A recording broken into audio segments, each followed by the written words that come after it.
And good evening, everybody. Welcome back into the Dragon's Den. My name is Digital Dragon, aka Luke, and I'm a 3D printing variety streamer here on Twitch.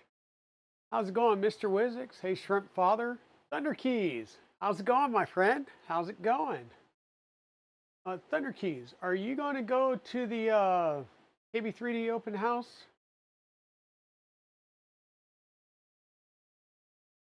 And yes, today is a big day. We will be talking a little bit about that. Um,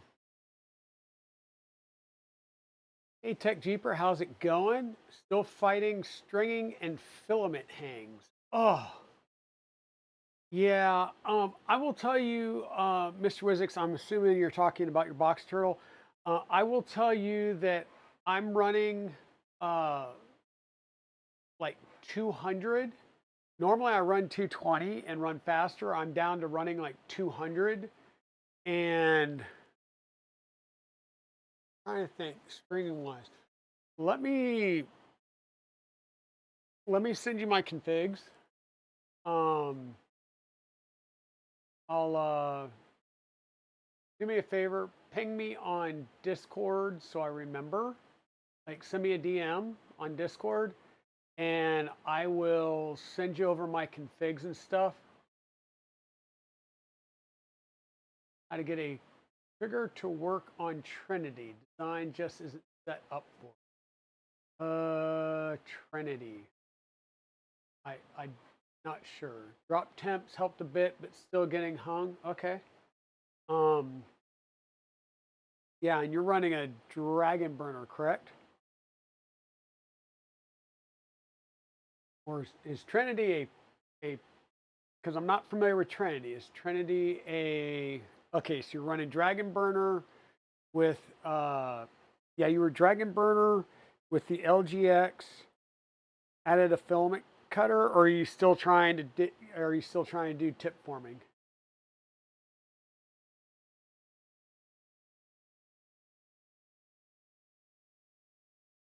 Because I was having issues um with stringing on the tips,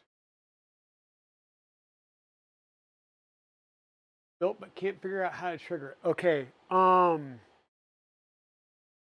Yeah, so on the Trident, we're using one second. Sure.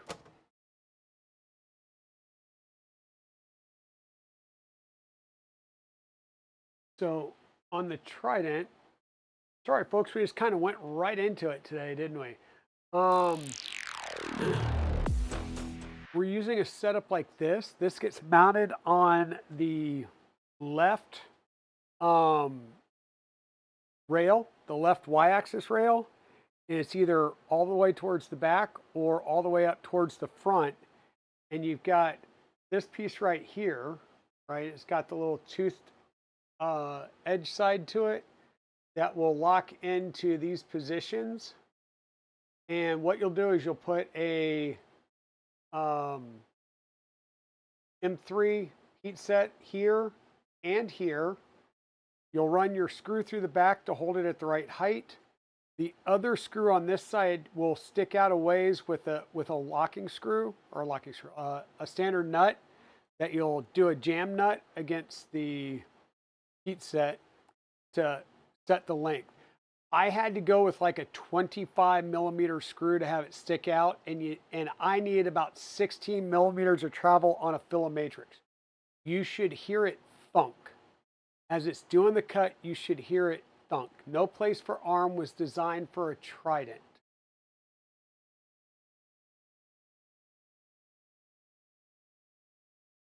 Okay, Trinity. Do you have a link for Trinity?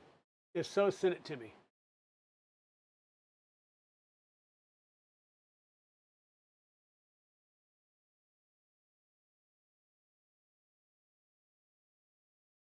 If you have a link for Trinity, send it to me so I can take a look because I'm not sure of Trinity. So Thunder Keys.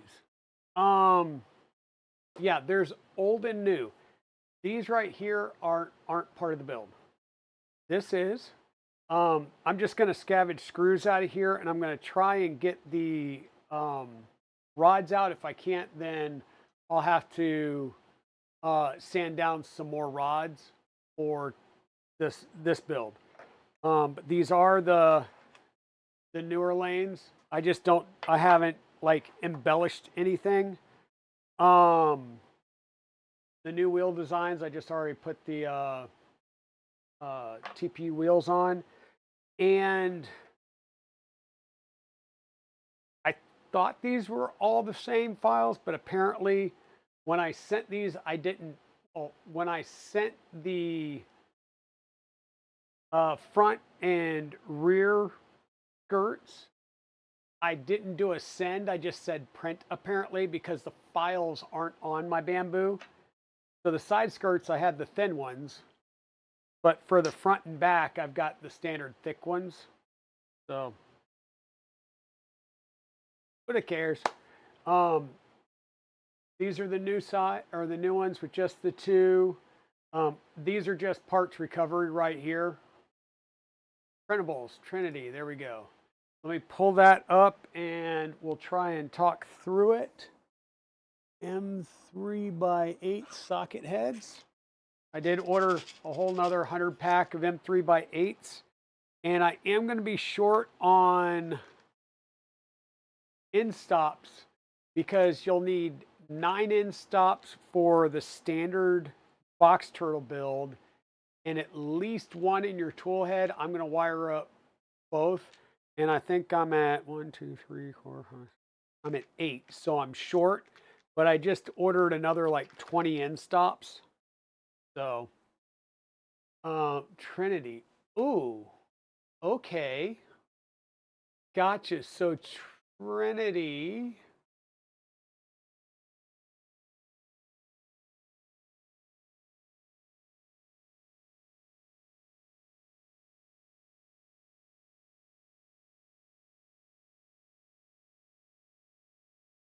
Oh, sorry.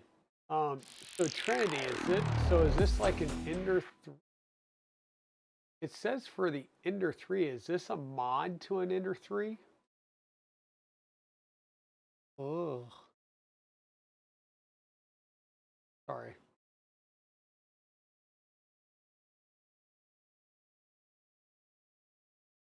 Um,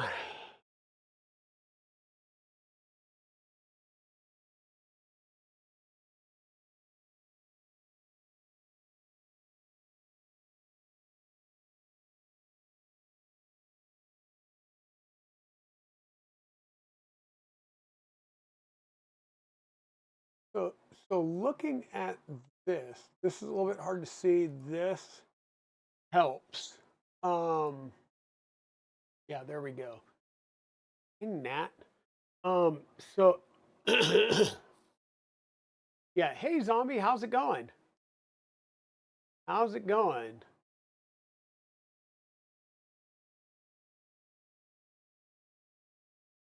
There's a new, yeah, I know there's a new small extruder. I had not looked at those yet. Maybe I'll reprint them. We'll see how I feel. With the stealth burner, I could trigger, but with the dragon burner, it's just a bit short. Um, yeah, I know. Relax, Thunder Keys. Relax. I'm actually going to go to this one, but easy. Yep, conversion to linear rails and Trident style, like a little Voron style conversion. Yeah. Um. Hey, Sheldell, welcome in. You did some wiring in the studio today. Awesome, zombie. So, yeah, this is high, and then this is kind of a lower drop. I wonder, because this is the same issue that I was having, was trying to trigger a filament cutter on like a Rook.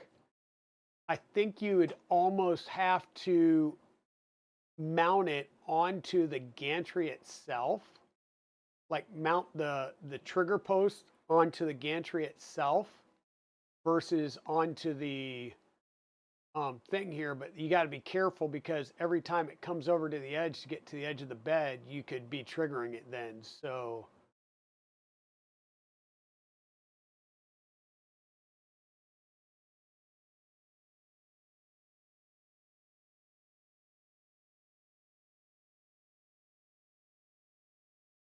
yeah, I'm not sure. I'm gonna have to think on that one, Mr. Wizix. You're gonna have to do some type of adaptation. Um, and it may just be like a block with a screw that is right at the top edge here. I'd have to see like what Dragon Burner does or looks like.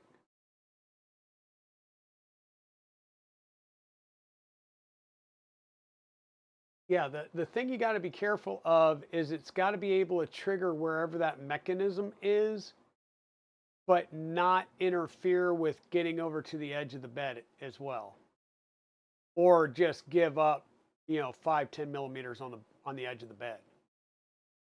Um, yeah, BT Snappy to see how that works for now. Yeah, if you can get, so here's the thing, you should, in theory, Thunder Keys help out here, be able to get semi-decent tip forming that you can at least get it pulled back out, cut with Snappy, and then you've got a clean push back in. Um, I haven't, I've got one printed, but I haven't put one together yet. So,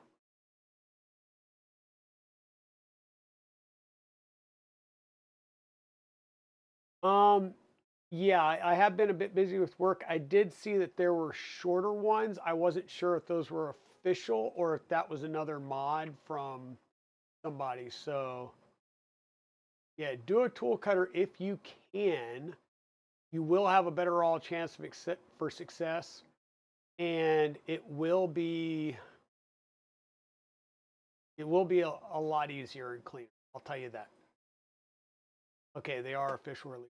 So, I'll have to take a look at this in a little more detail, Mr. Wizix. Yeah, we're gonna have to try and find some trigger mount options. But box turtle. So there's some new ecosystem out here for box turtle. So what you see here is you now have the AFC Clipper add-on, which has been available. I know there's been some updates recently. The Philotector, which is a compact little small, it's basically two ECAS fittings, a 5.5 ball bearing or 5 millimeter ball bearing, and an end stop. Real simple, and that way you can add a filament or a filament detector right at the top of your extruder. Box turtle itself, and then you'll have turtleneck and turtleneck 2.0. Turtleneck is basically just a filament synchronization buffer that uses end stops on each side. Turtleneck 2.0 is a little bit smarter, has an actual circuit board, Hall effect sensors, things like that. Gets a little bit more involved. Box turtle here, you've got what is this? Wiring, CAD, STLs, the whole 9 yards. This is the 1.0 now out of beta, or excuse me, out of closed beta. So it's into open beta now. And AFC stands for Automated Filament Changer. We do have the how it works. The manual is still a work in progress. The wiring here, this is the wiring for the AFC light board. This is a purpose-built MCU. This build right here will be built with an AFC light. I have one on hand somewhere. I've got to find it again where I put it. And I've got two more that I just got in from Isix Tech.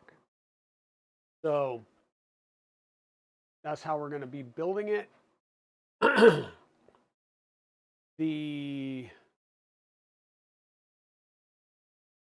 We have splicer configs in here. This was good. This was kind of tiny bit painful.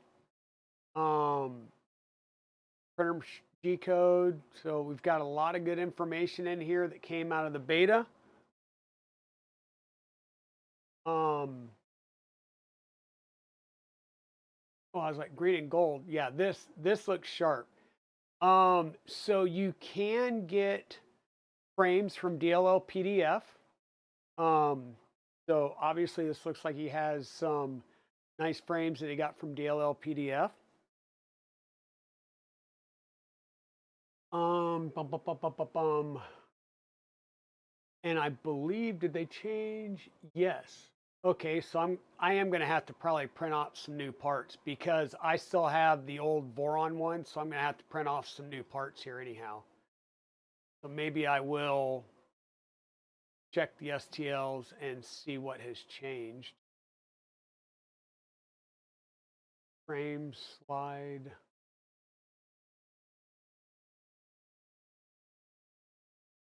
Electronics mount, AFC, we'd still have the MMB mount. AFC is going to be the supported, and we've been using the Big Tree Tech MMB board. It's actually just a render. We have been using the MMB boards, and those are going to be going away, or not going away, but not officially supported. They were being supported for the beta. So most of mine, or the three that I built so far, are Big Tree Tech MMB boards with MOSFETs to control the N20 motors. The AFC light board is an all-in-one board. Kind of hard to miss.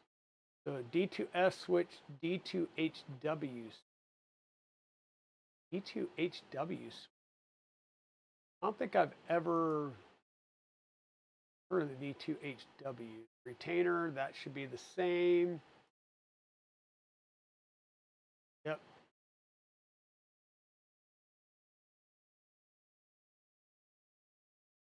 Okay, so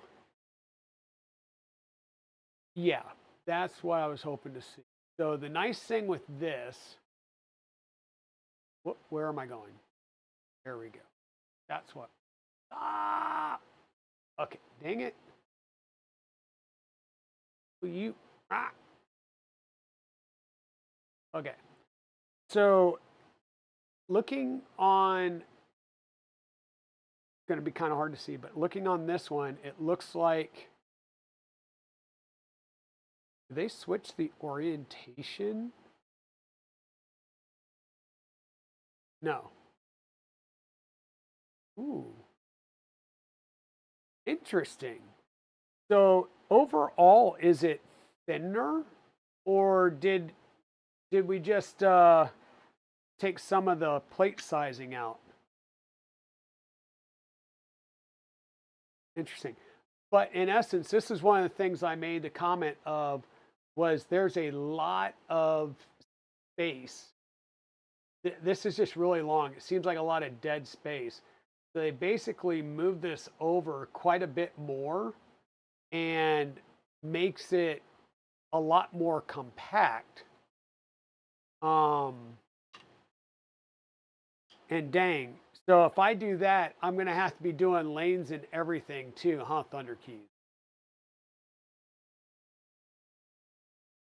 More reliably triggers the filament sensors in the extruder and hub.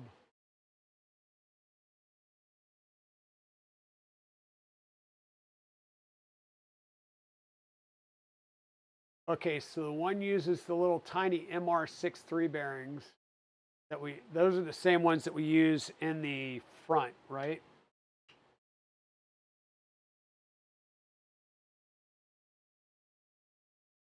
Yeah.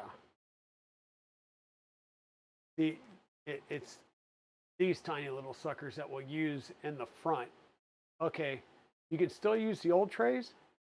That looks like it's a lot more squished. You sure this fits? That's the same length?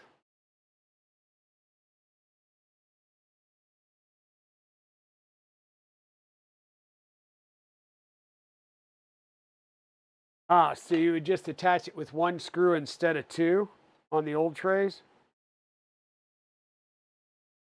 And all right, I'm going to stick with the parts I already have printed because, yeah, I don't necessarily want to. How about this? I'm going to stick with the ones that I have printed that I've basically built the other three out of. And the next one, because I still have one more frame downstairs, will be with the shorter ones and probably work some things around. Okay, we're kind of gonna do some preparatory stuff, um, and kind of work around some of the limitations we're gonna have. Because once again, I'm not gonna have all of the end stops that I'll need, but we'll work through some of this. And because I'm going to the AFC, the way I cut and run wires will be slightly different. So, um, I will probably, yeah, we'll just get into it. How about that? The way I normally do it, because we still don't have a manual just yet. I'm just gonna kind of get some small parts into big parts so that it's out of the way.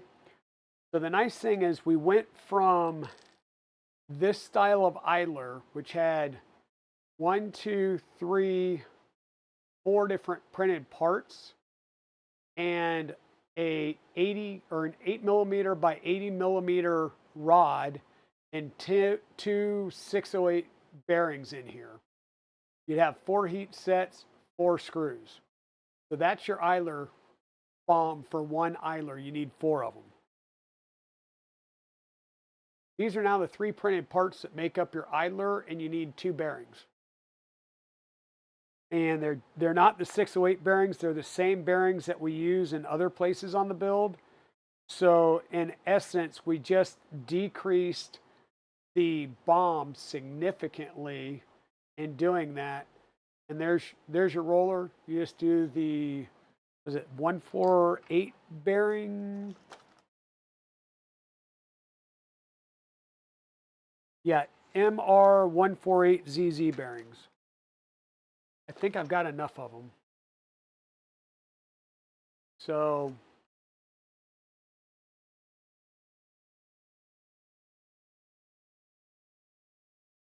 do that and that. So we go from all of the hardware on this to 2 bearings and 3 printed parts. And these just stick down in there. You've got 5 different spots you can move it to depending on the size of your roll, whether you're using a like a sample roll or a larger roll. You'll have the ability to move this forward or back. So I kind of like these. I'm not going to leave that in there. I am just going to put these parts together. I'll add the bearings later on because they do tend to pop off sometimes, like that one just did.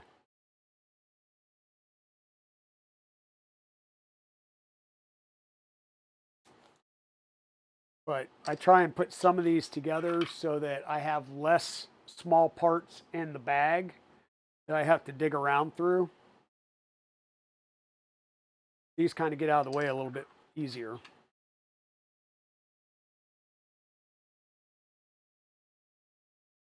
And these will print like this. And the screw has a flat on it. So it's like a D screw. And it prints flat as well. Everything prints nicely, goes together nicely. We've got those 4. Now I'll put them back in the bag, get them out of the way. When you mess up and you get things too close and you don't pay attention, then you embed the 4 print in place supports. So I am going to have to reprint one of these because, yeah, it's not supposed to look like that. It's supposed to look like this. So I'll build with this for right now, and I'll swap it out after stream after I get the other parts printed to replace it, because I'm printing parts for the LH Stinger.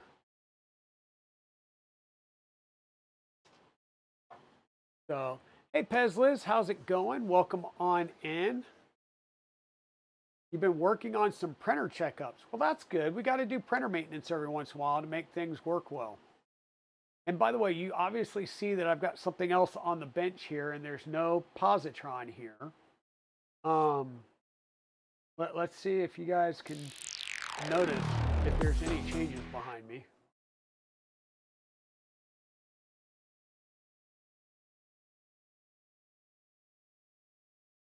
So positron is in its case.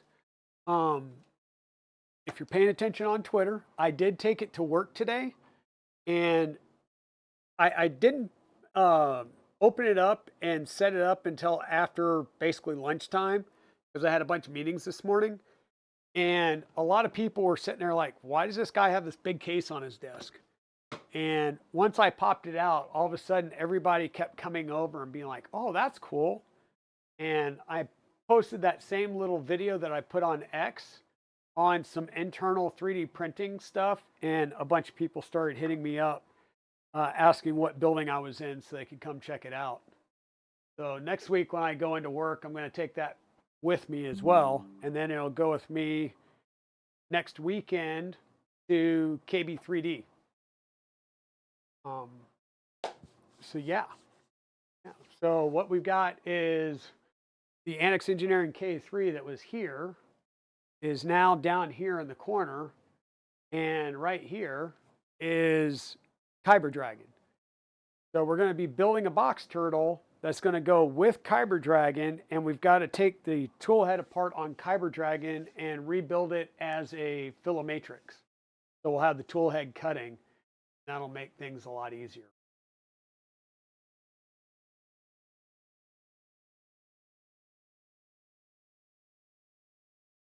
Hey, MacLight, how's it going? Welcome on in. So, got frame parts. We've got other parts that we're going to need here. And if you've watched me build box turtles in the past, we're going to kind of start off getting the frame and the lanes put together, and then we can go and start grabbing everything else. And we'll have to do, we'll have to wire up an end stop, put ECAS fittings in, and all of that good stuff. What am I thinking of? I don't know. I'm lost already. We're going to need frame. Yeah, let me throw all this stuff out here. It'll be nice and organized. And we're going to need a frame. We're going to put a couple of the pieces together, and then we'll start adding in our skirt pieces and stuff. And basically, we're going to build the frame top side down on the build surface. And that way, because the top side, we've got a flat surface with just a depression. The bottom side, we've got the cutout that enables the feet and stuff. So this gives us our nice flat corner so that we can make sure we get nice 90-degree edges.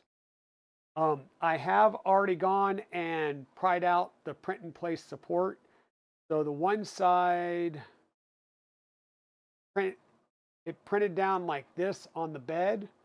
So the back side doesn't, no, this side was good. It just has the overhang. This side, it does need the print in place support because this overhang would be kind of gnarly to print. And I just pried those out. They pry out really easily. They are, like I said, print in place supports on all of these parts. So you don't have to worry about any of that. The manual, unless it's been changed, does call out for using standard M5x16s. Once again, standard Voron. If you built a Voron, you would have M5x16 button heads on hand. I'm actually using M5x10s because I have a ton of them. And I have found since I hand tap these that my tap doesn't go deep enough all the time to enable the M5 by 16s.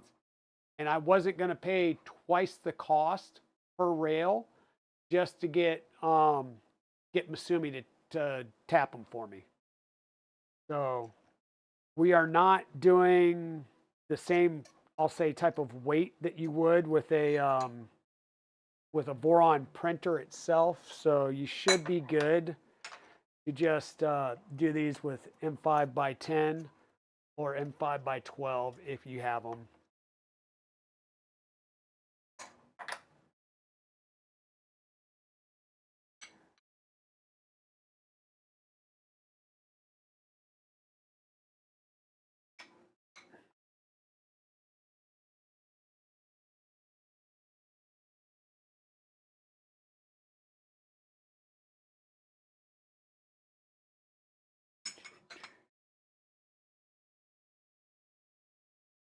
Trying to think what I'm going to do here. Got that corner, that corner. I'm going to get this corner started, making sure that I've got my parts looking in the right way.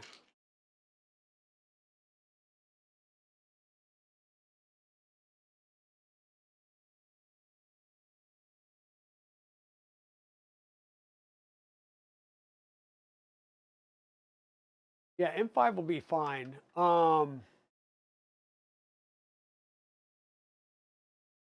Yeah, I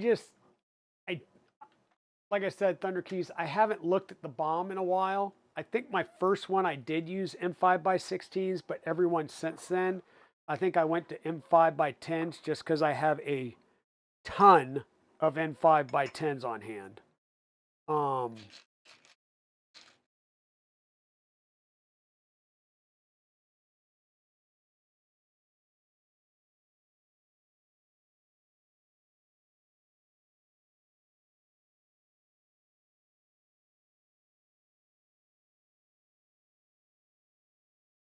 Come on.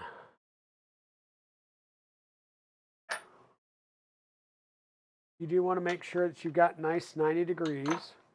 And what we're going to do here, this is going to be my front. So,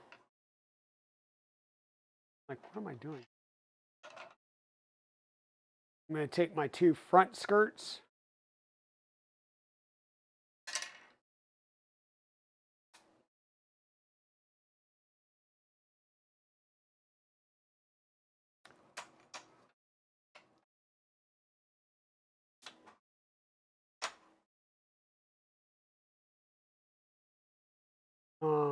Front skirts, side skirts.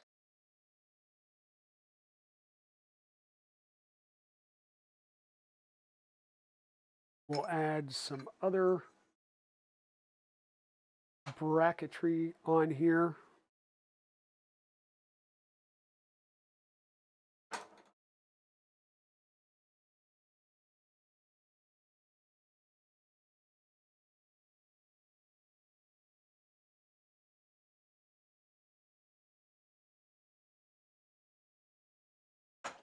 Okay.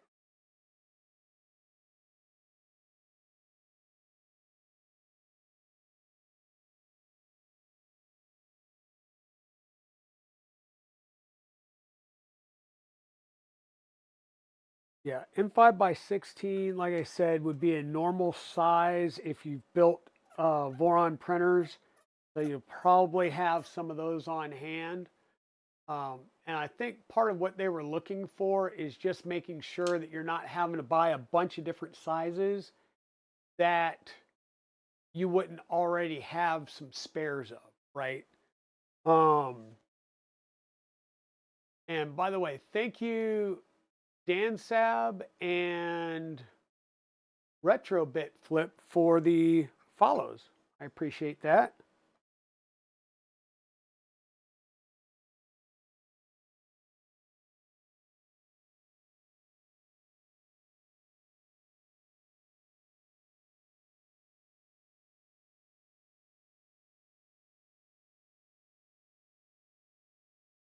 This is not building to an official whatchamacallit, an official build manual. I don't believe the official build manual's out yet. This is just Digital Dragon throwing one of these together again out of his memory. And, well, this is the fourth one I'm building. So I'm not even bothering to look at the CAD at this point. And I do know that there are later files than the ones I'm using, or different files than the ones I'm using. I'm good with that. And we'll look into possibly updating for the next one because I have another frame altogether. So the way our trays are going to fit in are on these tabs. I probably ought to put the heat sets in here first, huh? Let's throw some heat sets in here first.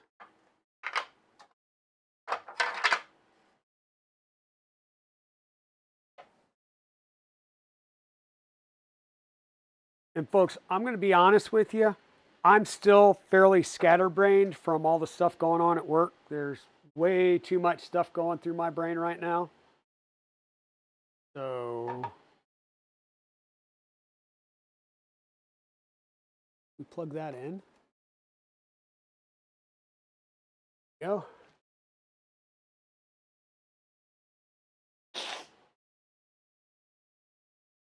Because believe it or not, I'm talking to you guys, doing a build, and I'm thinking about building a PowerPoint presentation in my mind that I have to do by tomorrow.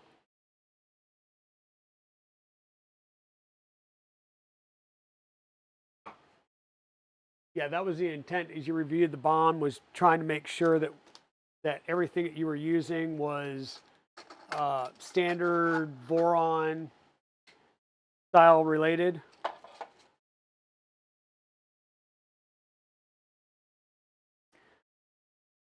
So did they go back to a hell?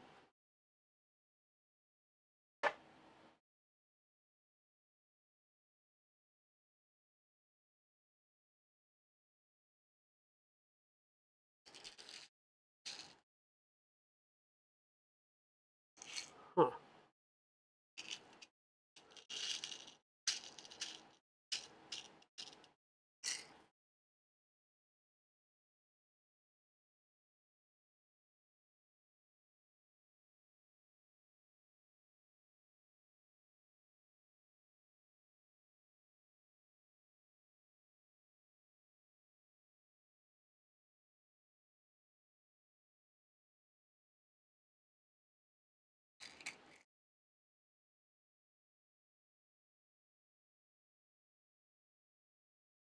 Yeah.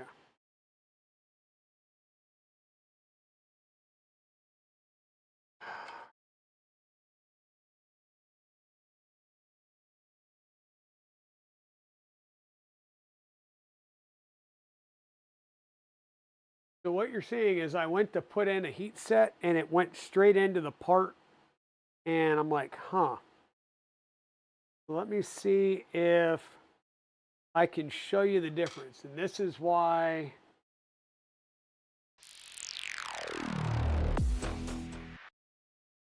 from KB3D from Amazon.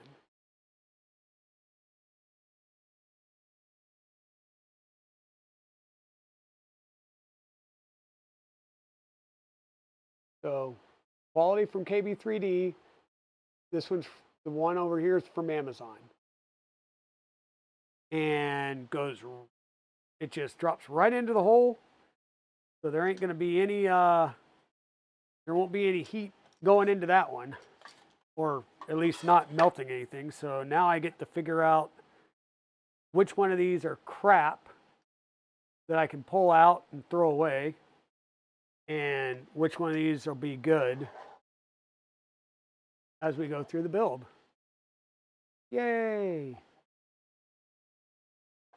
And I just looked at the other bag as well, and I think it's the same thing. So I've probably got two bags that are marked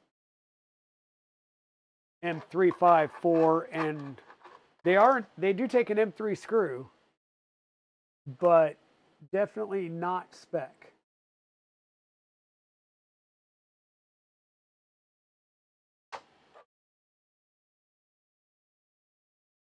And what we're going to do, like we said, this is the front facing me. So the hole goes towards the front. And I'm just going to set that down and slide it straight forward. As I do these, I'm just going to slide them into place. So looking for the proper ones of these and finding the crap ones and tossing them to the side. And of course, I've already thrown away the little baggie they came in, so I'm just going to have to put them over there in standard one, or the second one as well. That's annoying. Because yeah, I'm going to double check, but looking at this, I think it's going to be the same. Yep. So there are different types of heat sets. There are heat sets that are made for like injection molding. There's heat sets that are made to like melt in, and this says melt in, but yeah, that ain't gonna go in the standard heat set hole, that's for sure.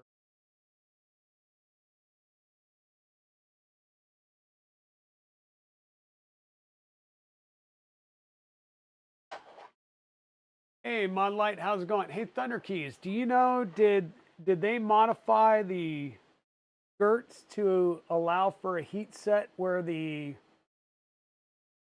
trigger end stop goes? Because I know that was one of the feedbacks where people kind of didn't like that being removed. And by the way, I notice, whoops, I know that my parts here, which way? My parts here have warped a little. That's okay. Um, they still work perfectly fine. It's not going to change anything there. It's if you were doing these on a 350 bed, you're going to be fine because you're not close to the edges of the bed. But these are pretty tight on a like a bamboo, or even on a Prusa or something. So anytime you get close to an edge where you've got a silicone heater on, it's just always harder to keep the edge up to temp and keep it there to keep anything from warping. And it's normally when the bed starts cooling down.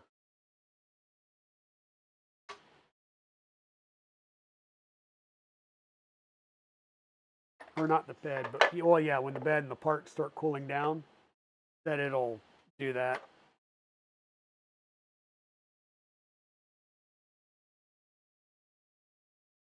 So the good news is I don't technically need to throw these away. I just need to, I can modify some parts down the way, or um, if I design some parts for anything else down the road, I can just make the holes tighter so that I can use those.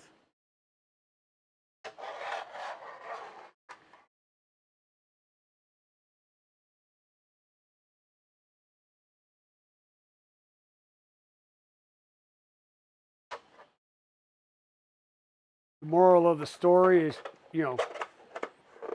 buy quality once, not crap twice.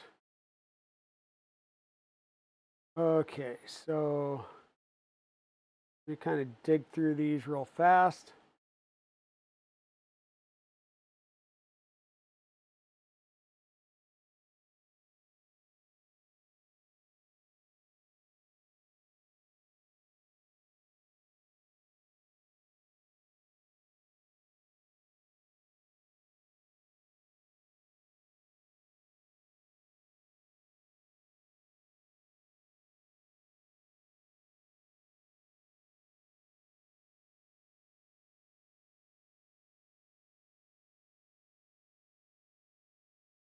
How bad is it that pretty much just by picking it up and feeling it in your hand, you'd be like, yep, nope, that's not it. You know you've done enough heat sets.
Okay, well, that's good.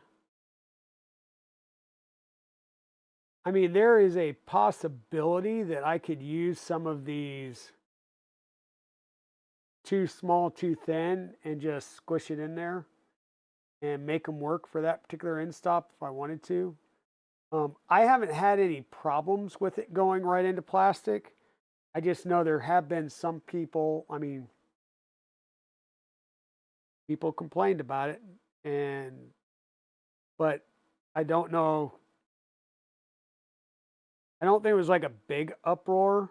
I think it was just more of personal preference that um, somebody did not want or did not like screwing directly into plastic, which I get, but there's quite a lot of designs that do that.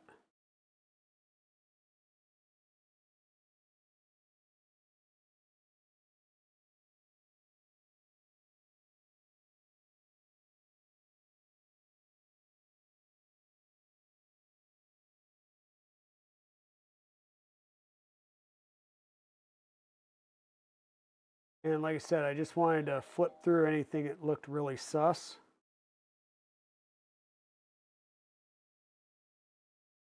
Get them out of the way because that'll help in as we go through the build.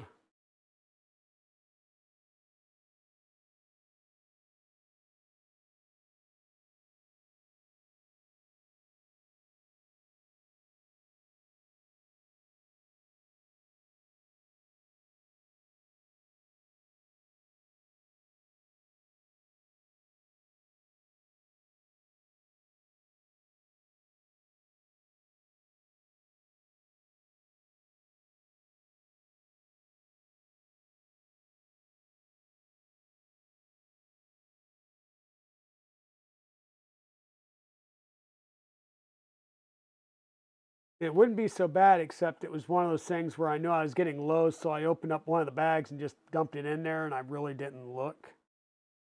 So that's why I'm having to go through and sort some stuff out now to get the good ones out.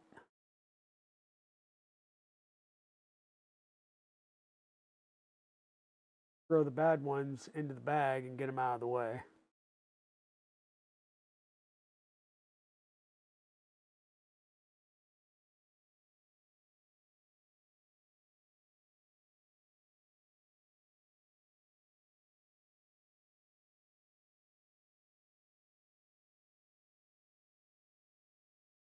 All right. That's good for now. Dig through more if we need to. Got that. I am going to move this out of the way for the time being because I like to burn myself on things. Just going to hold this in, turn it around. Take our other rod, put it in place, grab our other corner pieces.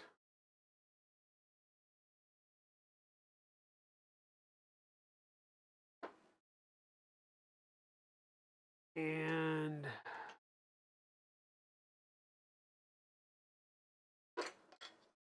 let me think of this.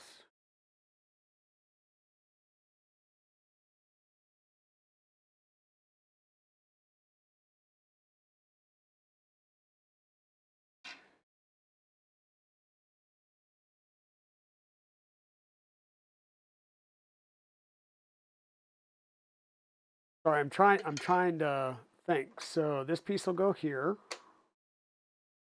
This piece goes here. And this piece with the hub is going to go to the top. And I'm not going to put the hub in just yet because I'm going to have to put ECAS fittings and all that stuff. It'll be easy enough to pop one of the pieces off and add it in there a little bit later.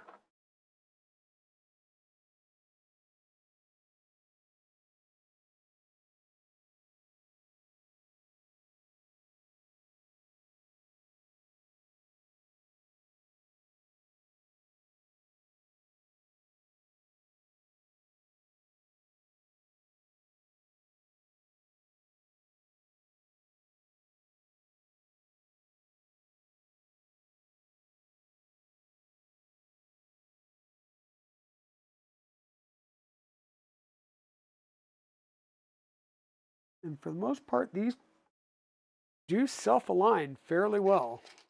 So,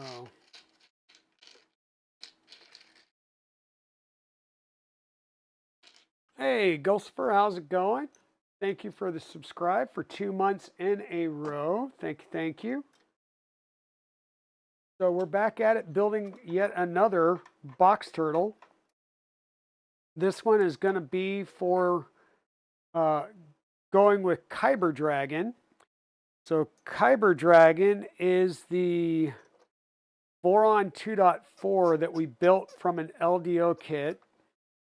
Is a 2.4 Rev C kit. I think they've got the Rev Ds out now. So it's not the absolute latest, but it's close enough. Government work.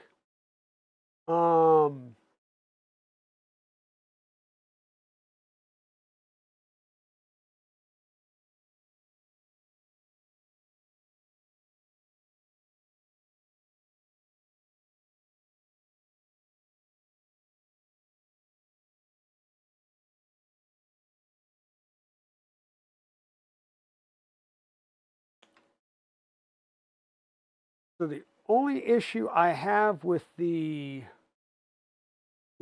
thinner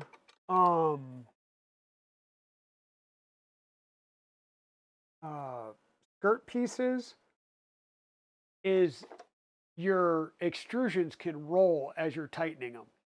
The only issue I have with them. Where on the wider one, because it's the full 20 millimeter wide, it doesn't allow for that.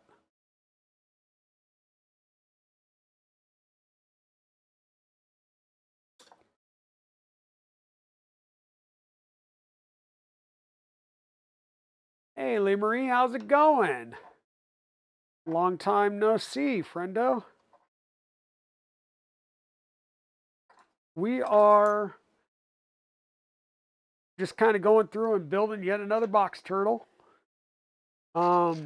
This one's going to go with the Voron 2.4 called Kyber Dragon. It was a Voron, it was an LDO 2.4 Rev C kit.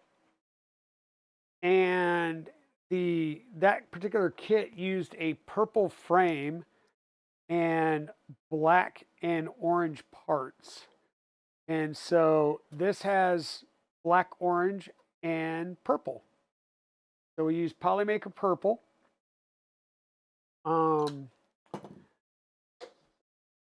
Black for the frame, black for the lanes, and orange is the main color. So our,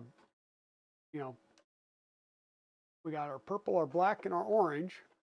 Nice Halloween themed. So there's the base of the turtle. I think what I want to start doing now is actually building the front pieces.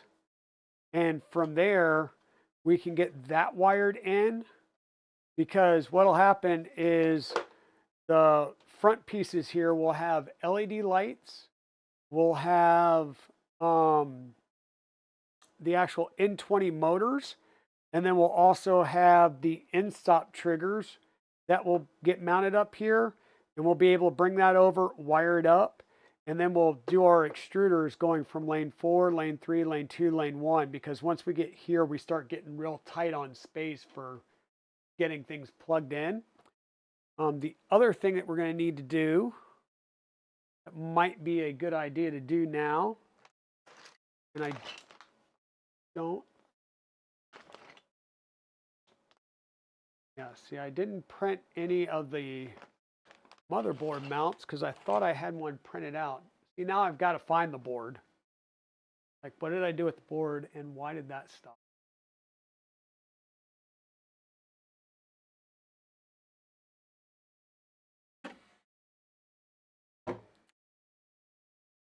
So it stopped for spaghetti detection, and the spaghetti was on the very back, and it's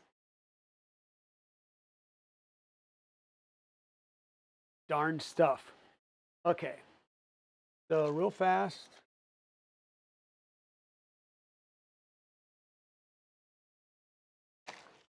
Extruder pieces. Wiring to facilitate. Wiring for these motors, ECAS fittings. And maybe we'll have to do the hub and get a end stop wired for the hub, and probably the 4 end stops for the front. I'll just make up links. Oh, crud. See, I'm already going to take things apart.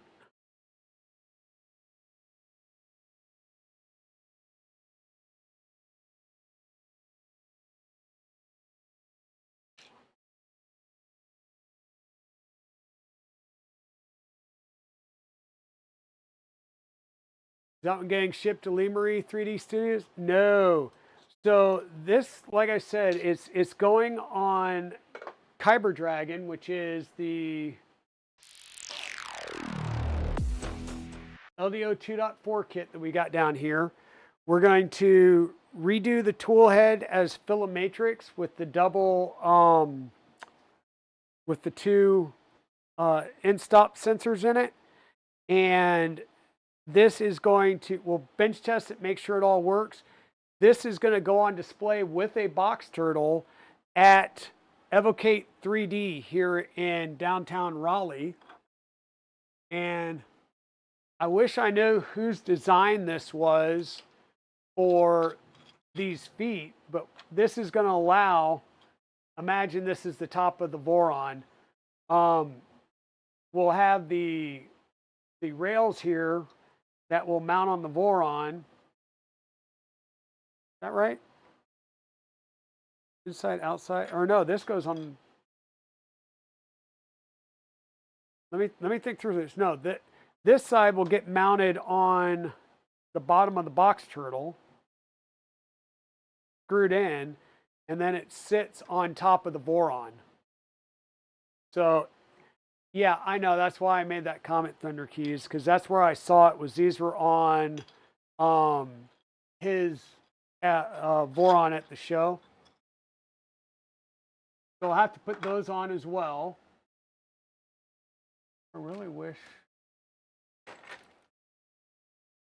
Do with that.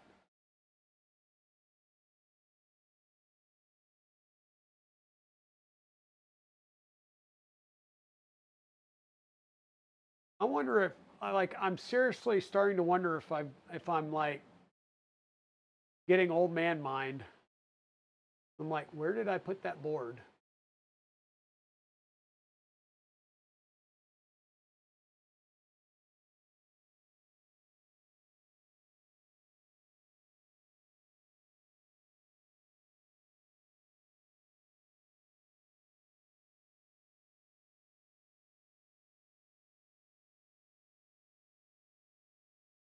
Okay, so we had two boxes that had parts in them. One had electronics, one had other stuff. Where did I put those two boxes when I brought them up here?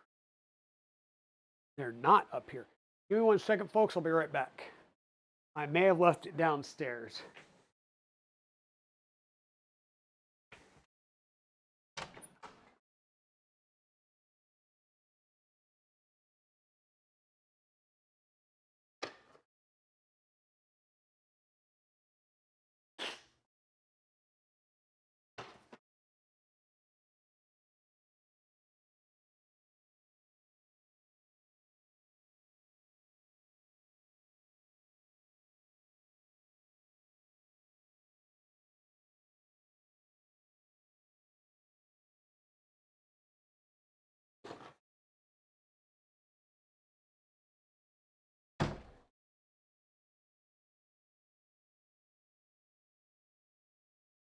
And folks, if you're new here to the Digital Dragon channel and stream, welcome to the inner workings of my mind. I apologize in advance.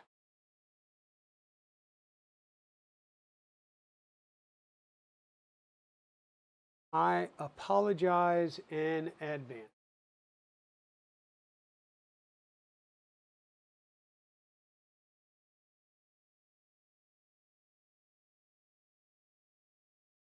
All right, there we go.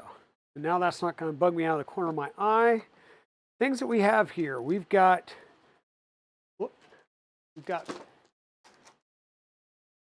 box turtle stickers from Dr. Mercy. Things for, I believe, this would be for Snappy. This would be parts for the AFC light board. There's an AFC light board. There's the AFC light mount. Parts for Snappy. Here's a different AFC mount, which I think I might use this one because it is shorter and will give me more distance to work with. This would be the connectors for that said AFC board. And for those of you that are interested, like I said, there's two versions of turtleneck. One is, I'll say it looks like, well, it's I'm not going to say passive, but it just uses a couple of end stops. And then there's one that uses the actual purpose-built board for it. So this would be for the smarter turtleneck 2.0. So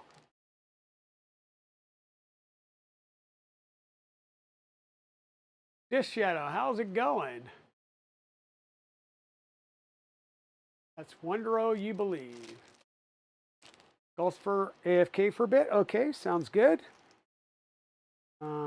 Yeah, I'll probably quickly forget that these three things go together, but that'll be a different Luke Day problem because I'm going to forget where I stick this box anyhow, even though it's going to be sitting right there. And then, sorry, Disc Shadow 39. You heard Raleigh and you perked up a bit. I love that the box turtle is now a thing. As someone who wanted an AMS for other printers, this is amazing. Yes. And like I said, if you look right here, I do have two bamboos. This one's primarily printing high temp stuff. This one, well, this has an engineering plate, which you apparently can't get anymore, which I am sad and heartbroken over. Like, Bamboo needs to get off their ass to bring the engineering plate back. This one's got the standard texture build plate, and I primarily do all of the like PLA prints on this one. But I have done some of the, I have done some high temp in it. This one currently has a conch hot end in it. This one at some point is going to get the conch. Ooh.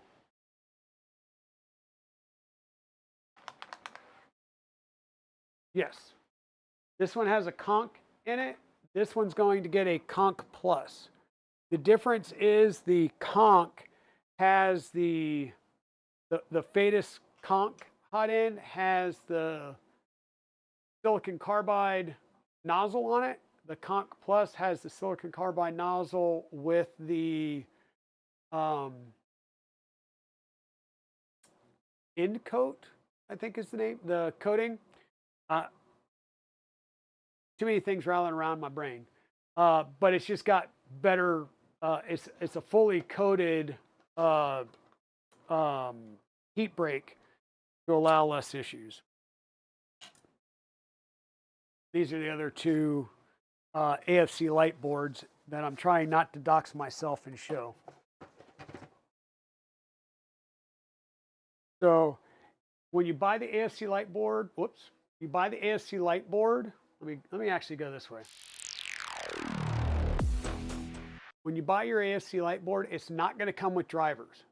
So you either need to buy drivers from Isaac Tech when you get the board, or if you've got some like I have, you know, now these are the Big Tree Tech TMC 2209s version 1.2.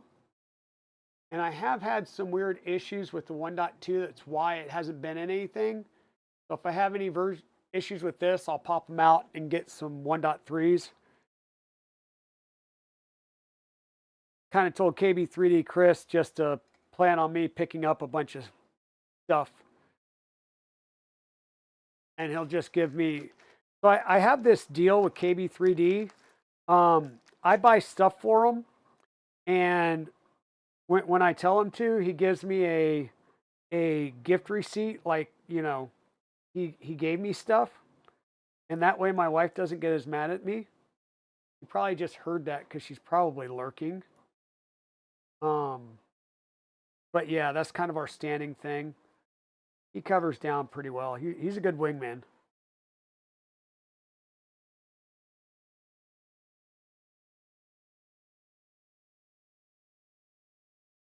And I don't know why. Like, there's a part of me that keeps keeping the little rubber pieces here, and I don't know why.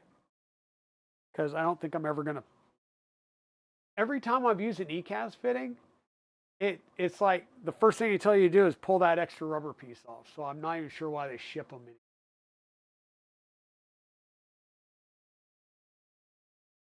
Emoji, how's it going? Welcome on in. And yeah, like I said, Thunder Keys. So most of mine have this cover on them with the Voron logo. Um, the newer logo has the Armored Turtle logo, so I'll reprint these.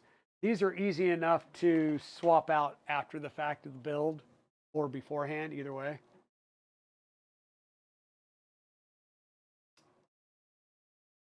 Hey, MG Longshot, how's it going?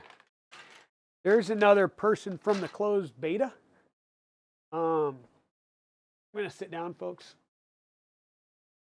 So, for those of you that aren't aware, I did hurt myself a couple of weekends ago on stream. The VOD is up on Twitch. I still need to, it's uploaded, but I need to make it, you know, I need to publish it on YouTube. But I kind of tripped over the positron case and did the Superman layout here on the floor. And when I did, I broke my left big toe.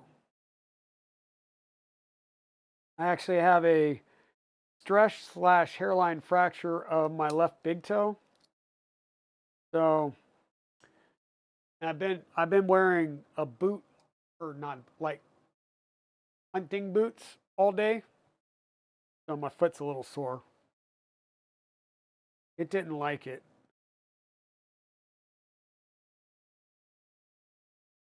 And that's because I had to go into the office and I was going to wear Crocs and just try and claim, you know, well, I'm injured, but I didn't.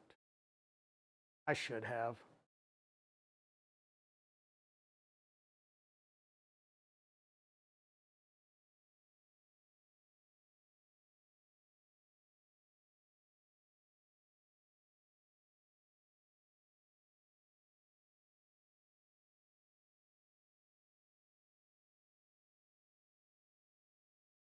gluten for punishment or glutton? Yeah, either way. Yeah, but it is a lot better. The really, really ugly bruising is gone. Most of the swelling's down.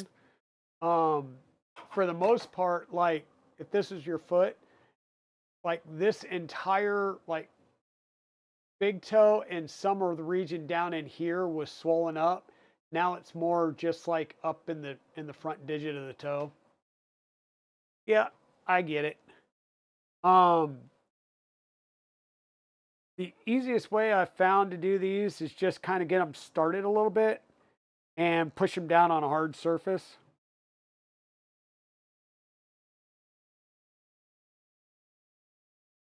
I haven't broken one yet, but I'll probably do that now that we're on stream. Good gracious. Why does it have to be so difficult?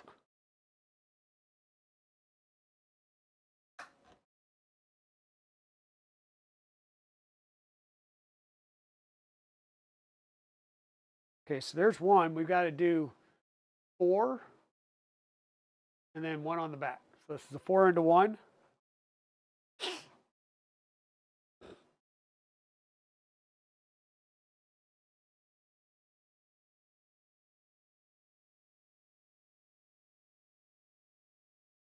Ooh, that doesn't sound like fun. Now, I will say that this is not the first time that I have broken this particular big toe. So, glutton for punishment is a valid statement. Both times I did it while falling because the first time I got out of bed in the middle of the night and I don't know what the deal was, but I slipped. The next thing I know, I'm on my back on concrete floors, which was a load of fun because this is out in Arizona and the Air Force. I was getting up to go to the bathroom. I just went to bed instead and woke up the next morning, put my boot on, went into work. And by the time I got home from work, I almost couldn't get my boot off. I thought I was going to have to cut up a nice pair of boots to get my foot off or get the boot off. Went to the doctor and they put me in a different boot for a while.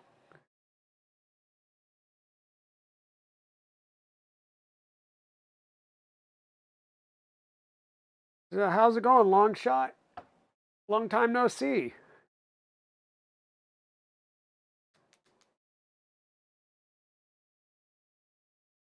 Long time no see.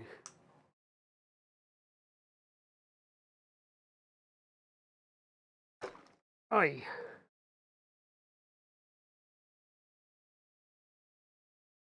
So we will be streaming this Saturday. I guess while I have this out, I might as well do the ECAS fittings on here since I've got them out. Do the ECAS fittings on here, and then we'll do we'll wire up an end stopper view.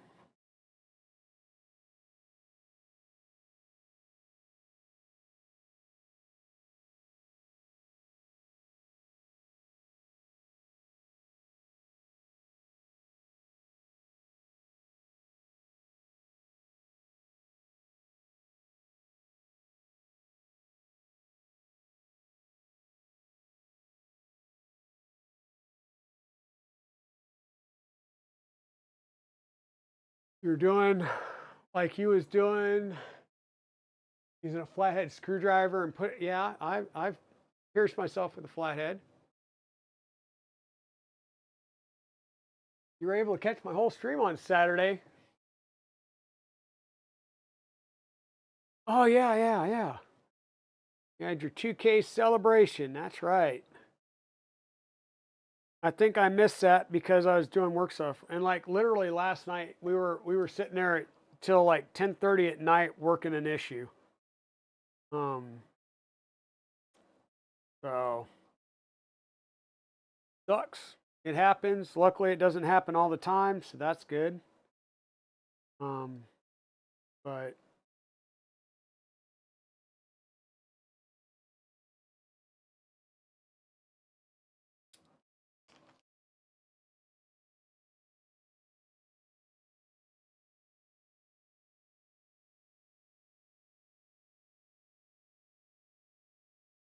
oh, it's this Saturday. Okay, good.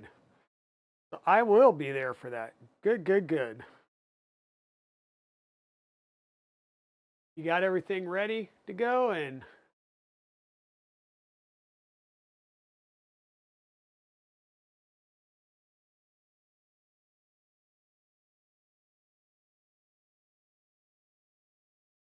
got one that'll make me go ooh.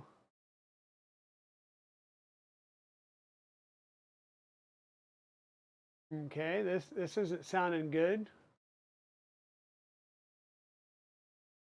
I can almost feel where this is going.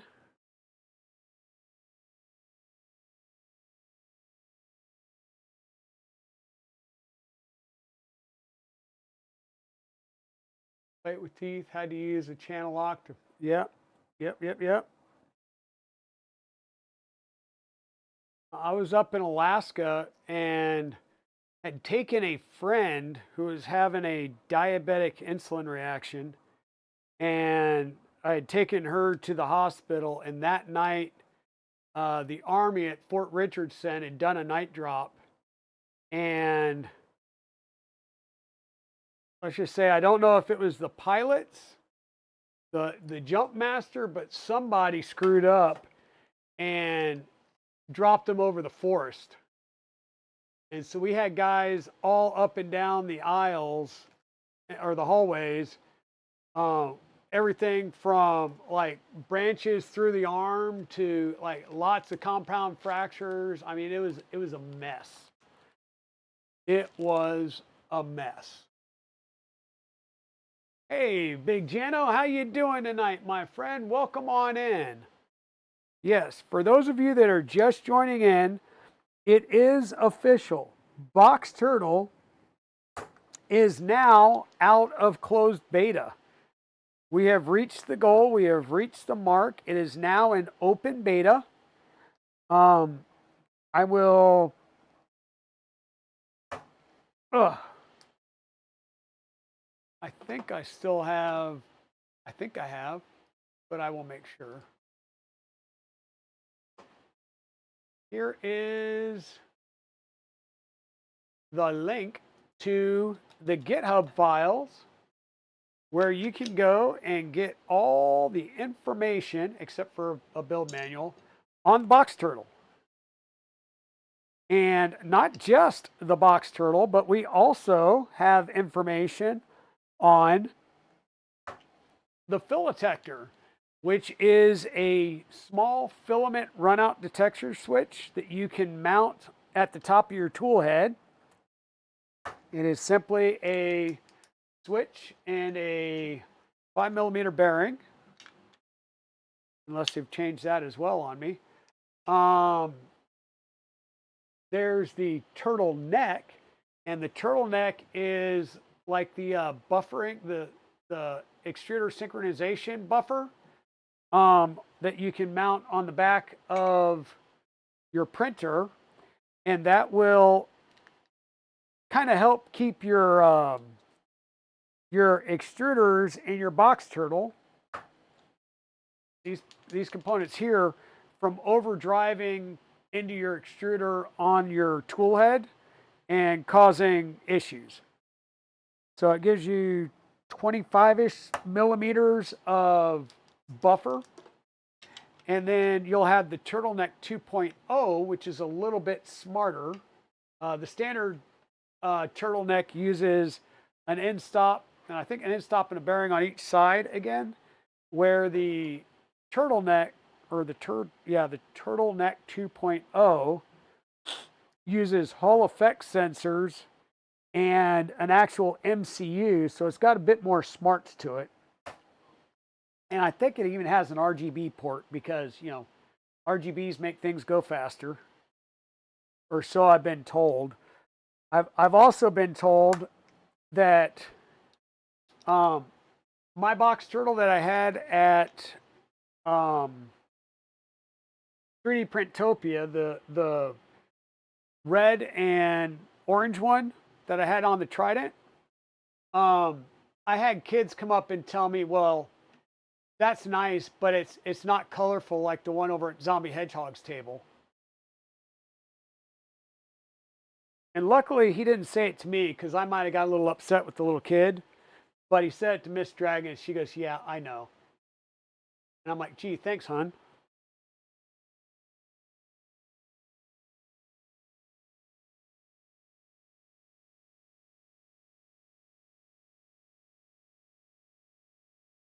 Yeah, so the box turtle will go on any Clipper-based printer that you have access to the host and can install Python modules on. So it won't go on a Bamboo itself, but you can put it on things like a K1 if you have jailbroken it, or an Ender, or just about anything else. It needs to be Clipper, and you're going to want a toolhead filament runout sensor. And preferably, I will say you will have a lot easier time if you have a filament cutter at the toolhead. You will have a easier time of things. Now on this piece here, the mount, you'll see that there's two holes at one side that's a little bit bigger, two holes at the other side that aren't as big. These get heat set inserts, and you mount the board to the mount here. And then these are through holes that you'll go through the board, through the mount, and into roll-in T-nuts or hammerheads to actually set those T-nuts, or set the, yeah, English. You guys know what I'm talking about.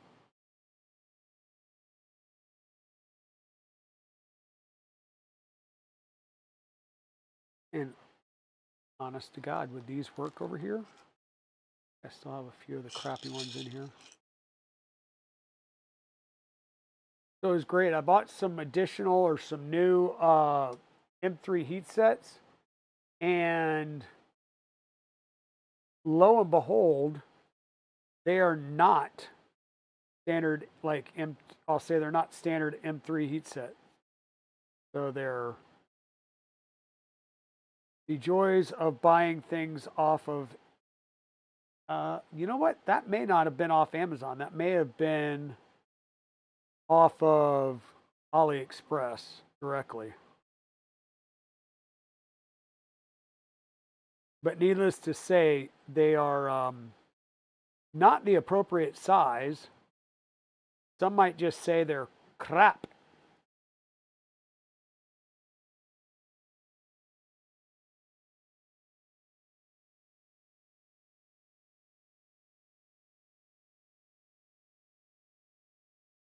I'm trying to fish them out so that I can put them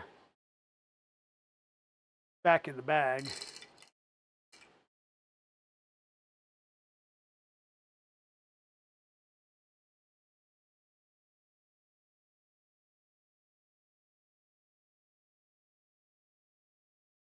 You're back into 3D printing and you're getting an Ender 3 Ender belt and going to trick them out if you can at least get one. There you go. There you go. So it'll get interesting because this might be slightly over extruded. This looks like it was printed on a 0.6 nozzle, so it might be a little bit over extruded. But with enough heat, we'll make it work. At least that's what I always say.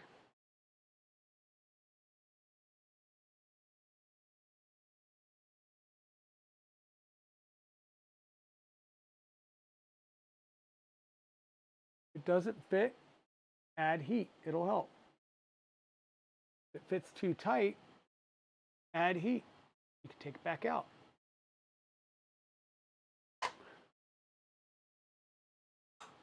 Normally.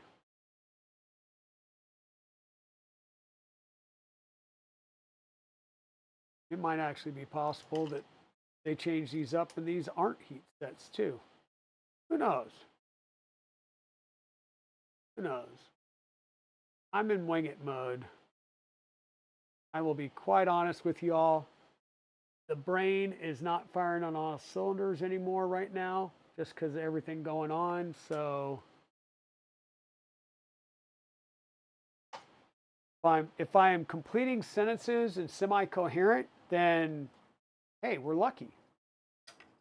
I do need to also take this out, and there needs to be heat sets added here and here so that we can mount our hub.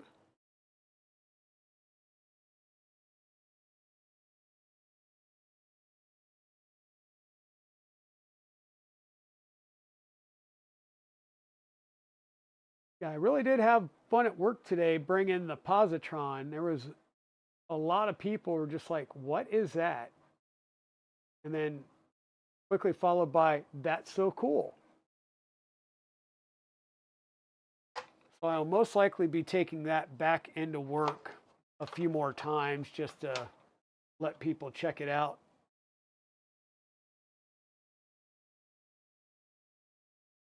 This is a stealth press, and I actually self-sourced built this, and then like as I was building it, KB3D announced their kit for it.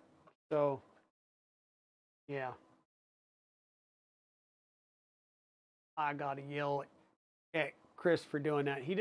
Like he waits until I buy things, and then he announces that he's now carrying it in the store. I'm like, you got to give me the inside scoop here, bud. Like,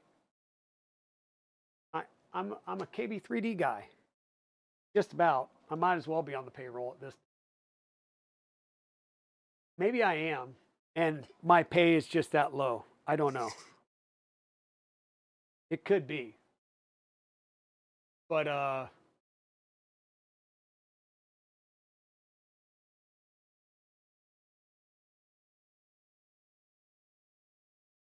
yeah, dude. I had an Ender 3 that was pretty much like the frame was an Ender 3. Beyond that, it was completely something else. Like the frame and the generalized motion, you know, it was still a bed flinger, you know, XY bed flinger, but everything else on it was so modded that it was beyond an Ender 3 at that point. So we're going to get the soldering stuff out because once again, we're going to need to solder up a couple of end stops. And the plan here is I'm going to just guess at lengths, and then we'll cut them to the appropriate length because that sounds about right for my builds. So left side here, this is our inlet. Our board's going to be mounted over here, somewhere probably middle, a little bit to the rear, who knows, somewhere right around in there.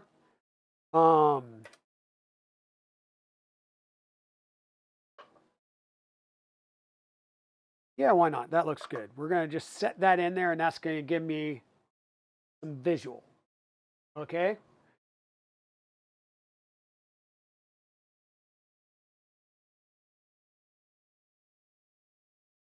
We're going to need to come from somewhere like there, around, back around. That looks about good.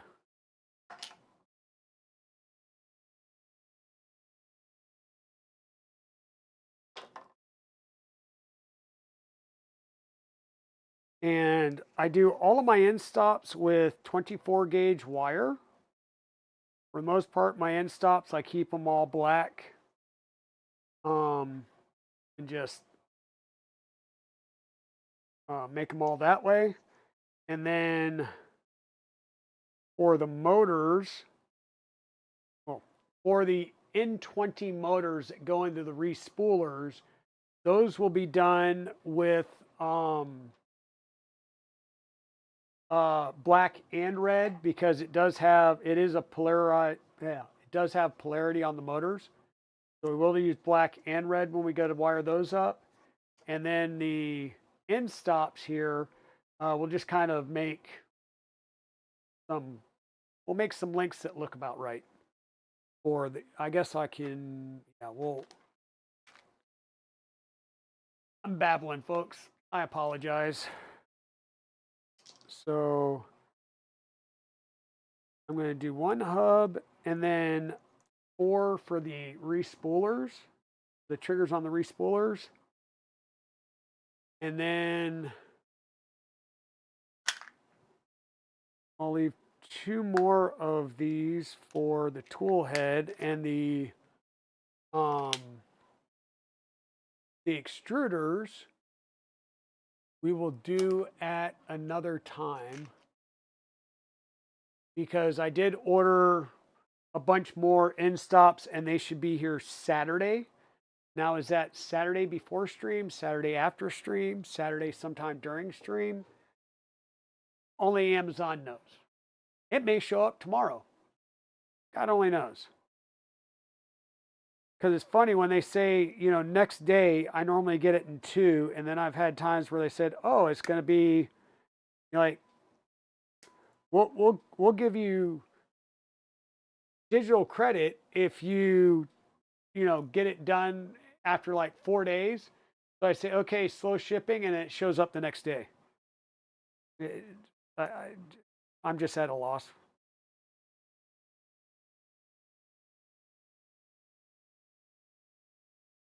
You put the wire length in the GitHub? Well, that's great.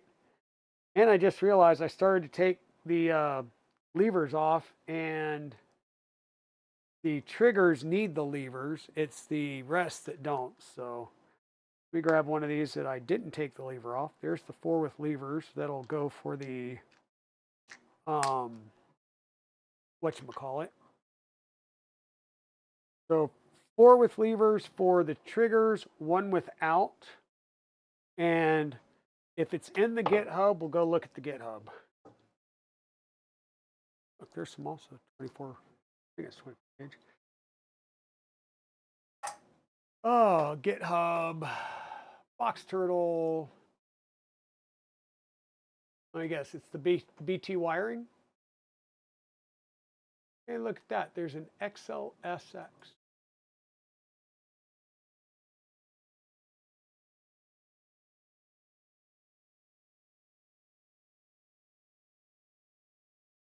Thank you for telling me that, long shot. Christy is Cat 5 hurricane, not another. Oh, is there another hurricane coming in?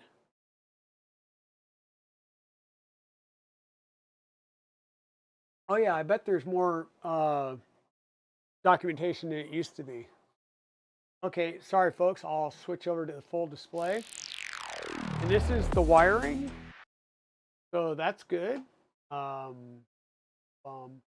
Stepper motors, yeah, these, you know, wire length 210, 320, 420, 520, okay.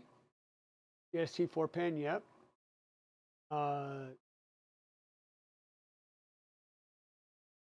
Bumper. Okay.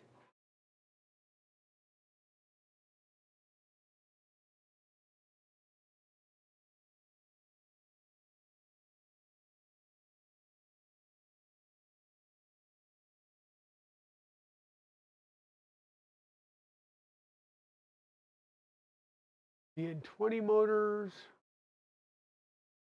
with levers, so this would be the front.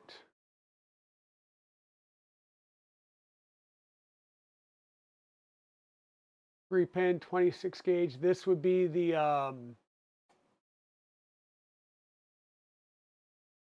is this the light set?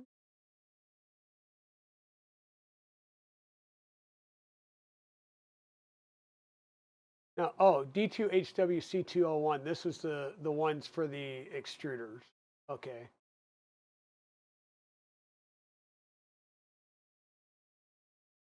Turtleneck. So this would still be the same length, right? It's just we're using the standard D2FL.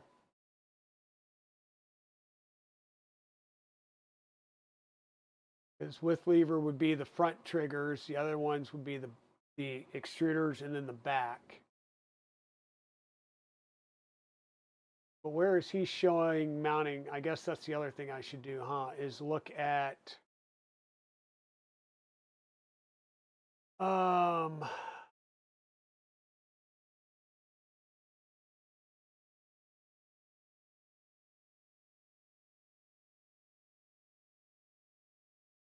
hmm?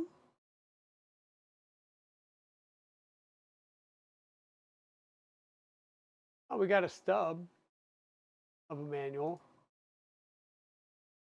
Yeah, the extruder switches.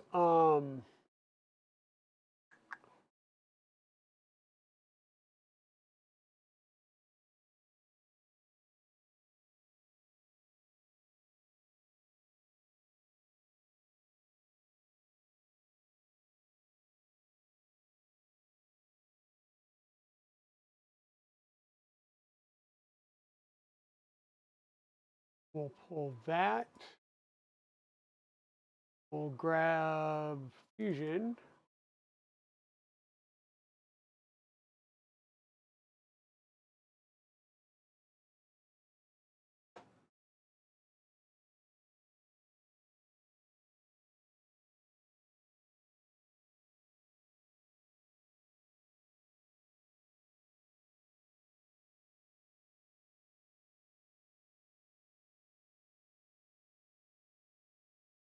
And no, I'm not going to show you my sign in.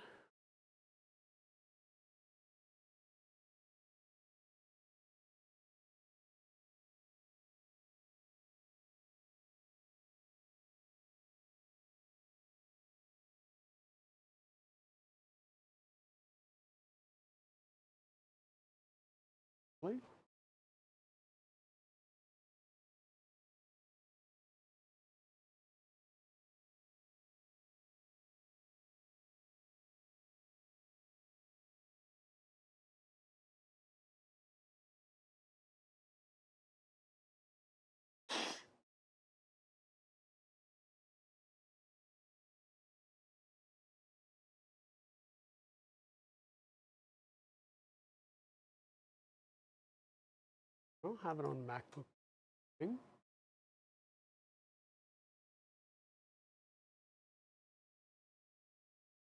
Okay.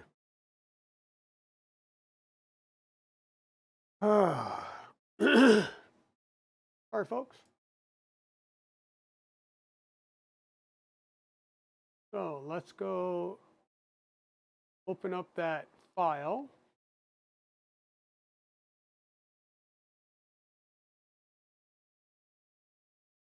Download Box Turtle.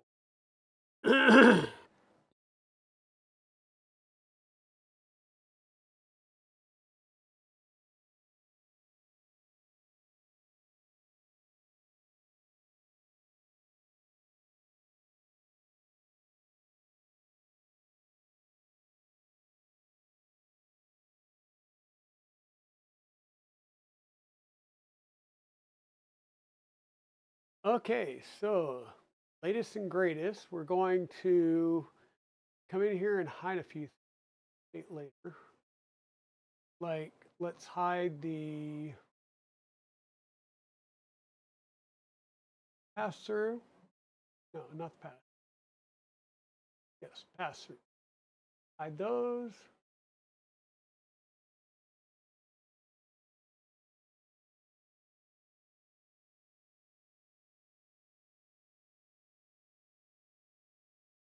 Where is this?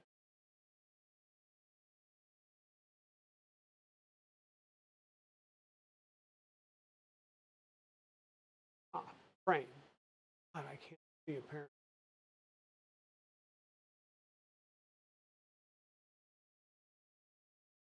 Hide the panels. Hide the enclosure. There we go.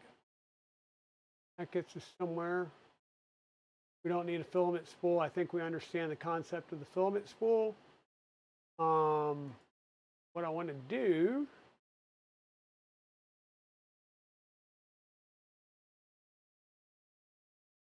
there's two different types of skirts. You can have the pass through and you can have the hub. I want to hide the pass through.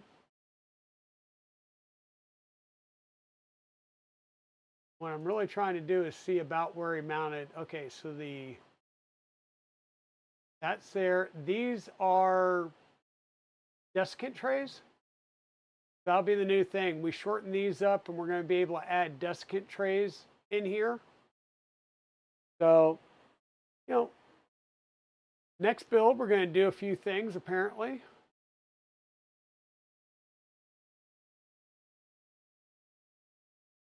All right, so this is really going to go a little bit further forward. Okay, all I'm trying to do is just figure out when he's basing the links, what he's basing the link, like, yes, where the board is positioned so that the links make sense to me in my mind right now. So the hub, which is this one, could be 465 millimeters. Really? Seems pretty excessive, but we'll see.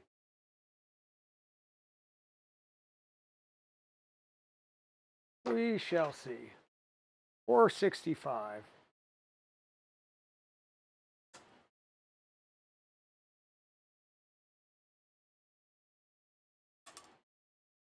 And let's see what I cut off. Probably decidedly shorter. Yes, I cut decidedly shorter. Well, that's good. We'll see what we can use that for. I'm sure we can use that for a different one. So 465.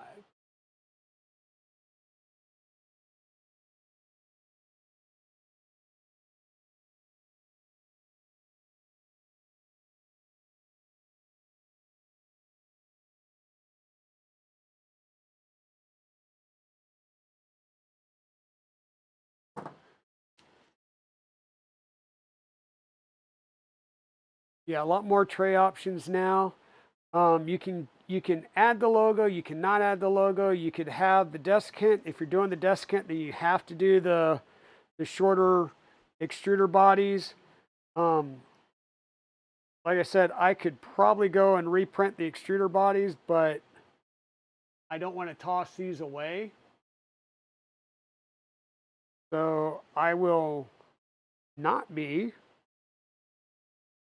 reprinting the trays and the extruder bodies and all that.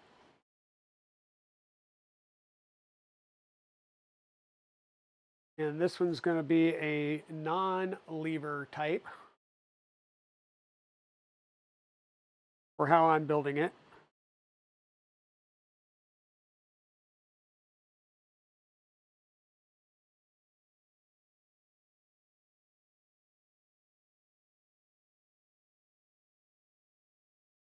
And he does refer to 26 gauge. Yes, 26 gauge would be the minimum. I've got 24 gauge. I don't have any 26 gauge. So I will use 24 gauge.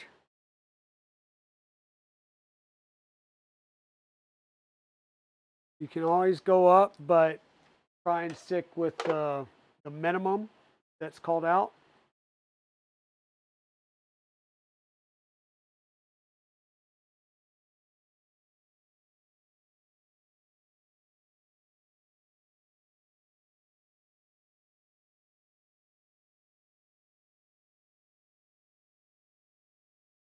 Okay, we got the wires.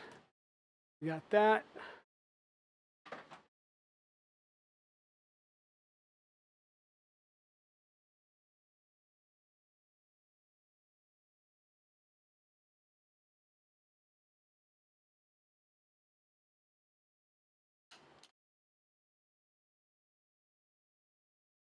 Ah, good overhead.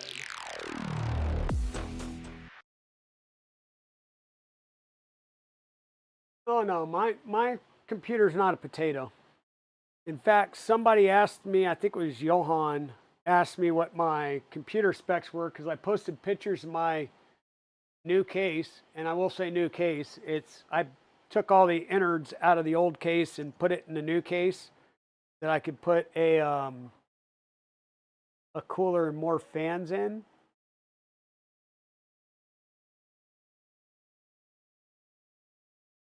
Because she tries to heat up, especially when I'm playing Satisfactory.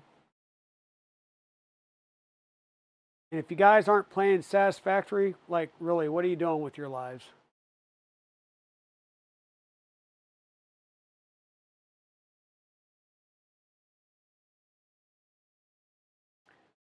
So we tin the legs on the we tin the legs on the end stop, we tin the wires, and then we melt them together in holy matrimony. So we got a good one. And we're doing the outer two wires. The wire that is on the side where the plunger is uh, your common, or normally goes to ground. And then the other one will be normally closed on the outside, right? Normally open on the inside.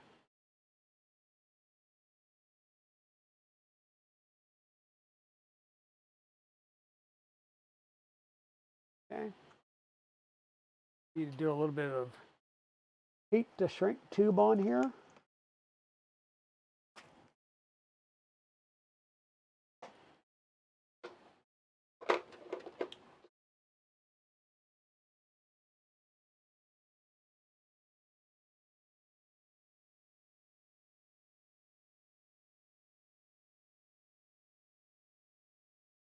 Have fun with all the Fusion updates. Yeah, I'm every single time I log into Fusion, it's like there's an update. Really? Imagine that.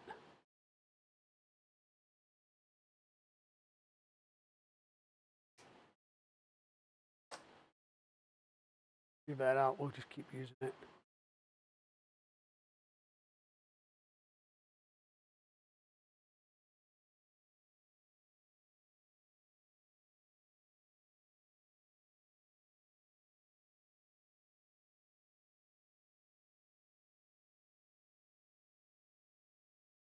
Now you can be a heathen and shrink your tube, your heat shrink with your soldering iron.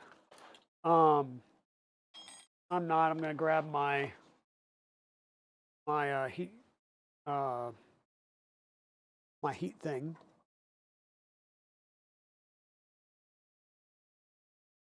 Like I feel like I'm playing a game of words against myself today.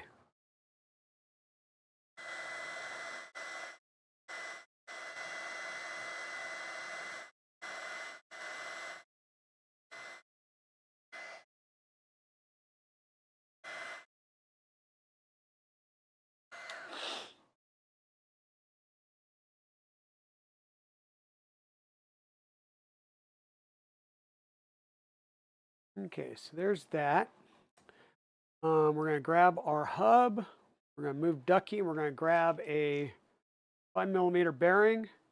Drop it down in the hole there, like so. We'll line up our end stop with the plunger facing the side with the ball.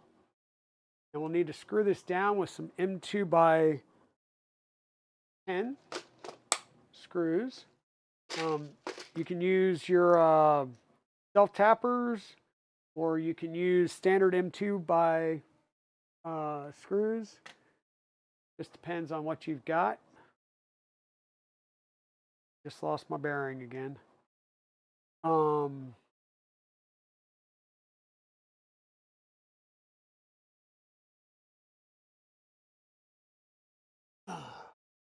Hot thing over here, out of the way. Did I put the iFixit screwdriver up, or did I move it somewhere? And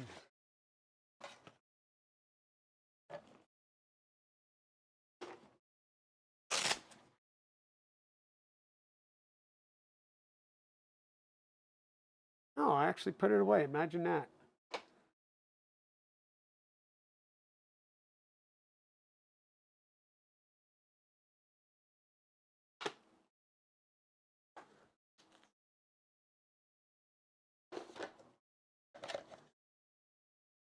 Oh, and I promise you guys, I am trying to clean up and straighten up so I don't take another spill.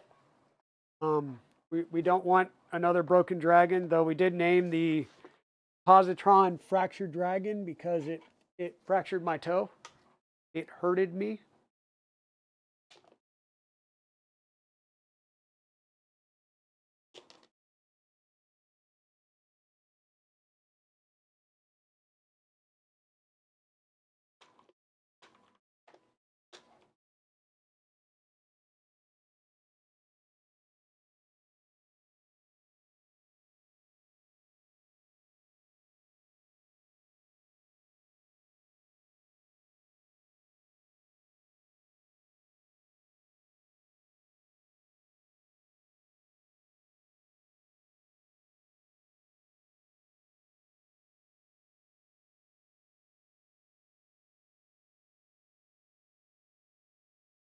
A little bit harder to get it started, but it will start and go in, even though this isn't a self-tapping screw.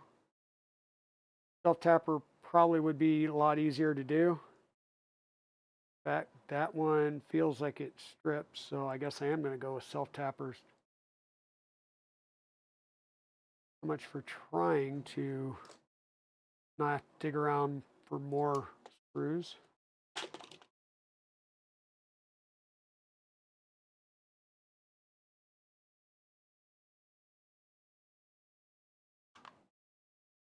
Really, I just didn't want to dig through more piles of screws.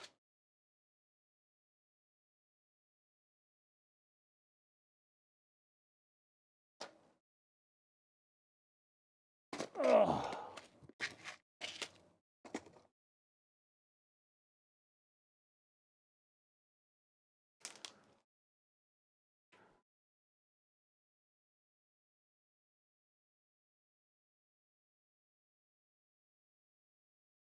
And if you can, get the self-tappers, like the socket head self-tappers, not the M2 by 10 Phillips head self-tappers. Those things are a crime against humanity.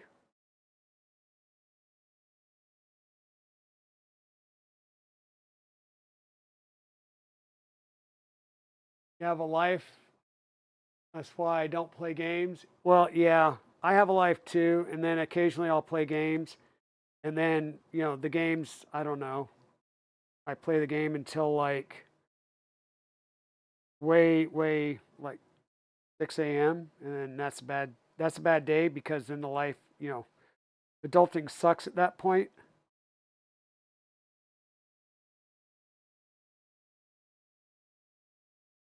Adulting sucks at that point.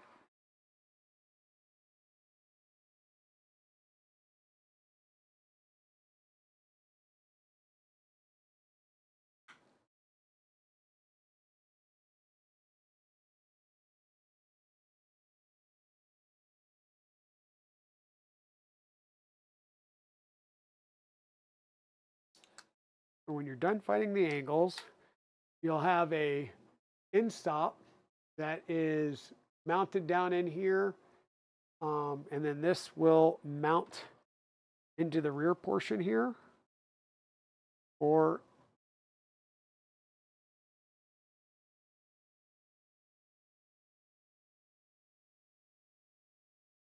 into,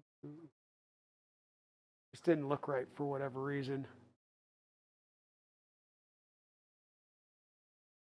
One is the Lord.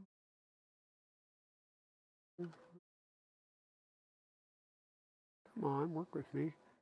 Oh man, I wonder if I just did a back for, or the hub for the thick one. And I've got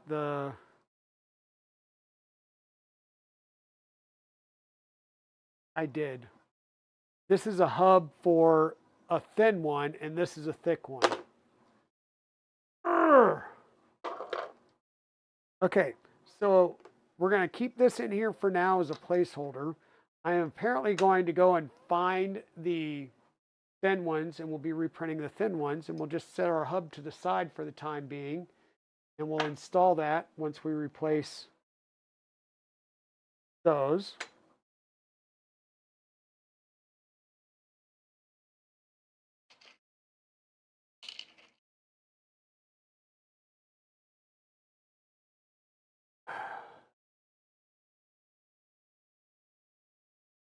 I'll put this back together so it stays nice and together and don't knock things loose and knock things around. We'll keep building out. We're going to go ahead and get the other 4 end stops, the wiring cut and made for them.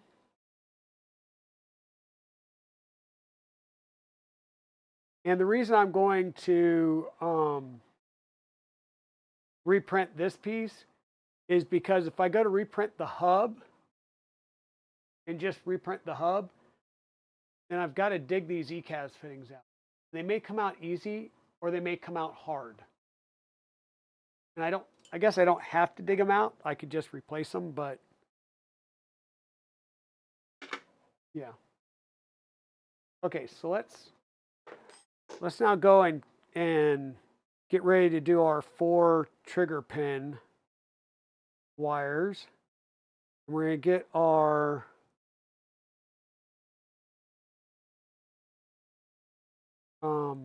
thingamajiggers here lined up in a row so that we can solder all 4 of them up at the same time. We're going to get them all going in the same direction.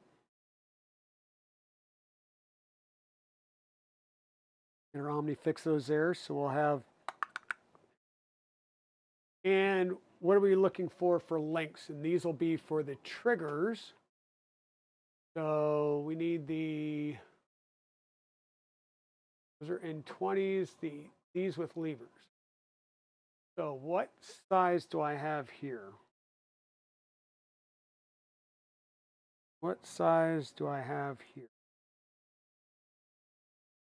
350-ish. So we'll make this 315.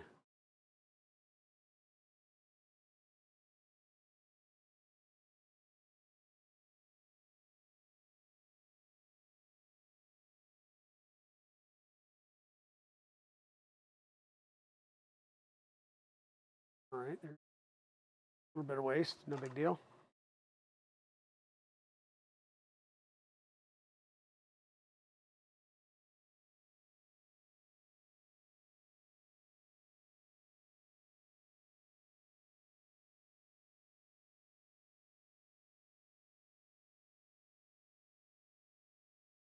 Yeah, that's true.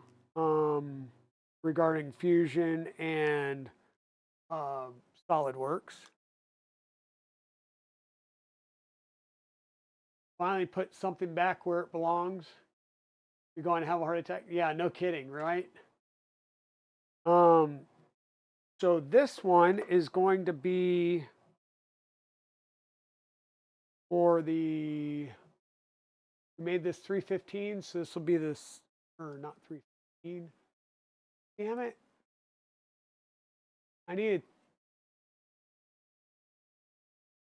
So let's try this again. I now need 335, and I just cut these short. So these are going to be short. So now we're going to go down to 235.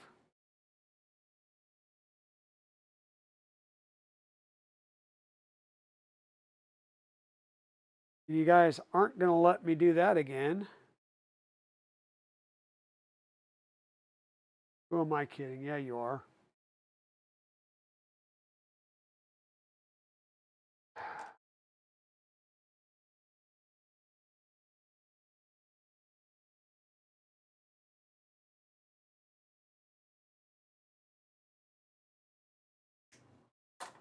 Okay. Now we'll be at 235, which will be the second one. And then we'll need 155 for the first one. We'll just work our way back over.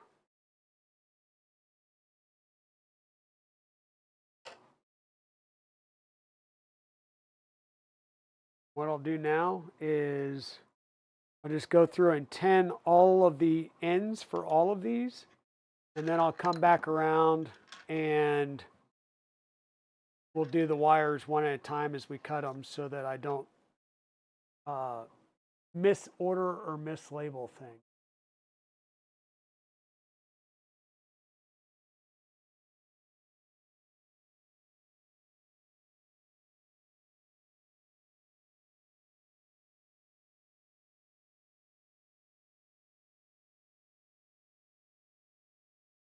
make a comment like, if only I had a fume extractor. Oh, wait. I have a kit for a fume extractor as part of an Alien 3D UFO box. I know exactly where that's at. Maybe I should build that sometime.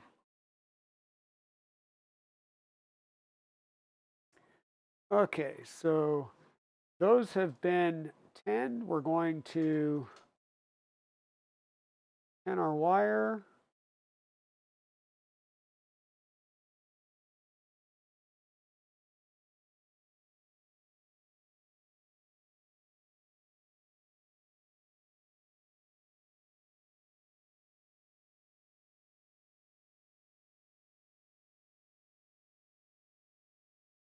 Baldur's Gate. There you go. Yeah, I know a lot of people are playing Baldur's Gate, and I still haven't played Baldur's Gate, like any of them yet.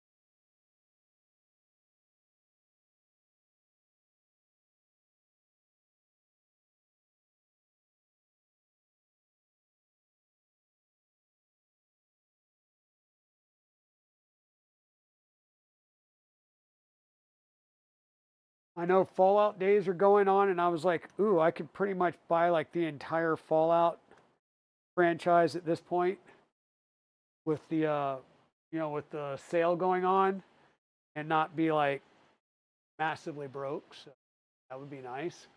What are we doing? We're gonna do 155. 155.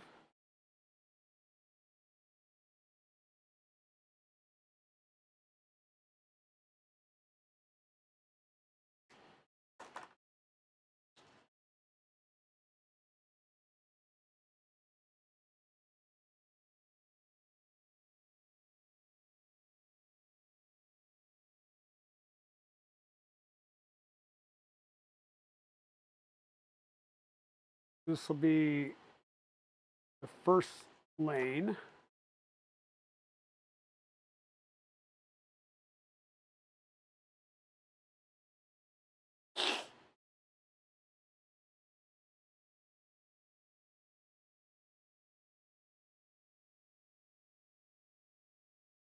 Guess well, since we have the soldering iron out, we'll grab the motors and do the motors as well.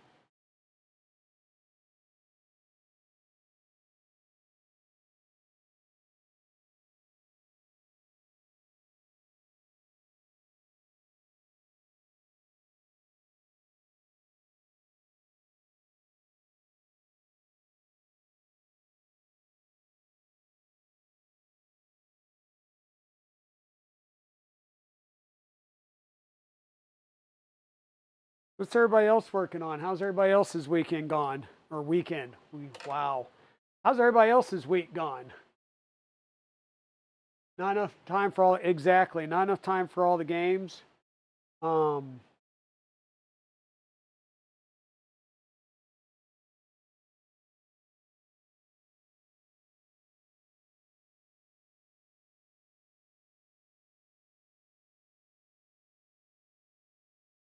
like I do weird things. Like I won't game for a long time, and then I'll game and I'll like binge game for a while. You know?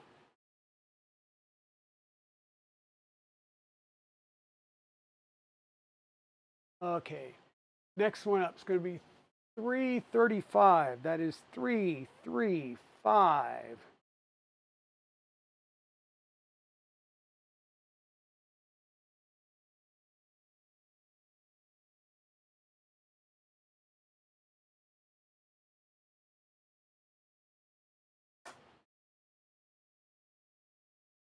Hey, long shot. Glad to see you're back. I'm muddling, piddling through here.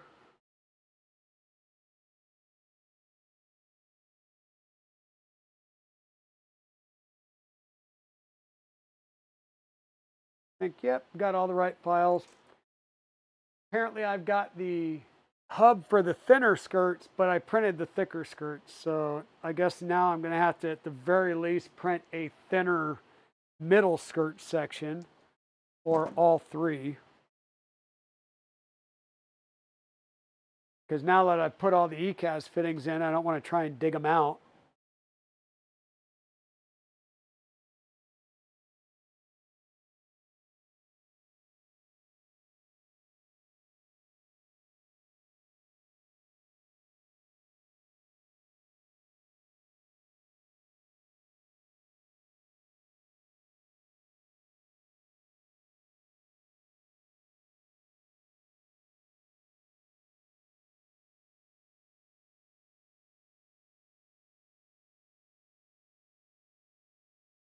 Black on black on black. You got OmniFixos in a week. Yeah, OmniFixos are the bomb diggity. When people were first talking about them, I was like, I've got the little alligator ones that came with my cheap Radio Shack soldering iron. And yeah, once I saw them and I was like, maybe I'll give them a shot. Oh, wow, they're pricey. And I was like, well, I can do it now. So I went ahead and did them. Best purchase ever.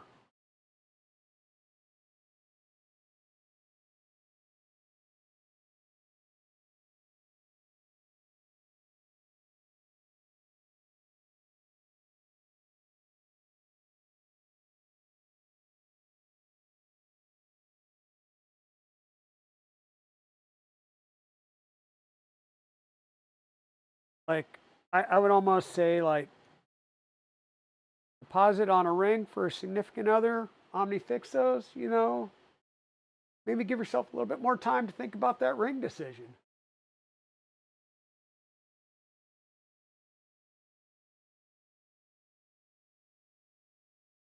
I'm kidding, by the way.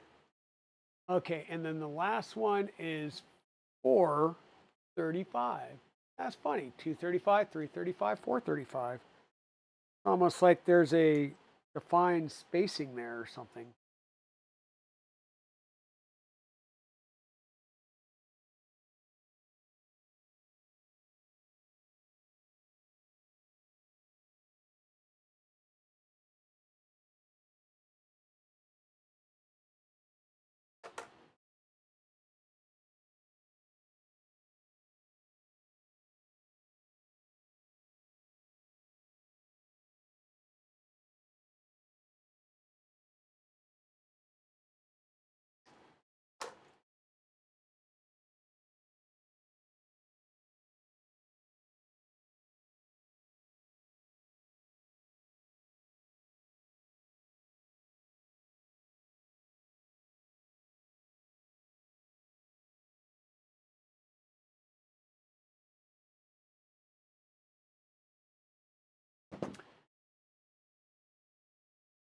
Yours is okay. You just need more money trying to be getting a job, but being disabled. Yeah.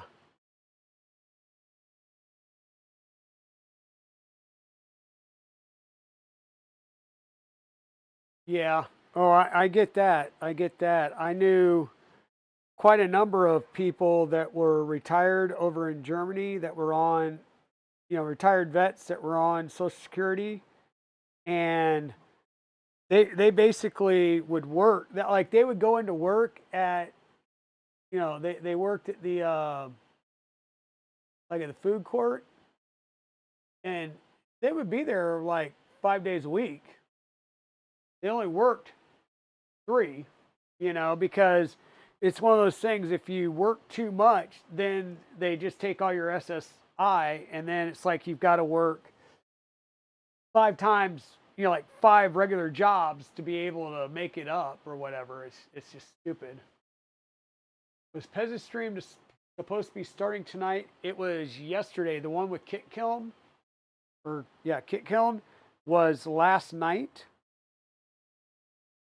I watched some of it, but I like when I finally, like, it was up on my other screen as I was working through issues with work stuff till 10:30 last night, and about the time that I um took it off mute so I could actually listen, um it was she was ending and rating out. So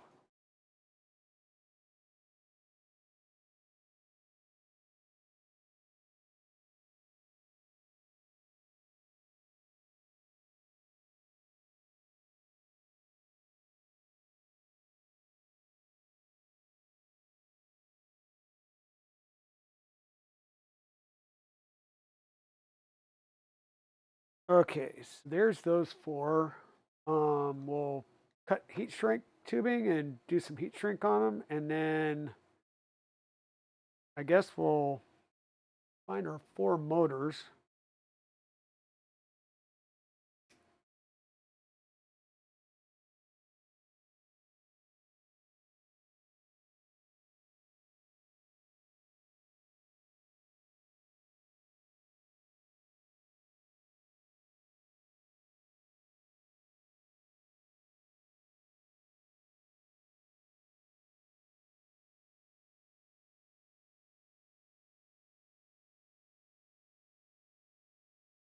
Now, Liz might still be streaming tonight, but I believe the stream that you were referring to is the one with Kit killing, and that was last night.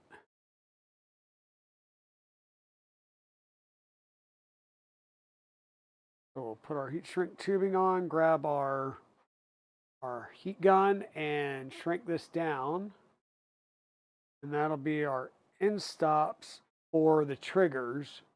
So these are at the respooler heads. We'll do the N20 motors because those are in the respooler heads.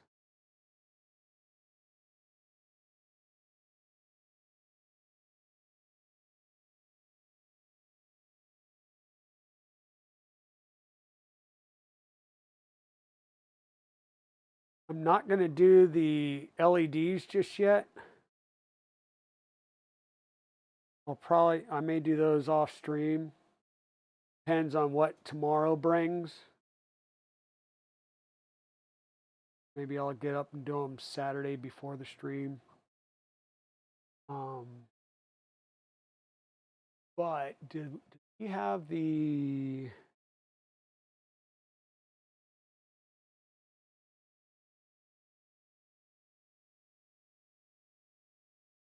Do you have the lights on here? Stepper, jumper.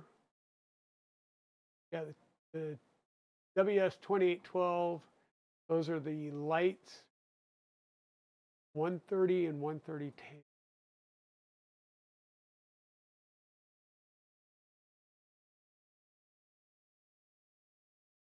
Okay. Yeah, we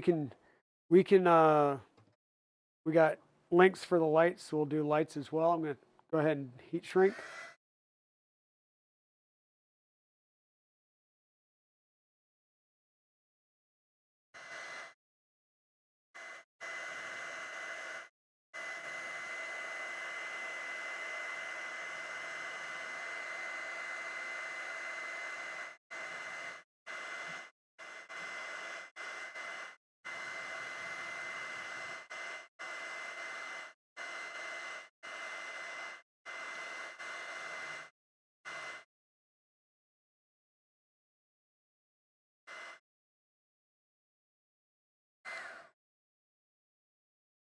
Okay.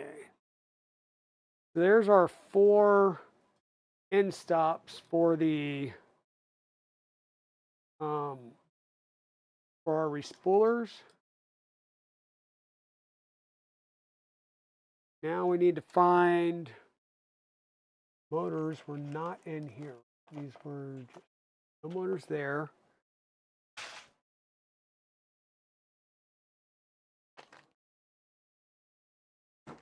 What did I do with the other set of motors? There.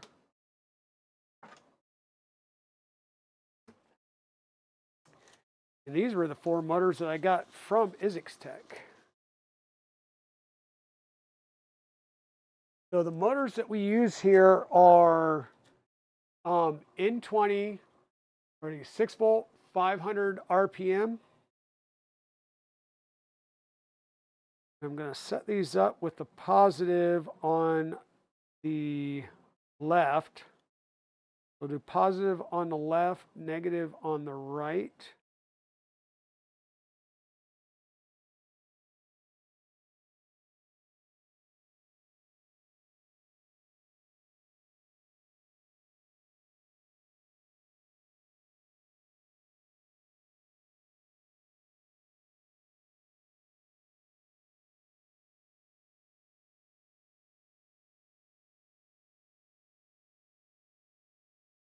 And once again, getting these all in the same way just makes it a lot easier when you're going in and starting to do your soldering. And I'm going to go ahead and pretend these.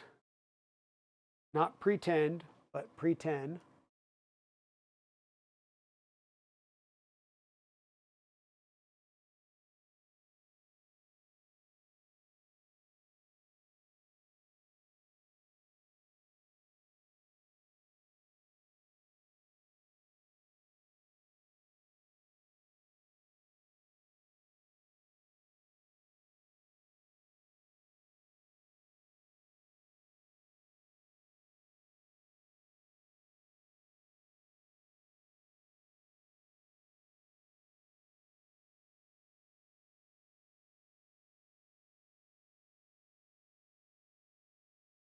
So these motors, they actually have like a hole in them, and you can get the wire through the hole and then kind of twist it. Every time I tried to do that, I wind up breaking the wire. It basically makes a stress point and I break the wire. And Polymaker coming in with a raid. How's it going, Polymaker? Welcome, welcome everybody. Epic Man, welcome in. Da Vinci. Let's see. Polymaker rated in with a party of 55. Holy cow. Hey, Retro Maker, welcome on in.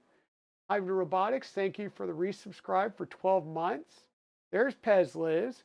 Hey, Liz, somebody was asking about your special stream, and that was last night, right? Hey, Joe Lambic. Igareki Designs, welcome in. Nice to see you. Hey, Maker Viking, how's it going? Pete. So we're muddling through a box turtle, and like most of my streams, I've apparently mixed and matched parts. So I've got the thinner skirts for the side, and the ones that I had pre-sliced for the front and back were the thicker ones, which I was like, okay, no problem, that'll work. So after I got the end stop wired up and got all 5 of the ECAS fittings pressed into the hub, I decided to try and fit it together and realized that this is the this is the hub mount for the thinner skirts. So at the very least, I have to reprint this center piece in the thinner skirt. So that'll be done between this stream and Saturday morning stream. Hey, Stephen Poole, how's it going? Welcome in. There's the Polymaker. How's it going? How's it going? Gulfsfur's back. Cool. It's not in the hundreds. I'm assuming, is that Nightcore that's on there as Polymaker 3D? Thank you for the follow, Outcasted Wanderer.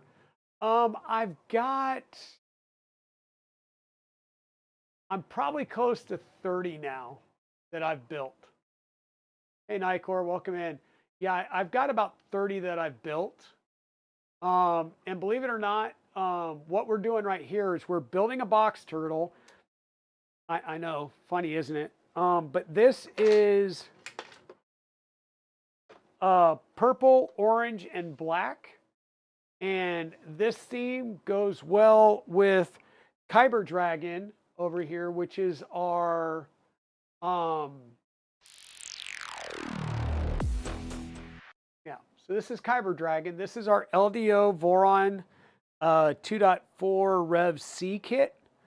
We're gonna get the box turtle set up on this Voron 2.4. And it's going to go as a package over to Evocate 3D, which is a local brick and mortar store here in Raleigh, North Carolina. And it's going to be on display. So I'll have, signage up here related to this with, links to my channel, my builds and stuff like that. And signage for the box turtle going over to Armored Turtle's Discord site and stuff. And this will be on display over there at their brick and mortar store here in town. And you'll be glad to know that this is Polymaker. I think they're both ABS. It's orange and purple, and let me double check. The purple might be ASA. Yeah, the purple's ASA, the orange is ABS. And then the parts that we're printing for the Stinger is Cookie CAD,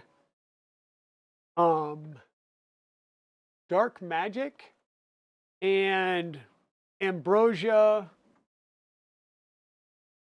What is that? The one zombie like Galactic Midnight Meteorite. So that's the color scheme. Tentatively, I'm going for the LH Stinger, which will be the next full printer build that we'll be getting into here. And I think we'll probably wait until we get back from the KB3D weekend fun. So, hey, Tech Jeeper. Hey, Shenanigans. How's it going? Welcome, welcome, welcome.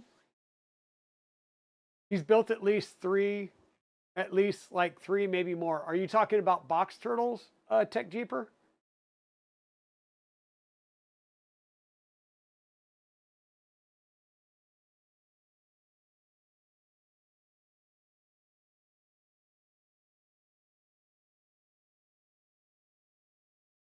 Yeah, I've built like 3 printers, you know. What's the approximate cost to build a box turtle? So today, Isix Tech, and let me try and pull up their website. Actually, let me just do this. We do it the easy way. Here you go, full display. So if you go out to the Armored Turtle GitHub, you also want to go and get on the Discord, because there's going to be a lot of help from all of us that have been participating in the closed beta. But if you come out here to the Discord, you will see, or Discord, to the GitHub, you will see there's the box turtle, which is what we're building here now. It uses the AFC Clipper add-on, as does the 8-track Raven, which is like the individual hot swappable cassette system. The fill detector, if you don't have a tool head runout sensor or filament sensor, you can use the fill detector. It's 2 ECAS fittings, a 5mm ball bearing, and a end stop. Okay, real simple, and you can mount it right at the top of your extruder. Then you have an option of the turtleneck or the turtleneck 2.0. These are buffers, but they're buffers between the extruder lanes, the lane extruder motors in your box turtle, and your tool head extruder. So it keeps them in sync, or allows them to stay in sync without one or the other overdriving the other and not cutting, but marring up the filament. And yeah, it's 200 to 300 plus the filament. And that's from Isix right now. Yeah, there you go, Thunder Keys. But what I wanted to do was come here and look at Box Turtle, because I think down at the bottom, he did list out the sourcing vendors, yes. So you can get frames from DLL PDF. If you've already got a custom frame for your printer and you want to get a frame that matches, they can do that for you. Or if you just want to get really cool colors, you can do that. Isix Tech has the bomb in full kits. So that's the one we were going to go to. If you're in the EU, Alchemy 3D and Lab 4450, basically a bomb in the box, and 4450 has the MCU. In the EU and the UK, was it 123D, has the MCU boards. So depending on where you're at, you can get to various vendors in the States. If you're coming through Isix Tech, he does have box turtle parts. And it looks like, yes, the bomb in a box. So this will be your extruder motors, the AFC light board, all of the, the bits and bobs, the screws and stuff. It's going to be 250. If you want to self-source or you've got a bunch of stuff on hand already and you just need the board, it's $70. And you can mix and match. So you can buy everything, uh, you know, yeah. And LDO will be coming out with kits. They did tease that already. So LDO is going to make kits. Um, don't know how soon that's going to happen, but those are in the works. So, oh, good. He's got the 2209s. Probably get a bunch of those. Yeah, I'm going to get a bunch of them at KB3D next week. Oh, yes, next weekend. If you're in the, was it Twinsburg, Ohio area? Yes, let me pull this back up. And this will be how bad it is. Let's see how many characters it takes. K. 1. KB3D.com. That's why, I'm there way too much. KB3D's open house is November 2nd from noon to 4 p.m. It's in Twinsburg, Ohio at their new facility. They will have door prizes, food, and 15% off store-wide. So if you're going, I will see you there. I will be there. I know I'm planning on bringing Fractured Dragon, which is my positron. I believe I'm also going to bring the Rook 2020 that's made it to the KB3D table for 2 years worth of the show season now. He has the KB3D branded Rook 2020 Mark II that I built. That is in the shop. It will be there as well. So,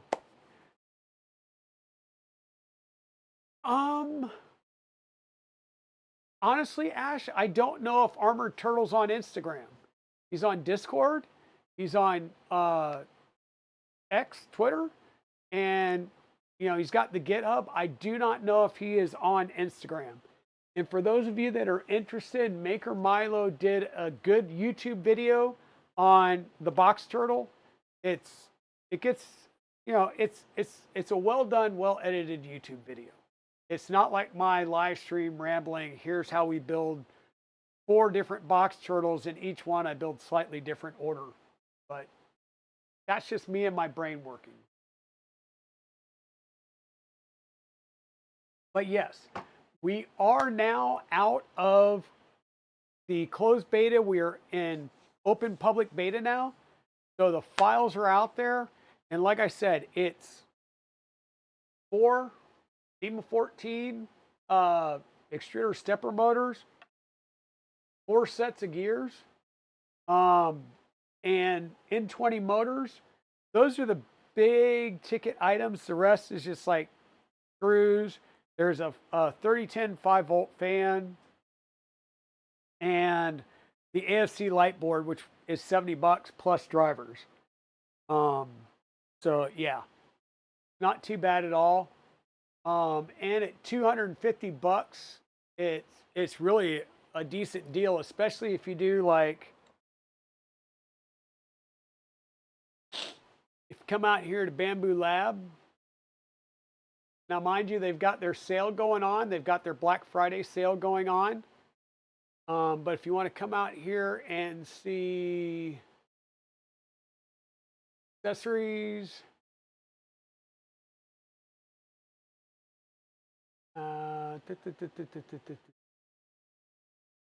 really, like, where the hell do I just get to the?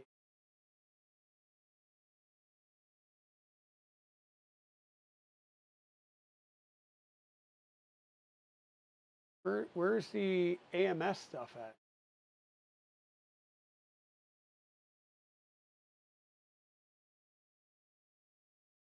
Like, I just want to know what the AMS is by itself. There we go. AMS is currently at $249 for Black Friday sale. The AMS only works with the Bamboo Lab printer. The Box Turtle will work with any Clipper-based printer that you have access to the host, because you need to install the AFC Clipper add-on, which is some Java modules. But beyond that, you can make it work on any clipperized printer. But regularly, that AMS is $350.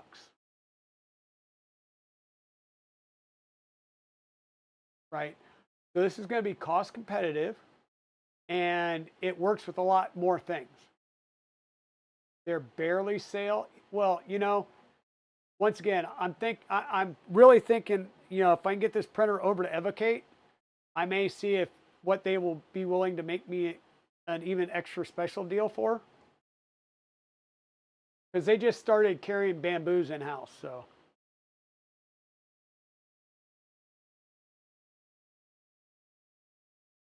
yeah, I tell you what though, I've got, let's see, the PLA, the bamboo PLA I have down here that I still haven't gotten into for whatever reason, is on their regular spools. I bought ABS on their refill spool, or you know, their refill reels, and I bought 2 of their like master spools. Every time, as soon as it goes to do the rewind, the spool comes apart, and now I've got filament everywhere, and I'm sitting here rewinding. So what I do is the Epax 3D rule spools. I just respool it on an Epax 3D spool. So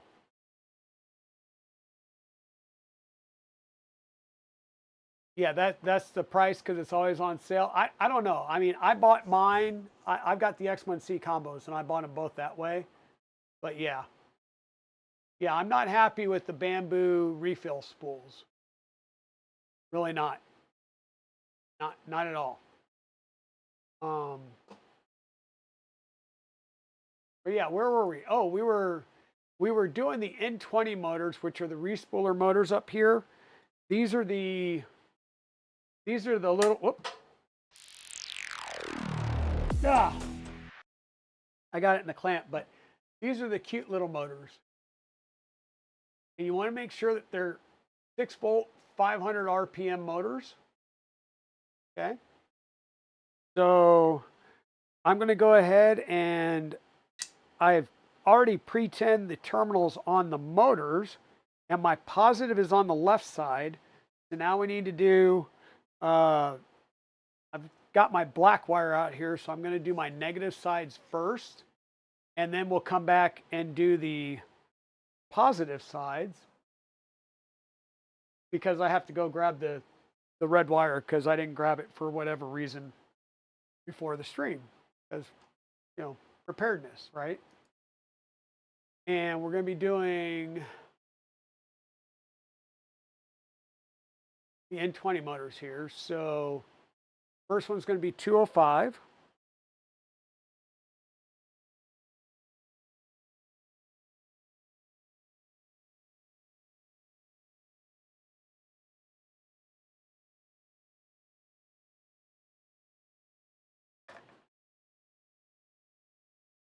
Then 315.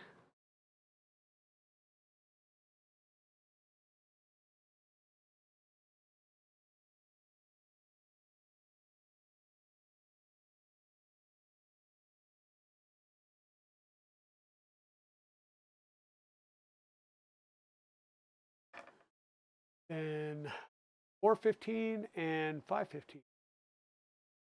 Almost, once again, like those are at a set interval.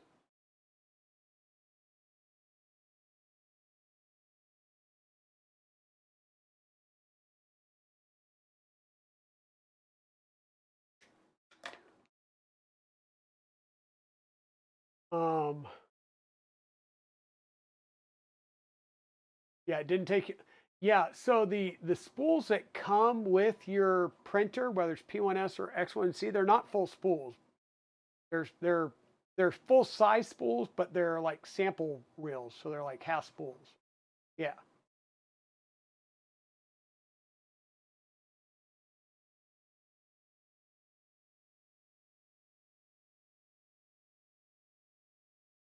Now, I will make my comment. If the best thing I found, so like you can print out the things that you can add like batteries or other weights to for your your cardboard spools to keep them from getting yanked up and out by the force of um, the AMS motors. Or you can do what I did, which was follow somebody else, and I can't remember who, and get yourself some big balls. These, I can't remember what size these are, but these are pretty hefty ball bearings. And you can put one or two of these into the inner ring of the spool and they'll stay there. And because they're bearings, they'll actually roll around and keep their weight at the bottom of it. And it keeps it from pulling that spool up and then jamming it against the top of the lid. Yeah, cardboard spools work in box turtle. So the bamboo refill spools that I have, I'm not sure where I've got them shoved at right now. They don't stay, like you twist them together, and then as soon as it does a rewind, it untwists, and now your spool goes everywhere. That's the issue with those. This is going to be 435, right? 1, 2, 3. So this,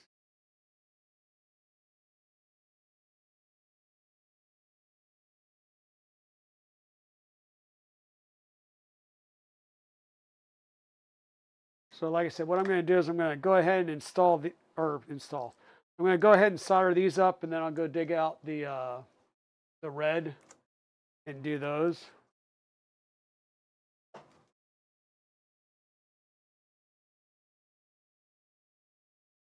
Like, why would we put this in any semblance of an order? I know this is the smallest one.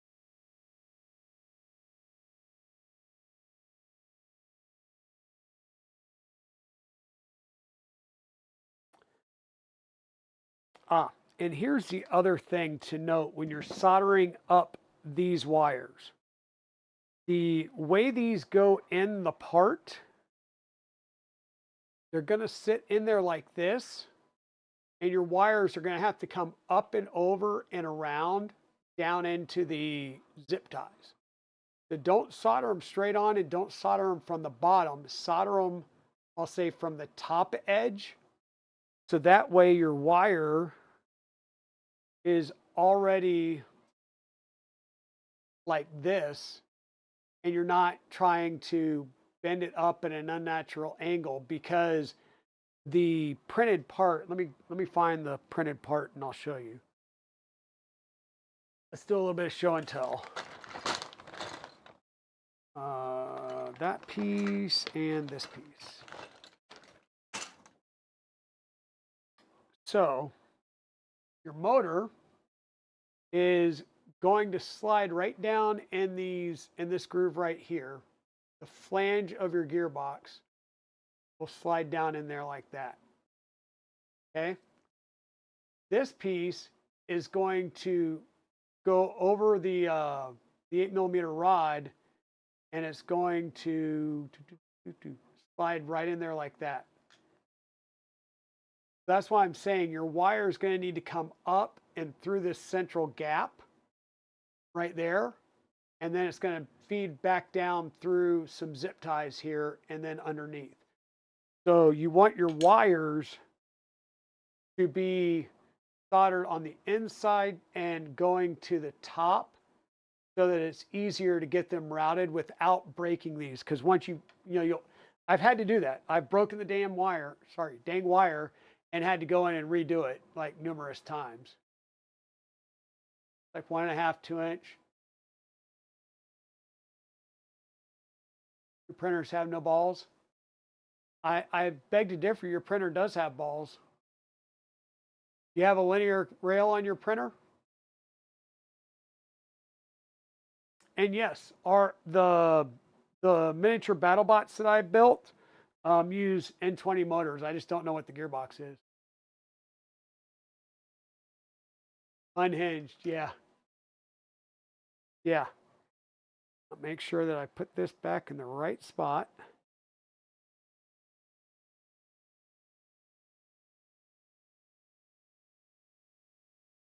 So we tin the tabs here. We're going to tin the wire.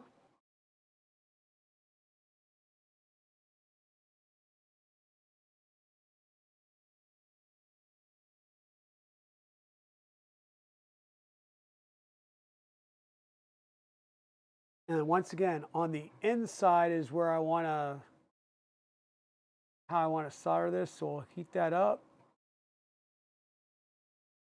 hold it in place, give it a little tug. So that's good. And that way, that one's nice and set. Now I just need to, I know that's the longest one. Which one of these is?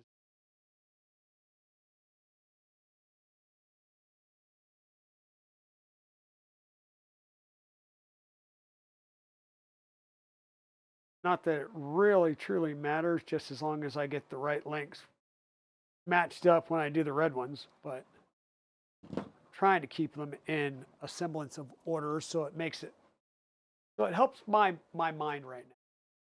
But yeah, unhinged, very tiny balls, yes.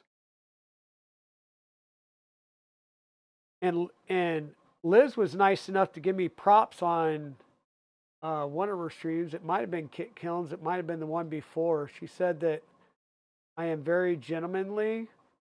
I think it was the stream before, but she said that I was very gentlemanly, and I wore gloves when I lubed my rails and balls.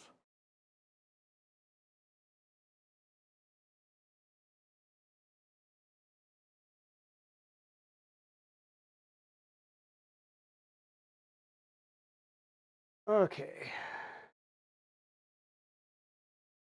And just make double, triple, quadruple sure.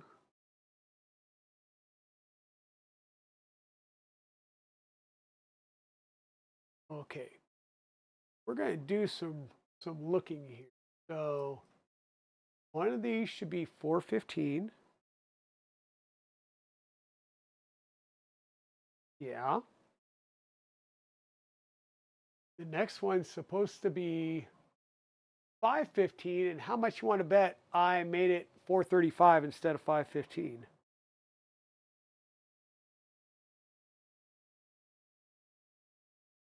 It's just not my day for reading spreadsheets anymore because I've been doing a lot of that lately. Spreadsheets and log files. Hey, Kevin, how's it going? Well, it depends.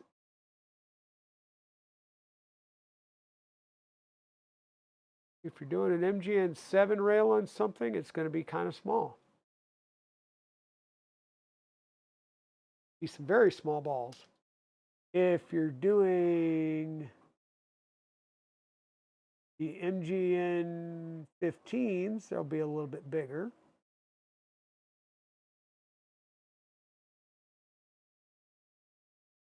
And if you're just looking for some weight and heft, you go get the big daddies.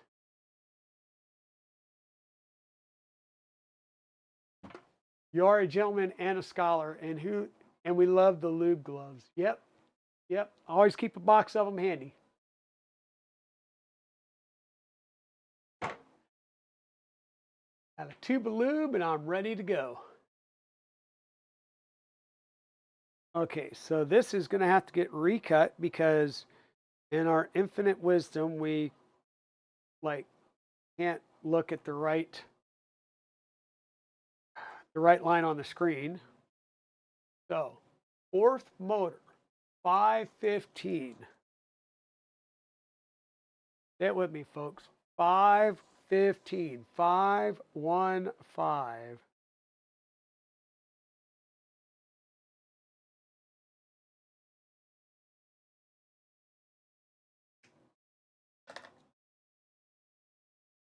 I love when Liz comes back and joins the conversation when we start talking about lubing and balls. Perfect timing, Liz.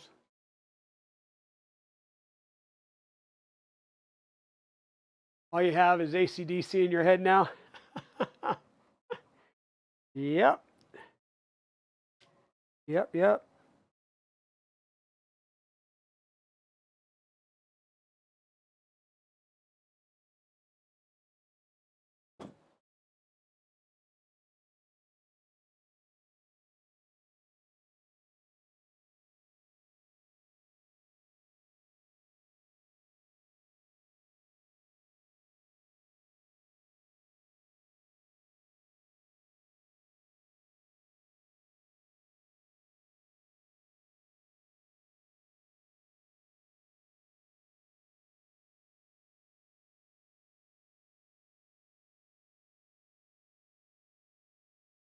Okay.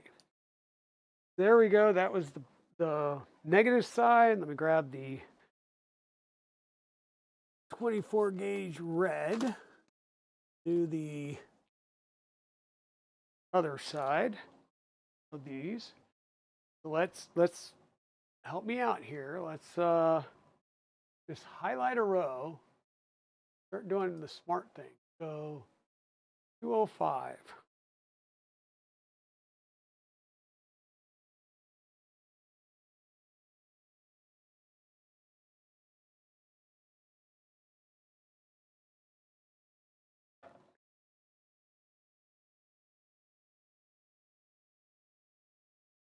You were getting groceries? Well, what'd you get? Did you get anything good?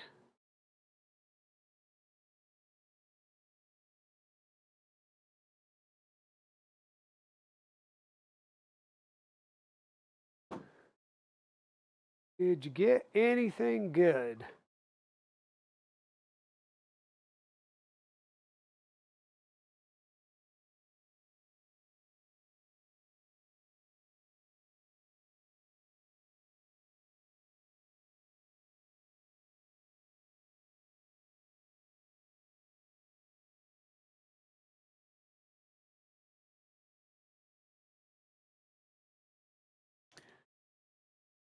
Okay. Next row. 315.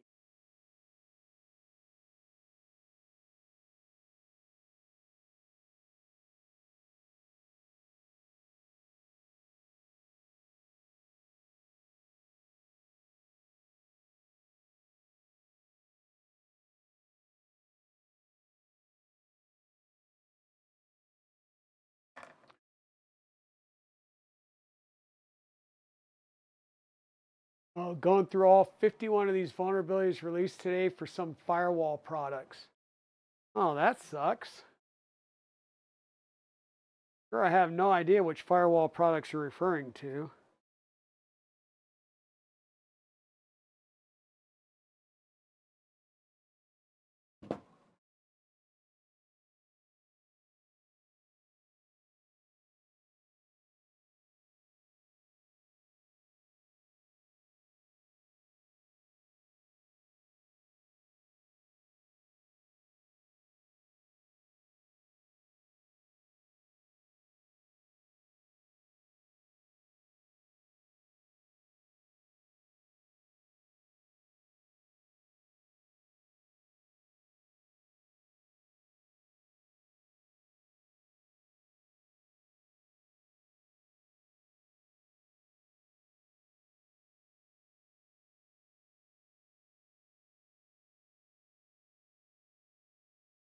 He's trying to throw some shade at me, but it must be Fortinet. Yeah, yeah, there you go. Juniper too. Be Juniper. Or 15.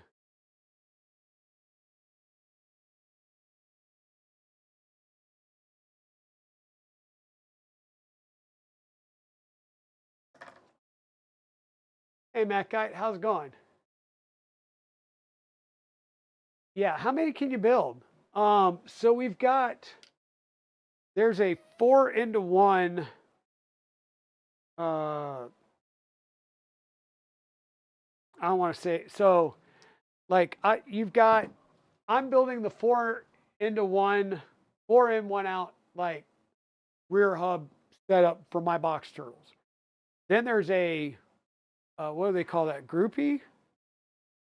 What did I do with the one I printed out now? I don't know. There's a groupie, which is also a 4 in 1 that kind of looks like, I don't know, the 4 into 1 that you would see on an A1 Mini or an A1. So you could take 4 outputs from 4 box turtles that are 4 into 1, go through one of those, and hey, now you've got 16. Um,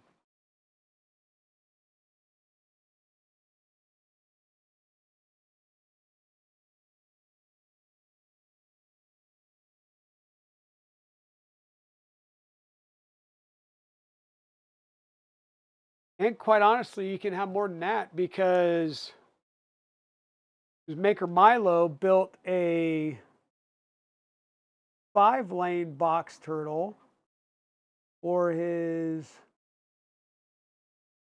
350 size Voron.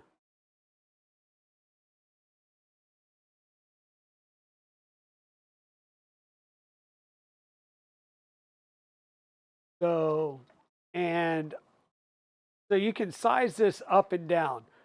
4 is the standard, but each lane is like, was it 40 millimeters? No, not 40 millimeters. Dear God. Um, I'm like, where's the lanes in the box turtle? Anyhow, whatever size they are, right? You can just add another one and just keep extending it out, but just realize that at some point it's, um, it's going to get unwieldy. So it'd almost be better to set up like a shelving unit and just stack them up. So yeah, I want to say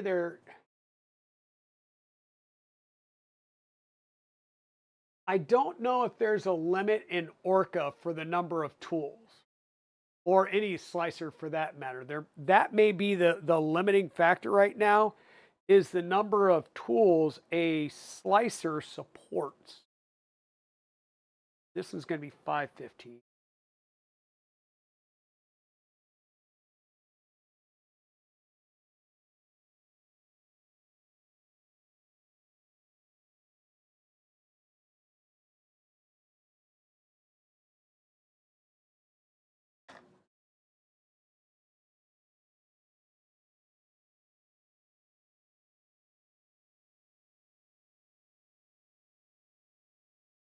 Happy Thursday, everybody.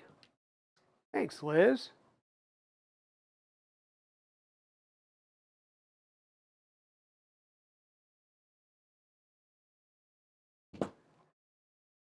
Happy Thursday. So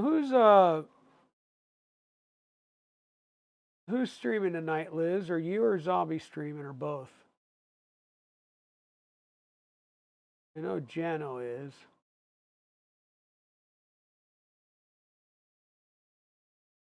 See, like Mrs. Dragon won't be on my stream, but I guarantee you she'll be checking out Jano for marbles.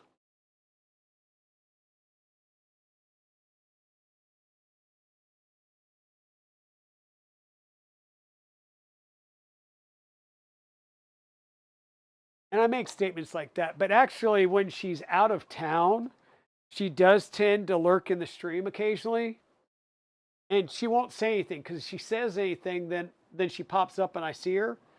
But if she doesn't say anything, she doesn't show up as users in chat either, and she can just lurk and skulk around. And she catches me telling you guys like what I've bought and what I have in the pipeline. I think Zombie is tonight. May do a daytime stream tomorrow. Okay.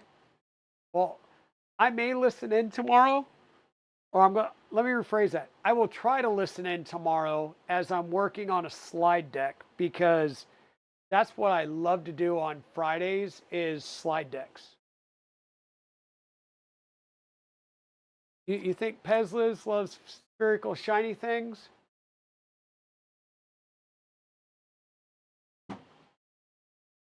Oh, you guys. You guys. All right, so I'm going to put that away. We got motors. We've got the end stops, which means I'm fairly good. I'm going to have to do some heat sets.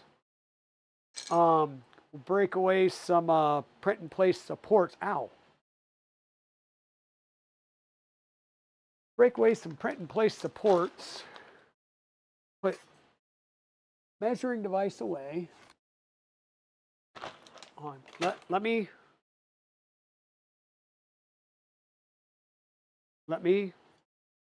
clean up and make some room because once again, we're trying to work cleaner and smarter so that we don't injure ourselves.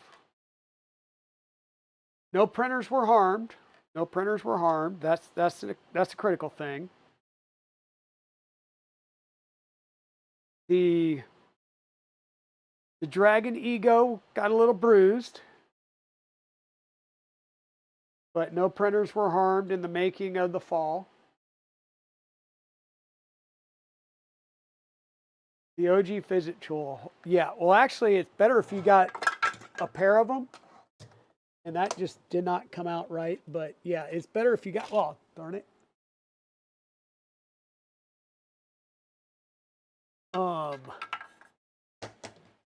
And I'm not sure what the term is, but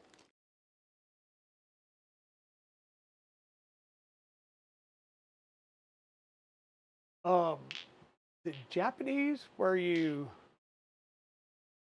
do this and it's supposed to help with something. It's the sound of them of the balls. You don't want the balls doing that. You want them to be moving smoothly around in your hand, and that sphere goes north. It has a bearing. Oh snap! Sphere goes north. It has a bearing. Ay ay ay ay ay. Okay, so we've got motors, end stops. We're going to need some parts, and each set of the parts here is going to have a heat set or three.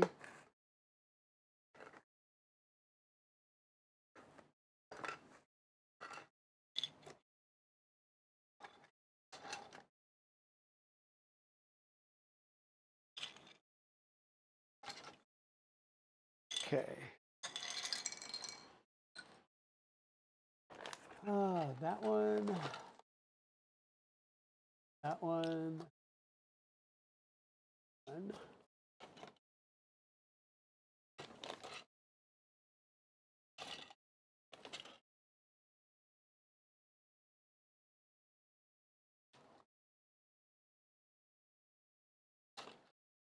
Does anybody else print out extra parts when you're printing TPU?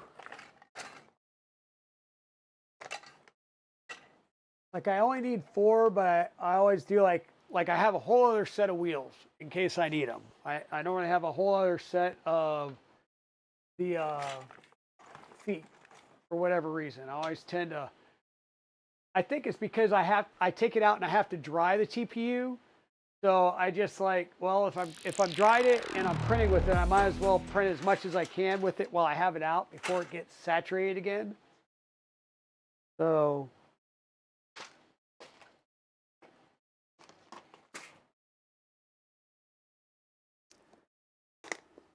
let's get these couple of things put up as well. So each of these are going to need a heat set right there at the end. And any of them that have this little piece there, we just have to snap that off to be able to get to that piece. A bunch of these came off already because they're on that 4th leg that I have to reprint. 1, 2, 3, 4, 5, 6, 7, 8. Hey, here's all 8 of them. Cool. Same thing here. We're going to have to snap this piece off here. You can do it with your fingers. You can do it with a pair of pliers. Just be careful. You don't want to actually break that part. It is kind of a weak area right there. So be careful. And I would actually suggest rather than bending it, twist it. Give it a little bit of a twist and it should pop off.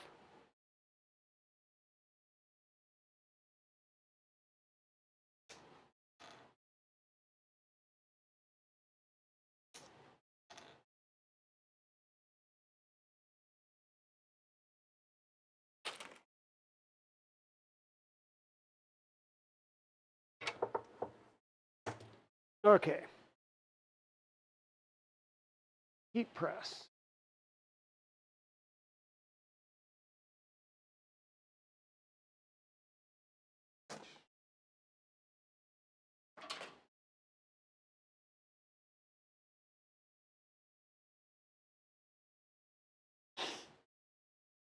Hey, Britt, how's it going? Welcome on in. Just people not to. Uh-oh, what'd you Google? Thank you for the follow, Cody C. Weissman. You'd love to get a Rook kit and a Death Racer kit? Well, Hybrid Robotics.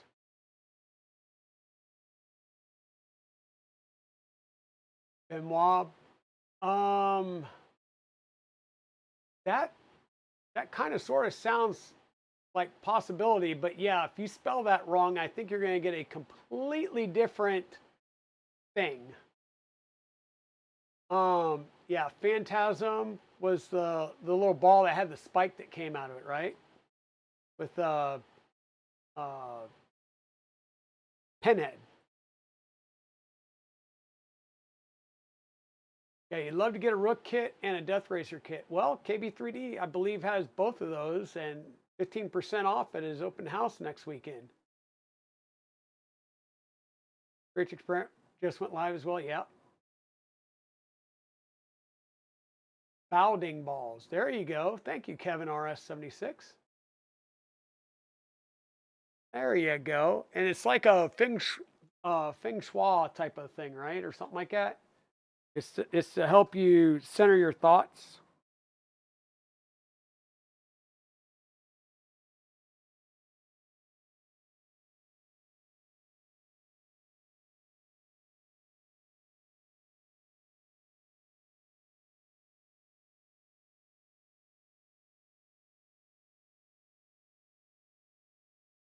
So we're putting a heat set right here, and it's going to be on all 8 of the side panels, whether it's the left or right side. There's going to be one on each side. This is how they get secured to the lanes.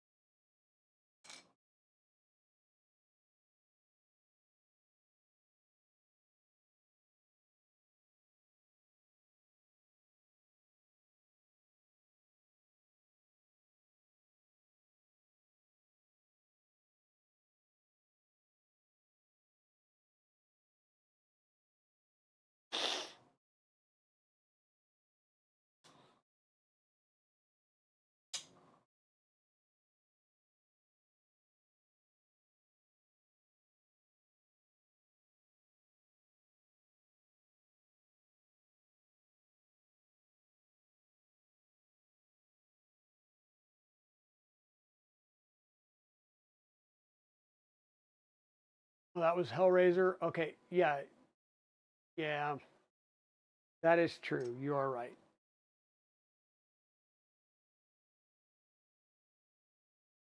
Vixen Dude is adding earrings to Maker World. Uh-oh. Uh-oh.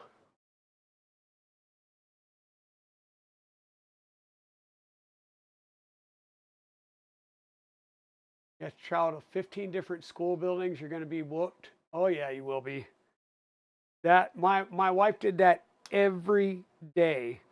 She was a itinerant teacher at the Wake County Public School System, which is, I think she had access to like all 300 elementary schools in the county.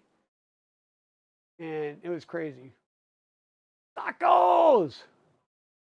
Tacos! Everybody go to Liz's place for tacos! Actually, she's probably talking about the taco earrings. Tacos and maple leaf. Gotcha.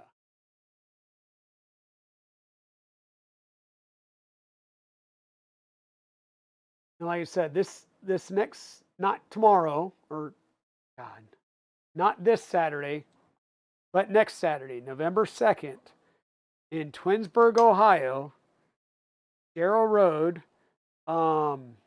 Don't ask me for the actual like street number, but Darrow Road is KB3D's first open house for their new brick and mortar store. They've been open for a while, but they're throwing the doors open. They're going to have food and door prizes and 15% off all the cool things that they have in stock.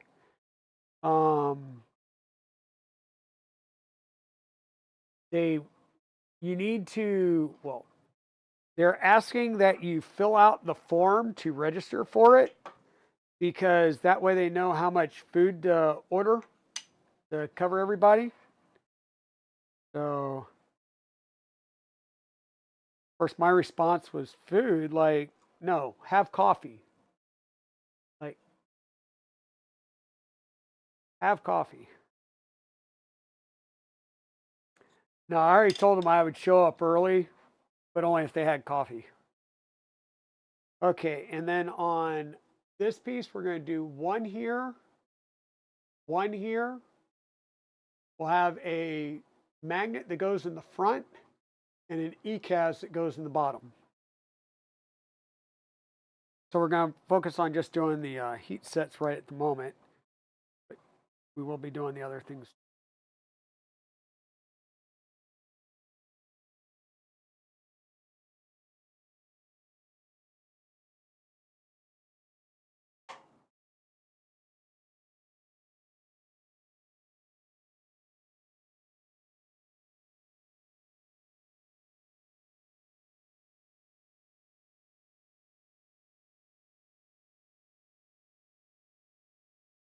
Earrings not supper. Yeah, but it sounded great for supper though.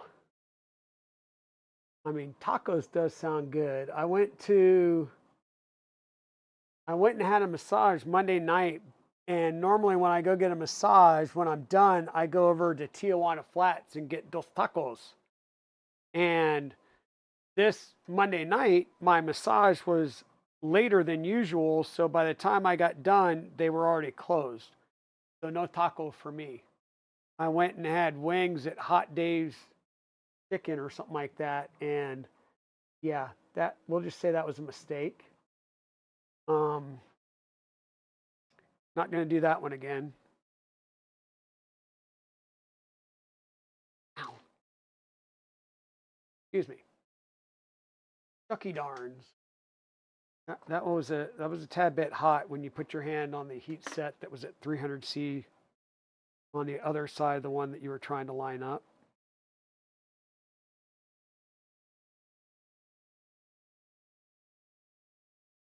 Kind of would not recommend, by the way.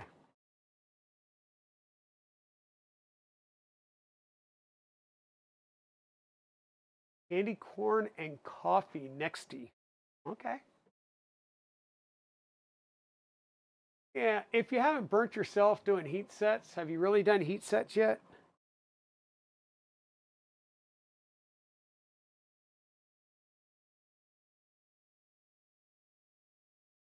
I mean, why do you use build? Why do you do red when you do printer builds? Because that way you don't have to clean the blood off. Have you never used heat sets yet? Where have you been?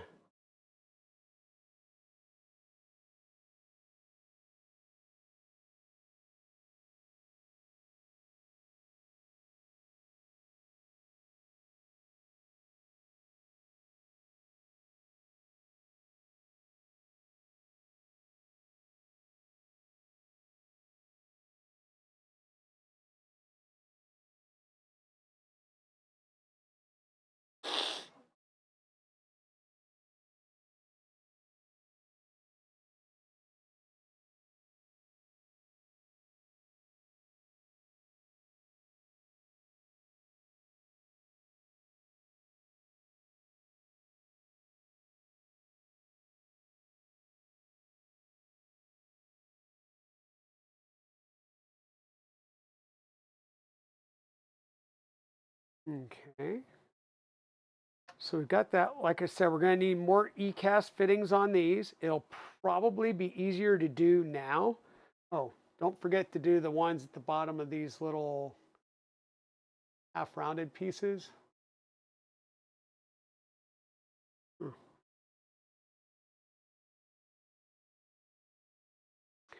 And I'm going to need to print a new one of that because that one did something funky there. So we'll add that to the print or the reprint bin. What were we going to reprint? We're going to reprint this. We're going to try and reprint the skirts. And There's something else we're going to reprint. What was that?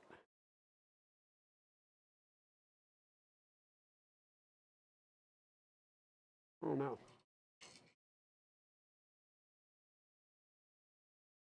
There.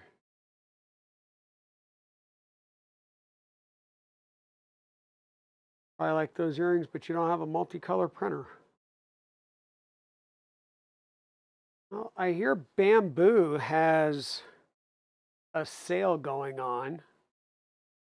I have no affiliate links of any source for Bamboo Labs, but the A1 Mini with the AMS light,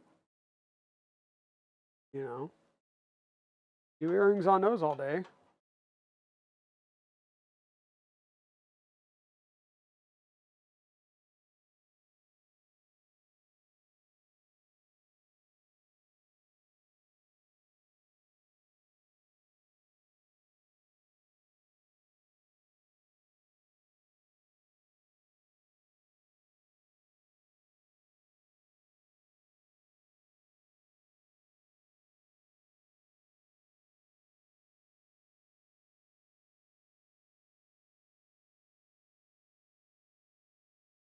Okay. We're going to be able to do 3 of these. I think we're good for now. So I'm going to unplug this and scoot it out of the way so I try not to burn myself. I'm trying to hedge my bets here.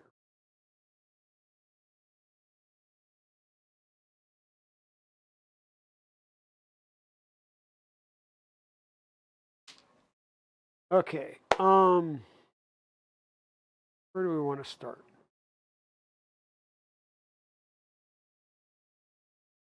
Let's start by actually doing some ECAS fittings.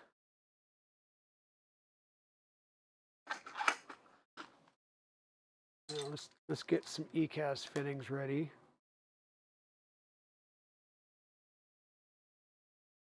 We'll need 8 of these because there's another piece that I haven't pulled out yet, but we'll need 8 of these. 4 for these and then 4 for or no, we'll just need 4. I keep forgetting they changed the inlet so that you don't need a ECAS. Bomb reduction.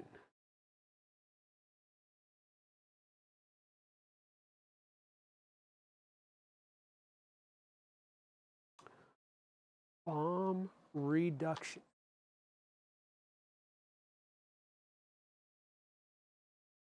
I think we're done with this. Let me put this up so it's out of the way. Oof.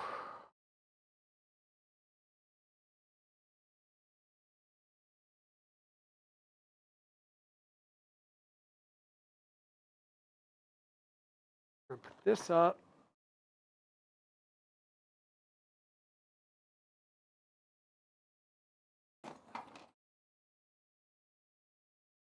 That over. We're gonna put this over here so I can sit down because that foot's starting to hurt.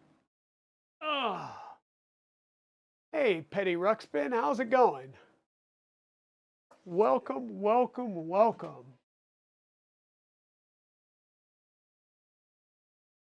Candy corn is color swaps. Nice. Oh yeah, because you're printing them high, and then you can so you can do color swaps for the candy corn. Now, if they were printing them kind of flat, that would be different. But yeah, you could probably do candy corn. Just kind of lurking tonight. Hey, that's all good. Appreciate you coming in and adding to the count and giving a lurk. I've been that way myself a lot this last week because I have just been so brain dead from work. Like I said, Wednesday last night, while Miss Liz was doing her stream with Kit Kiln, I was on all stream. If I want anything, I have no clue because I was working. Like I had the stream up, and I kept trying to look over every now and then as I'd see her go to hold something up and see what she was holding up. But I was on a call for 6 hours, and it was a video call. So that it was just me and 2 other guys, but we were trying to you're trying to fix something and having to do some technical stuff. So, you know, three heads are better than one. Three sets of eyes, especially that late. Yeah. And the fact is we were on till 10:30 at night. So we were on, like, we worked a full day. We started working the problem at like 4:30, and we worked it till 10:30 at night. And I had to go into the office today, so I was back up at 5:30 this morning to get ready to go into work. Yeah, unfortunately, Liz, that wouldn't have worked for this thing. Like, like when I broke my foot that weekend, we had an event, and I've been going ever since. And I really hope. Okay, Mm,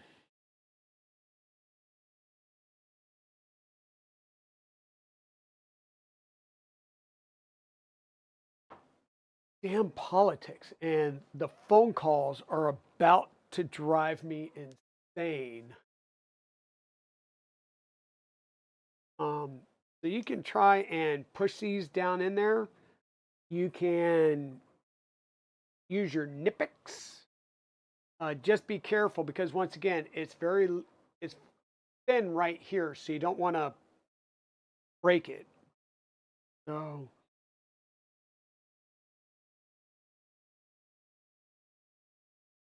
be careful. I just put them up. Be careful as you're trying to put these in.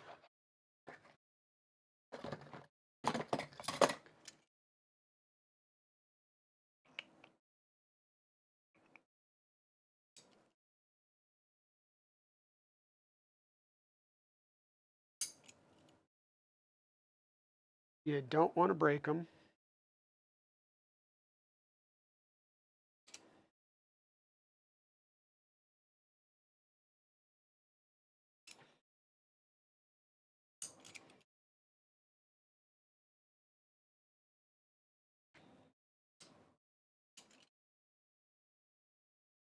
Like I've never had Nipix before until KB3D got me a set for Christmas last year as I was getting prepped to start doing the black box build. And I'm like, why have I never heard of these before? And these things are like the bomb diggity.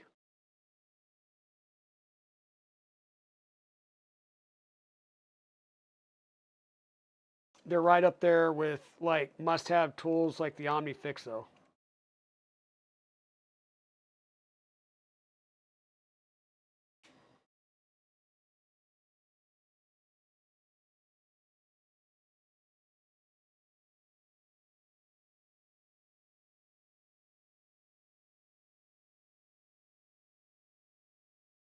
Doesn't seem to have the Mako for bamboo. Mako is that's the Sliceworks ones. Does he not have them listed, or does he not have them in stock? Because I believe he carries Sliceworks. I just don't know if he carries the Mako.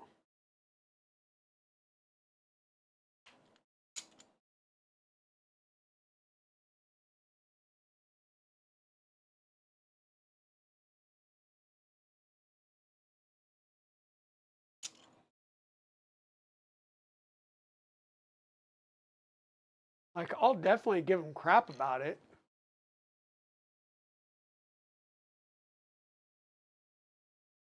Oh, the OmniFixo. So the OmniFixo is what I was using when I was soldering earlier. If you were here, if not, I can pull that back out. But the OmniFixo is a really good tool for soldering because it, um, yeah, the jaws on it. So like normally you're soldering third hands or whatever, they're alligator clips, right? So when you go to put it on something, it has a tendency to keep trying to slip out. On the OmniFixo, they're inline jaws on a compression spring. So rather than, doing this, it's it's doing this clamping motion. So you get a better clamp and things don't move on you.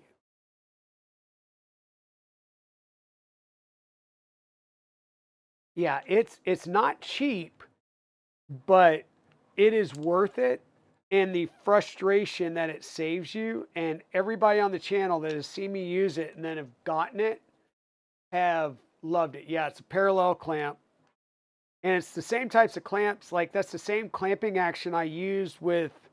I've got some Clico style fasteners for doing aluminum work or metal work.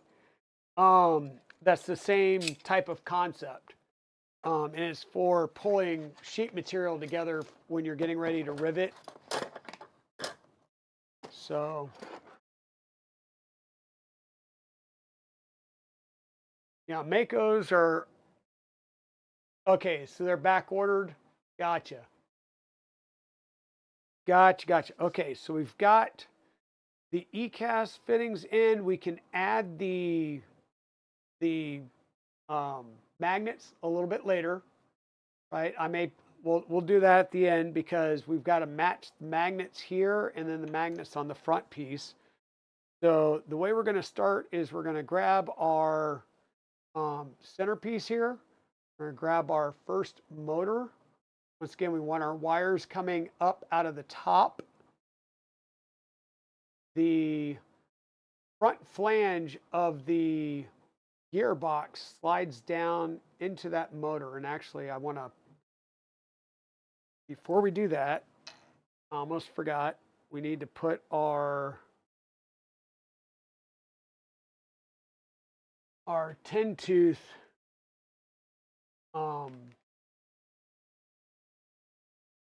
gears on.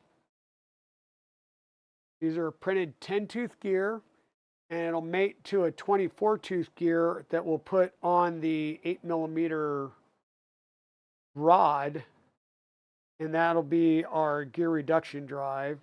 So we've got a gearbox that drops this down to 500 RPM, and then we've got a gear reduction that provides the torque down into the respoolers. Now, I have used my Nipix flat jaw pliers to do these as well. So I kind of get them started, and you want to be very gentle and make sure, once again, that you're a straight up and down and just go really slow. You don't want to bend the shaft or damage the motor.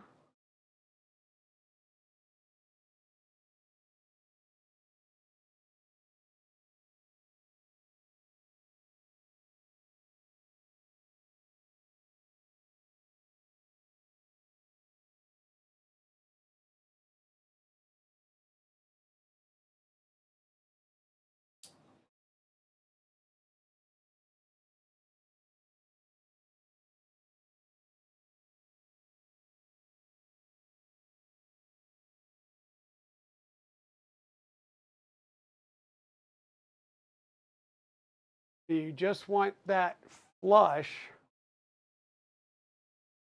with you want the gear flush with the top of the shaft there. We'll do this for all four.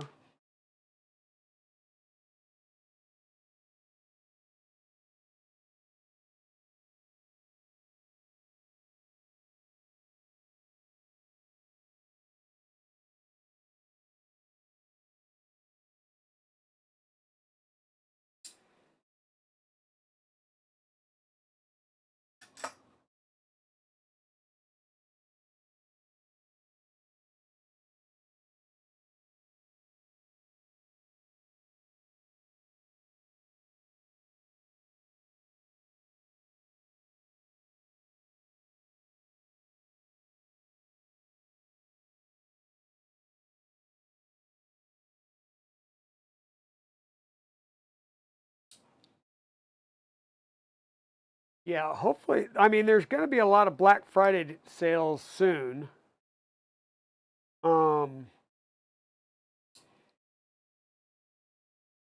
like we talked about earlier, the bamboo stuff's on Black Friday sale right now. The um I expect quite a few things to start going on Black Friday sale. Somebody else has already started their, or at least they have a sale ongoing. I'm trying to remember who it was.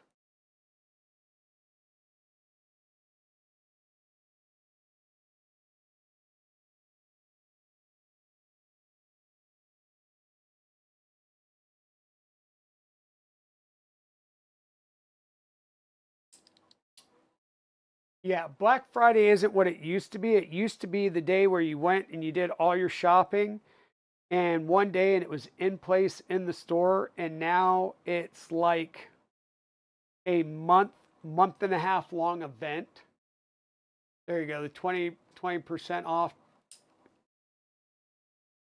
Um, Petty Ruxpin. Yeah, I mean, I my ERCFA kit is my ERCFA V2. It was the it's built. That's sitting over there. It has come off the Trident 350, and there is a box turtle on the Trident 350 downstairs.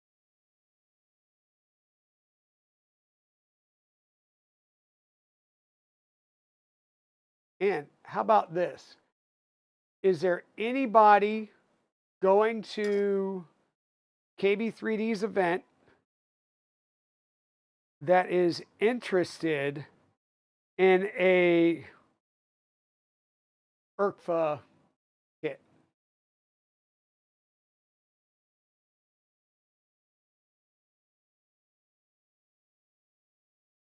Because I've got a DFH kit sitting right behind me. I've had it since Rocky Mountain.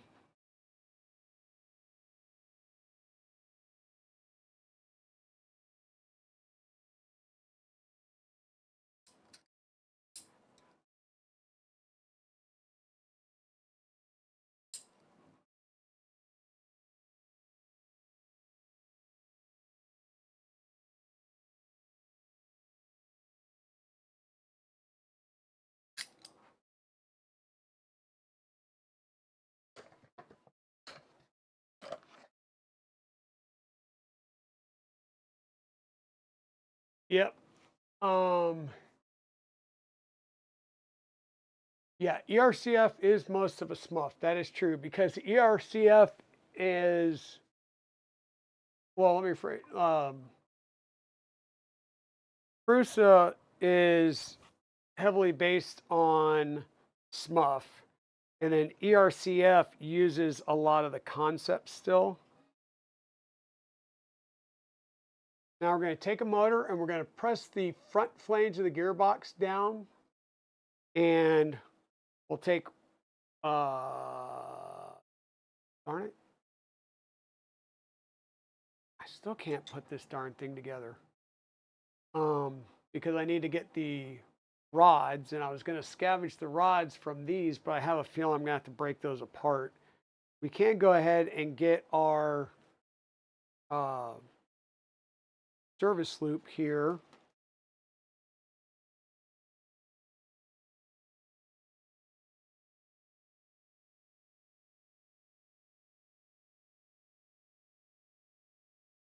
Service loop, strain relief.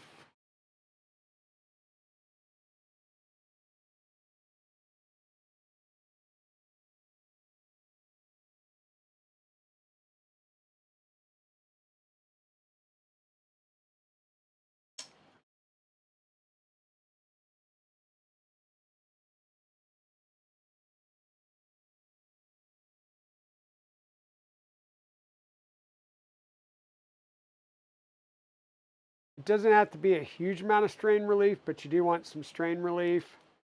Um,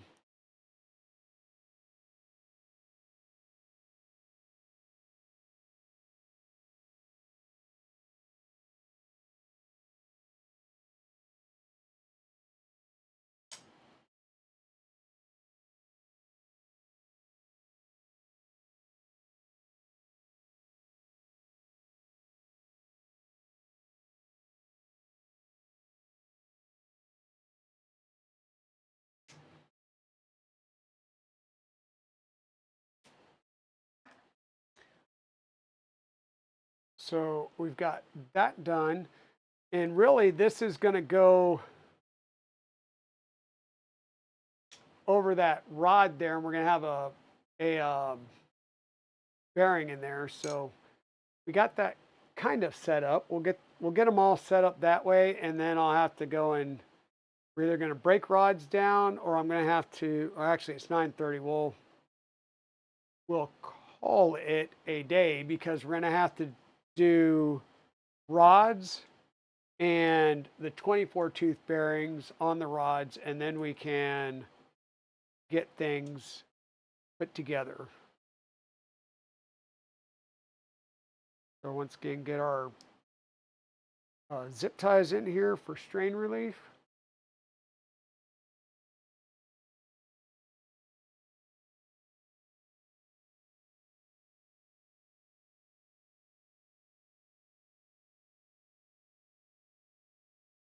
And kind of bend your wires over a little bit. Once again, there's not that much room between the wire and the printed housing part.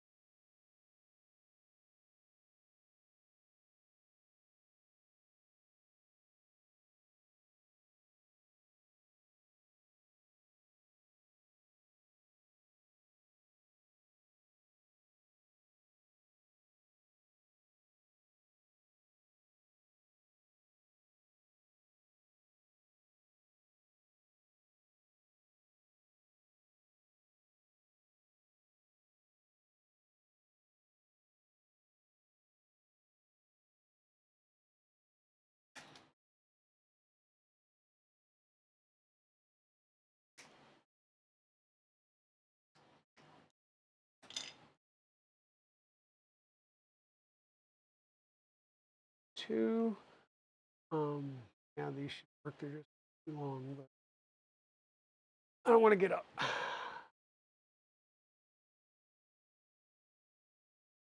How much do I want for it? Are you going to be at the KB3D thing, or do you need me to ship it?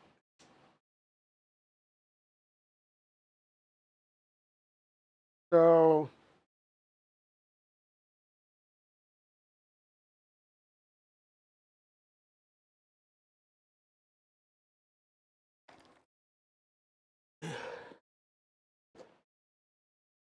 there's the kit. Let me double check. I'm not sure if this was an upgrade kit, or I'm assuming it's a full kit because there's a LDO motors box in there with motors, a servo. So yeah, this would be the full kit.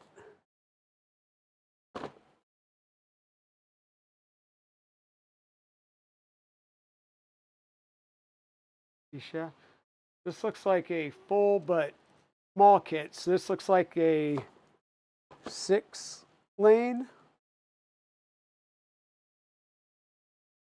Comes with a hat.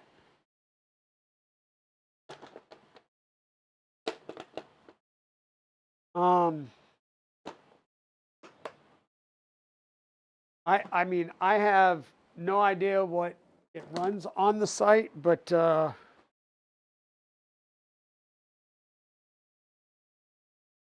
mean, honestly, I'm not going to use it. So let me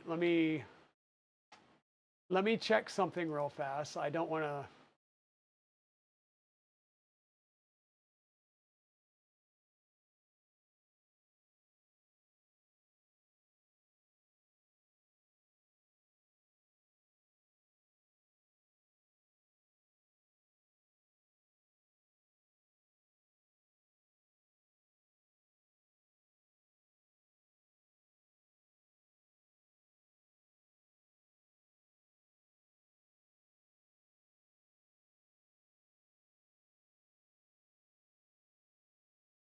Yeah, I just want to make sure because it doesn't look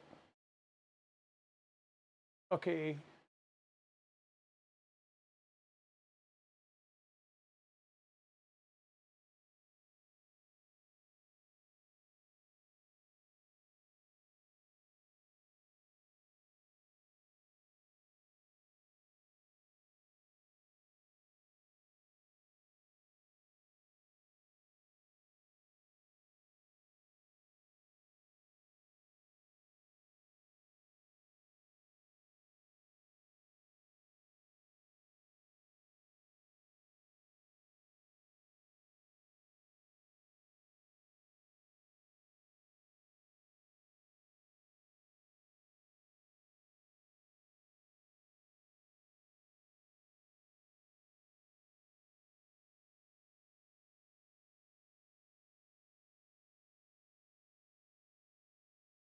Oh, there we go. There's some motors and everything.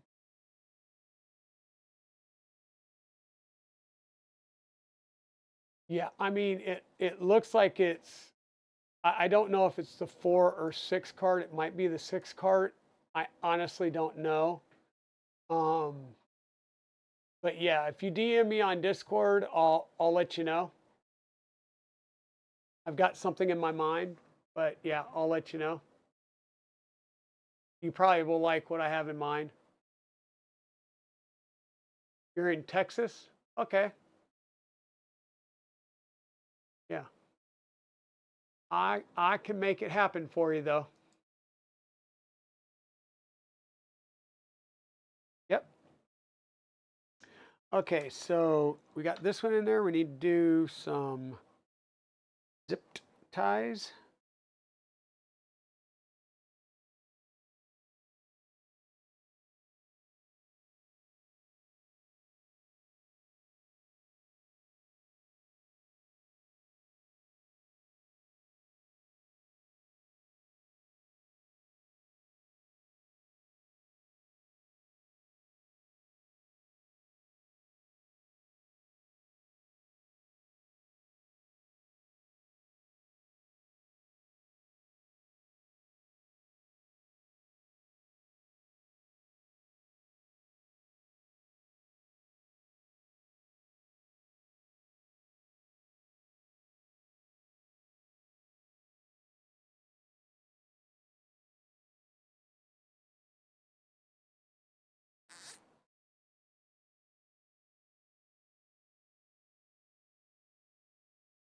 Okay.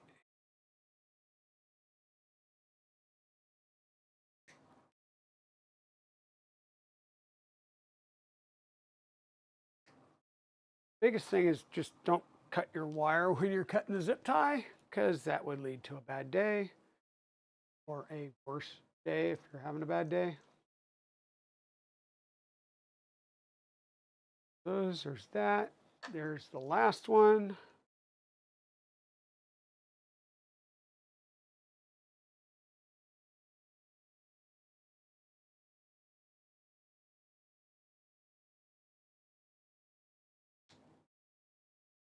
Um,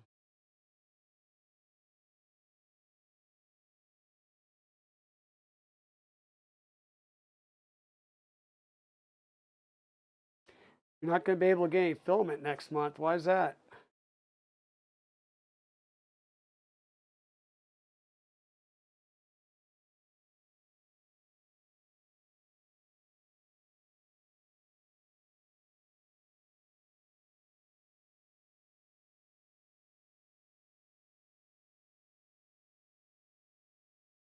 Oh yeah, I didn't think about that. If you're down in Texas, isn't that where DFH is down in Texas, isn't he? I believe he is. Memory serves me right.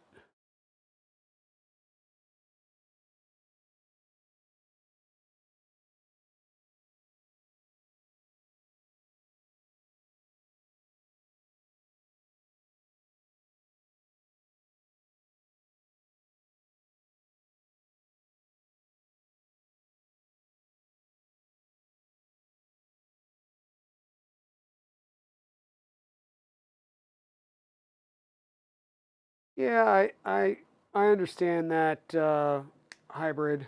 It's I think I made that comment today of adulting sucks. We want to do things and we can't because we got to adult. Okay, so what else can I do? We can add those bearings. We can add some of these bearings. So we need to add some bearings.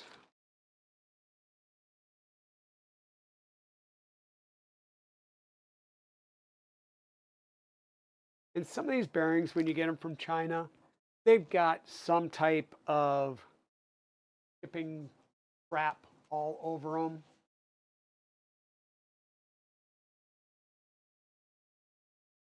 Oh, I know. Adulting just straight up sucks sometimes.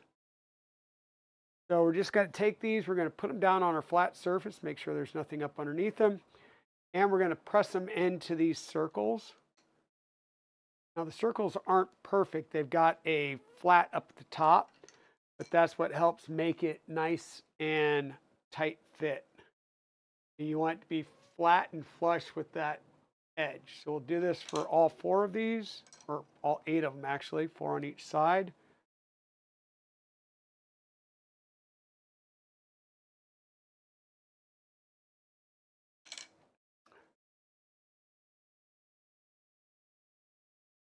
And once again, with the latest version of the files, we use these same bearings for the idlers instead of using the standard 608 skateboard bearings. So we'll, when you update these,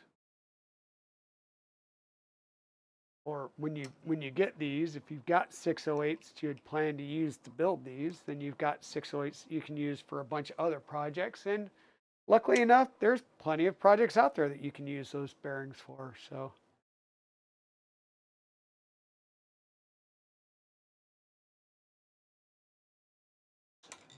oh, darn it.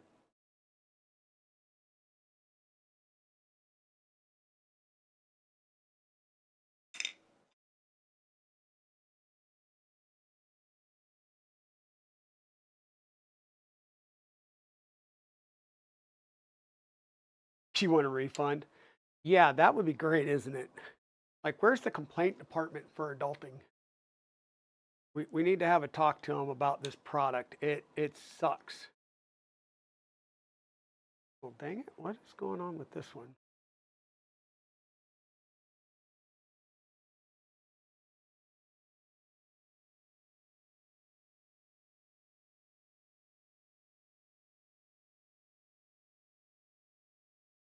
Little bit of, there we go. It was a little bit of a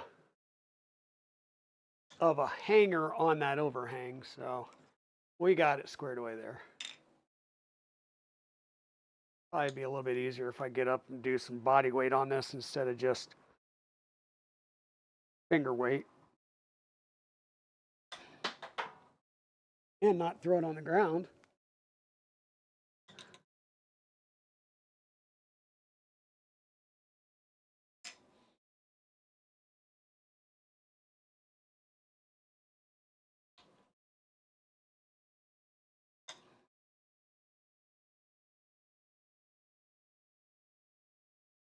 Okay, so we've got those in there. We've got our center pieces done. Next one, we'll just toss it there. We'll open it up and toss it into one of the other 3 bags full of bearings that I have. Where'd that one go?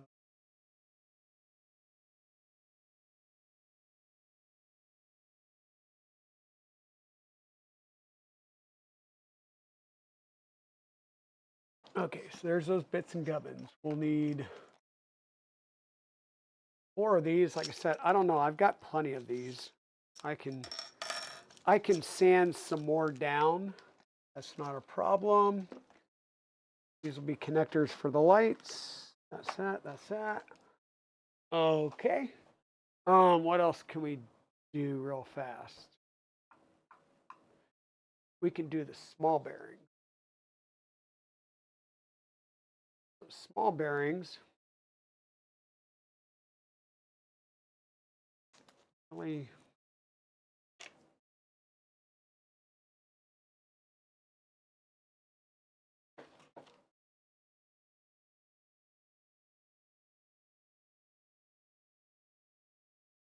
We're going to put those out here on our paper towel because these things are literally really tiny bearings. So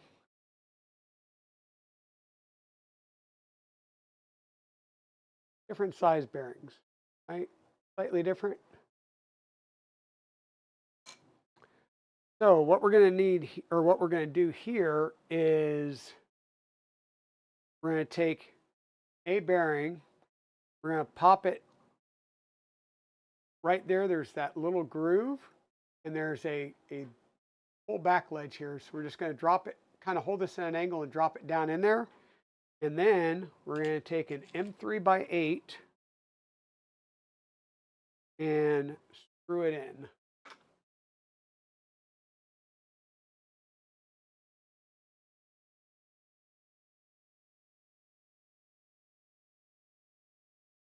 And we're not trying to really squish it. We're just going to bring that M3x8 up until it's fully seated and make sure our bearing still moves and rolls.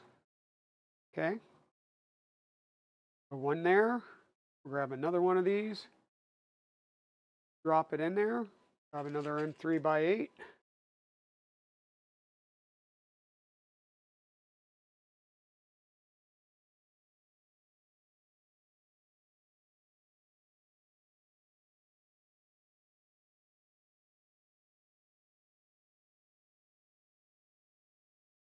Right, so that's what we're doing. M3x8 screw, tiny little bearing right in the middle.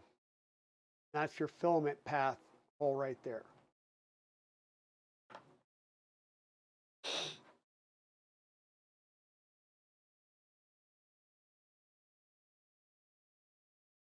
Hey, Mrs. Dragon, how's it going? Ah, hammering time? Uh-oh.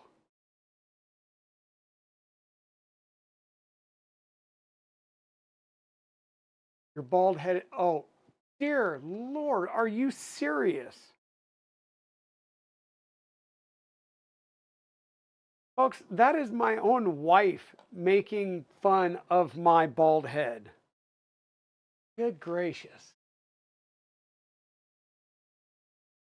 I love you too, honey. Glad you're having a great day.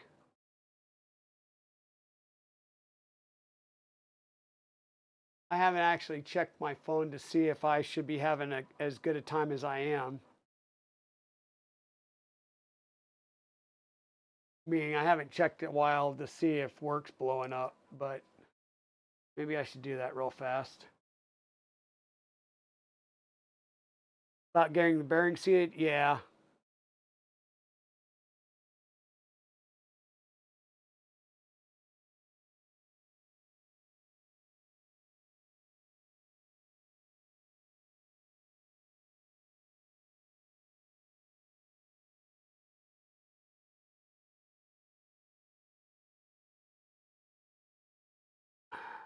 Okay, I'm not gonna complain that it's kind of quiet. Hey Cody.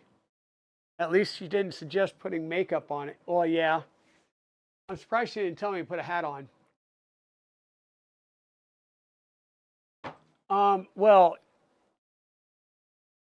I'll just say there's stuff going on at work, and I think we're finally out of the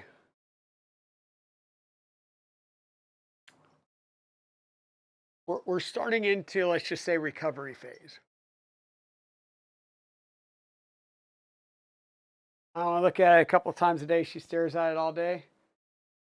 You guys are being ruthless. Okay, so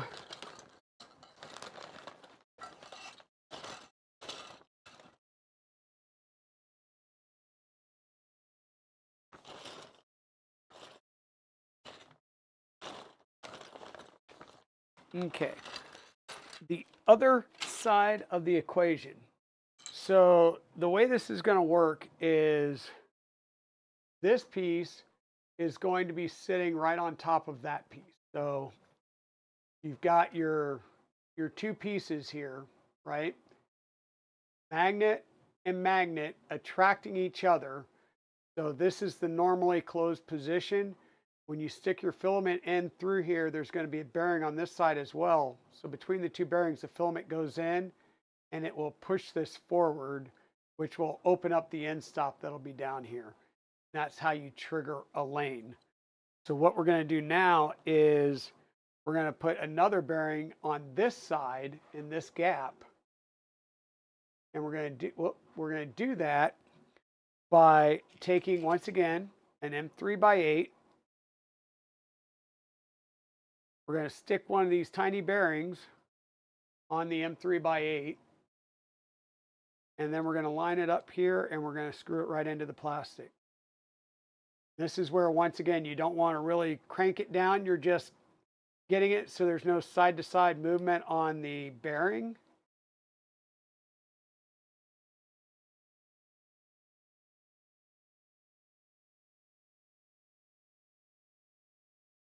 You do want to make sure that that bearing is still spinning.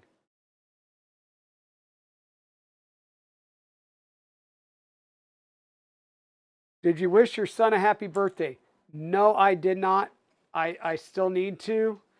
Thank you for the secondary reminder. I did see it on my phone earlier, but I basically came right home from work, logged in, did another meeting, and then got ready to stream. And Pezla's is saying hi to you, Mrs. Dragon.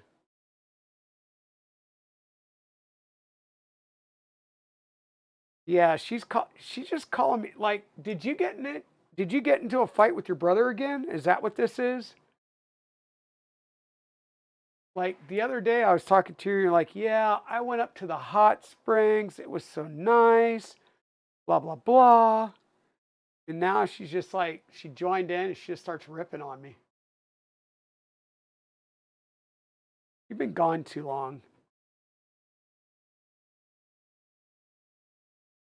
But it is. She's been gone too long, and she misses like the daily.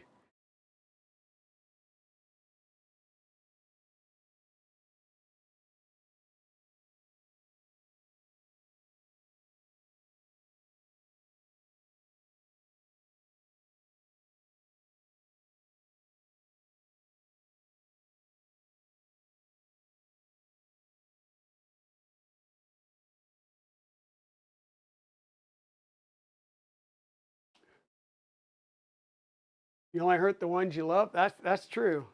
That's true. Well, I'll say it a different way. The ones you love are the only ones that can truly hurt you, because they're the only ones that you open yourself up to hurt. Okay, so we got the small bearings in here now. Now we don't need the rest of these small bearings. And if I go to put them back in here, they're going to wind up all over the place. So I need to figure out if I've got another small baggie that seals. Oh, I know what I can do. I bet you they'll go in here.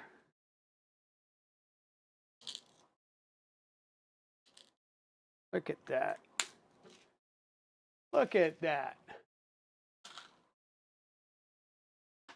Okay, we're going to leave this out because the other thing that we can work on right here is we're going to need a few more of these M3 by 8 screws. And what's going to happen is, where am I looking?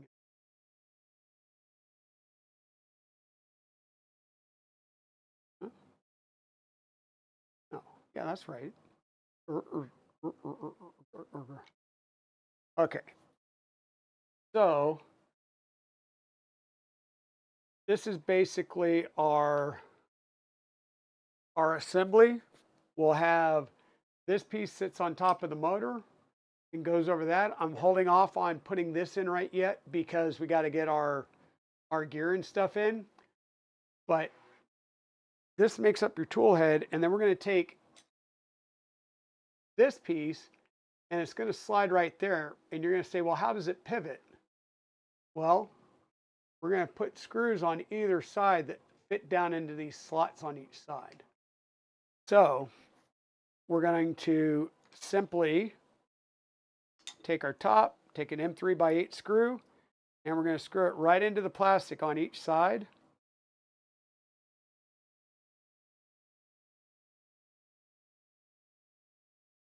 And we're just going to kind of test fit it and make sure it gets in there and it's not too wobbly.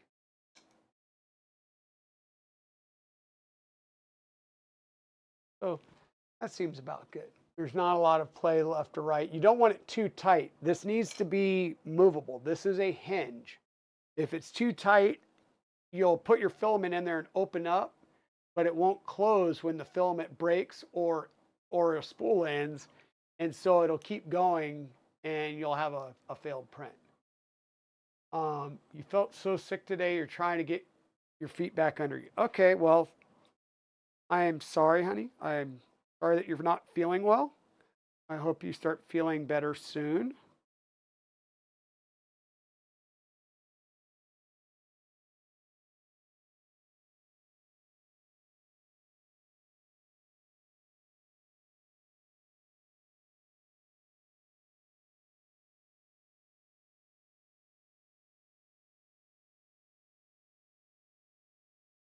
Kind of a little balancing act. That should be good.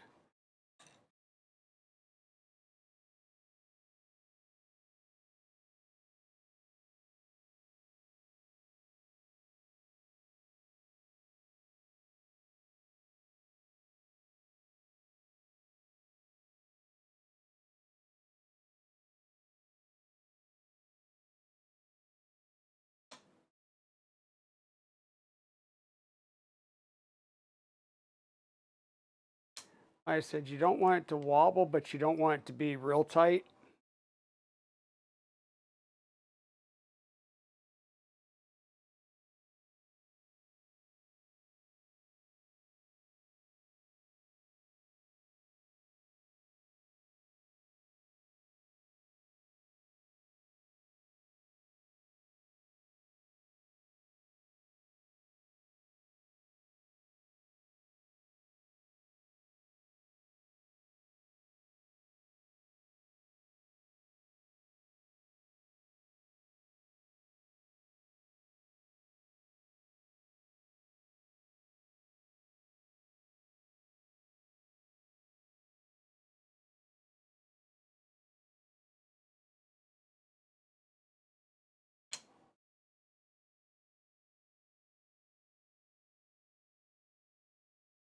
But yeah, Miss Dragon, I will call my son tonight as soon as we're done. I'm going to be calling it a stream here fairly soon.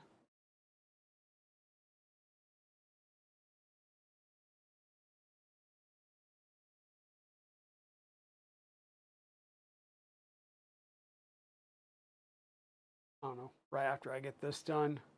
We'll call it a stream and we'll come back Saturday morning and we'll do what we can to finish up. I will get things reprinted. And I figured out, I remember what the other thing I was going to reprint was the light covers. We're going to print the armored turtle ones, and not use the Voron ones.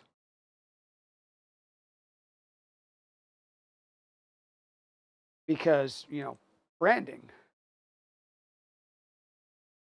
We want to brand this because this one's going to be on display at Evocate 3D here in downtown Raleigh.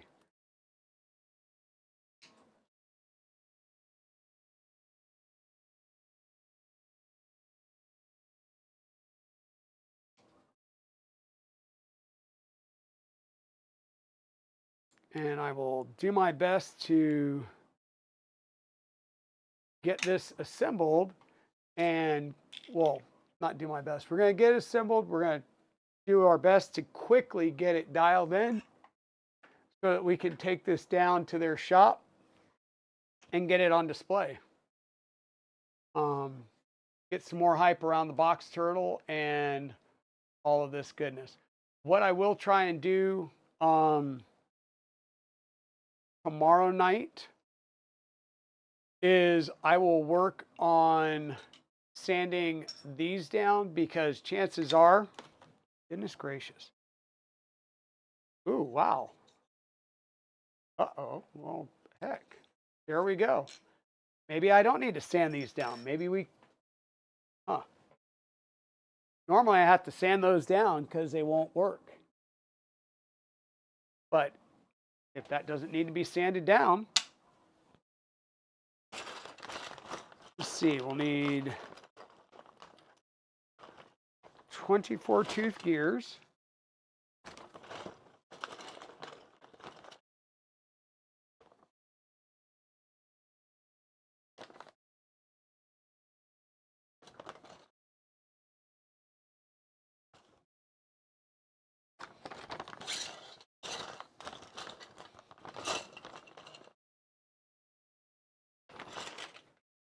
Now the question is, do these spacers fit or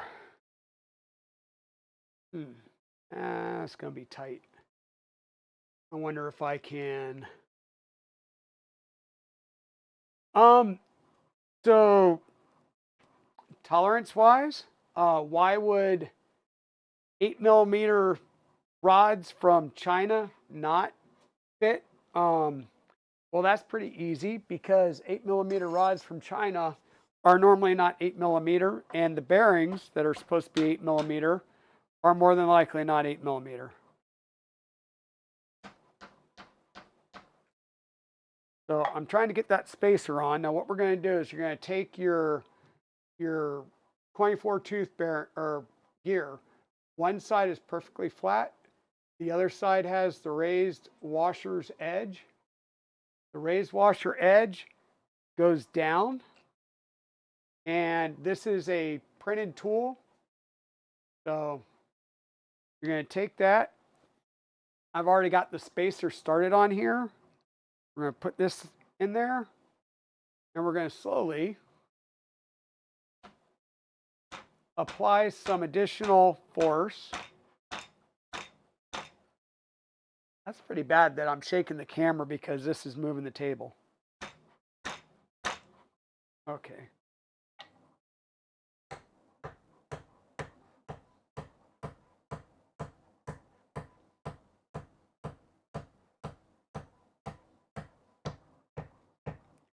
And you'll feel and hear the change when you bottom out. And that's what we're looking for right there. Okay. And what we're going to do is we're going to take this side. This side has this channel in it. And the sad part is I'll have to solder up the wires for the lights. I'll route the lights down through here. And normally I want to do that beforehand, but I'm going to put one of these together. So we've got this. You would have your lights laid in here. I'm going to have to solder those up either tomorrow or we'll do it on stream Saturday morning. We'll take your motor, and this is going to come in and it's going to fit down in this area here. So you got to make sure that your teeth line up. Now, people have, some people say it's good to grease these gears. I've never greased my 3D printed gears unless it's a worm gear. That's just me. I've never done it. And actually what we'll do before we do this is we'll take this piece. So the whole purpose of this piece is it slides in and it'll sit down in there, and that sandwiches that motor in place. So as it's trying to rotate, it's got a fully enclosed spot. Once again, M3x8 from the bottom.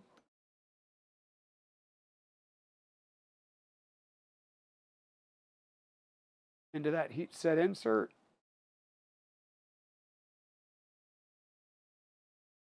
Tighten everything up.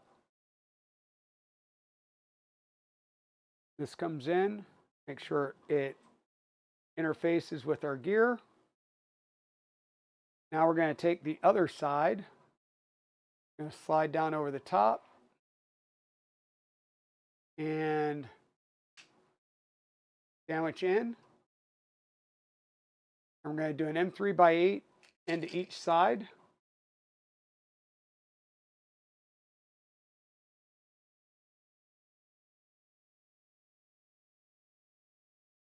And you just want to take this down until you feel the change in tension and stop. You don't want to pinch here because it'll open things up. And I probably should have done the magnets before I did this.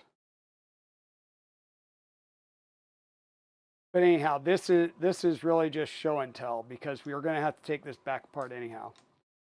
This piece, the 2 screws sit right in that slot there. And then you'll have magnets that'll hold it together. And once again, it'll do this movement right here. Just that little bit of movement is going to trigger the end stop So the end stop's going to be mounted right here up against this tab. So just that slightest bit of movement is going to open that end stop. And then when the filament breaks, the two magnets are going to attract and push the end stop close.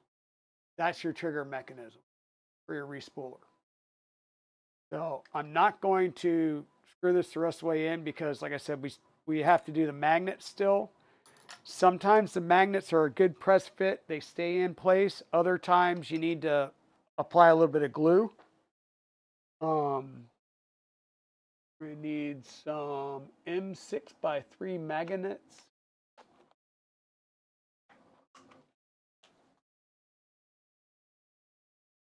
I'm just going to grab a set and put them there for Saturday. And folks, with that, I'm going to have to call this done. Petty Ruxpin, please.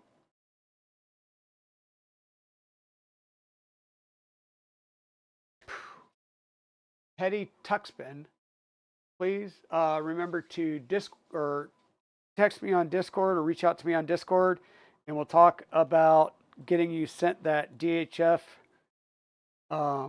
DFH kit. Gosh.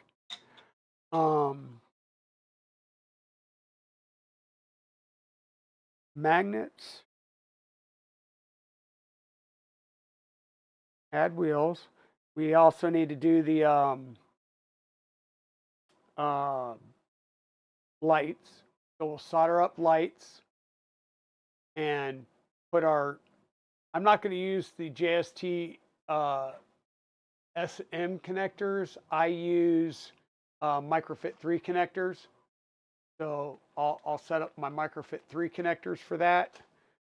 But yeah, it looks like I don't have to stand these at all, and we'll be able to get these going. I'll probably go ahead. Okay, somebody help me out. Who is online that we can jump over to? Is Jano?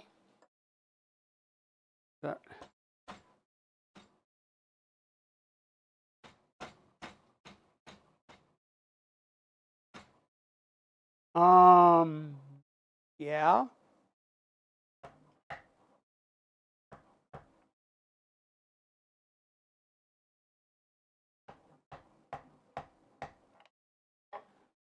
So I'm just going to get the gears pressed on.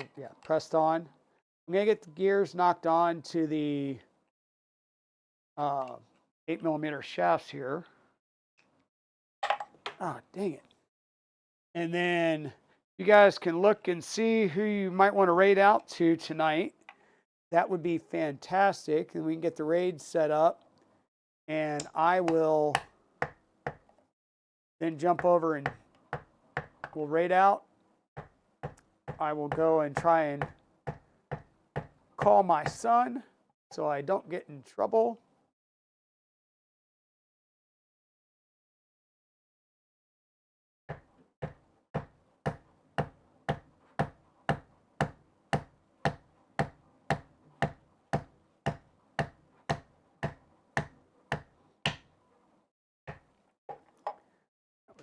Okay, so there's one.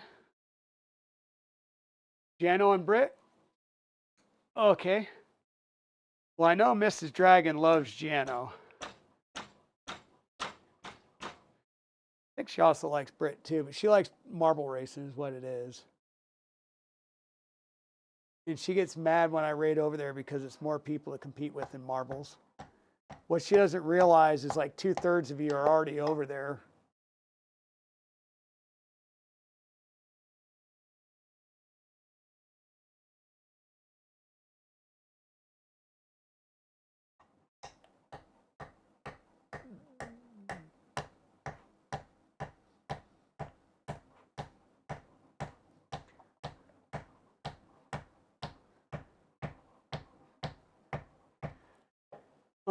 And by the way, let me help you out.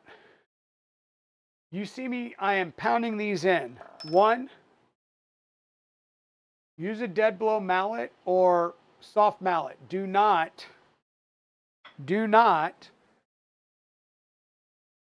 use a 3-pound sledge. You will peen over this end and you will never get it back out. Ask Shenanigans how that happens. So use a soft mallet to do this. Take your time.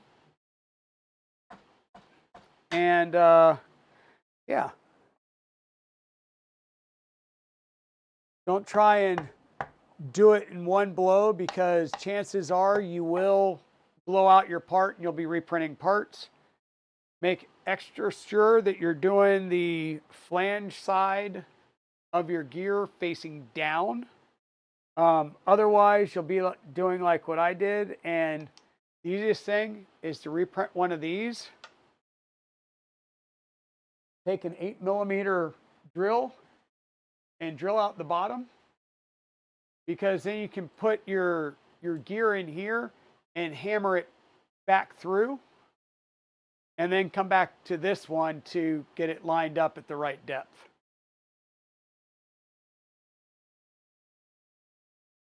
That might not make sense, but trust me. So 2 things not to do is, do not ream out your 24 tooth gear.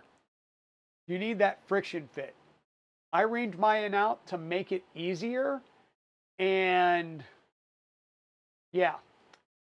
So it was spinning the 24 tooth gear around the shaft. You need that good tight friction fit to turn the shaft. So that's one thing. And then if you overshoot or you put it on wrong, don't worry. Print out a second one of the guides, drill a hole through it, and that will allow you to hammer the thing down more, and then flip it back over and hammer it back down flat using the original one that'll have the stop in it. So laying down some knowledge there. Not that I would have made a mistake and had to take apart and rebuild a box turtle, but I did. So thank you all. Thank you all for being here. Let me go ahead and get a raid started. Let's jump over to Big John-O. Just because I haven't done marbles in a while.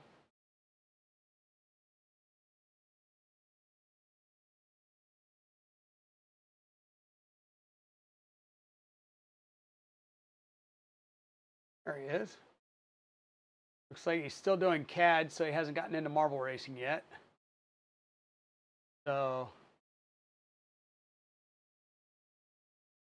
and there we go.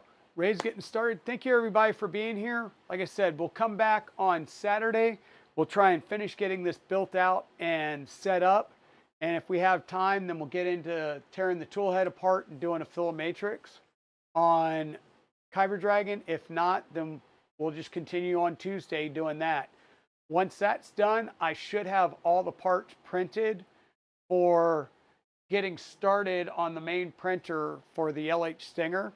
If I'm, I think I'll be able to print parts as I go, because I'll have the main printer kit done. And then there's like the auxiliary fan pieces and then the external control box and all that good stuff. But we'll get started on that probably after, well, no, not probably. It will be after, because, we got to get this built and then test it and get it tuned in. I do not want to put this on display if it's not tuned in well. So thanks everybody. For those of you going to KB3D land, I will see you there. If I don't, we'll see you the next stream. But thanks everybody for being here. Have a great night. Stay safe. Stay out of trouble, guys. Bye now.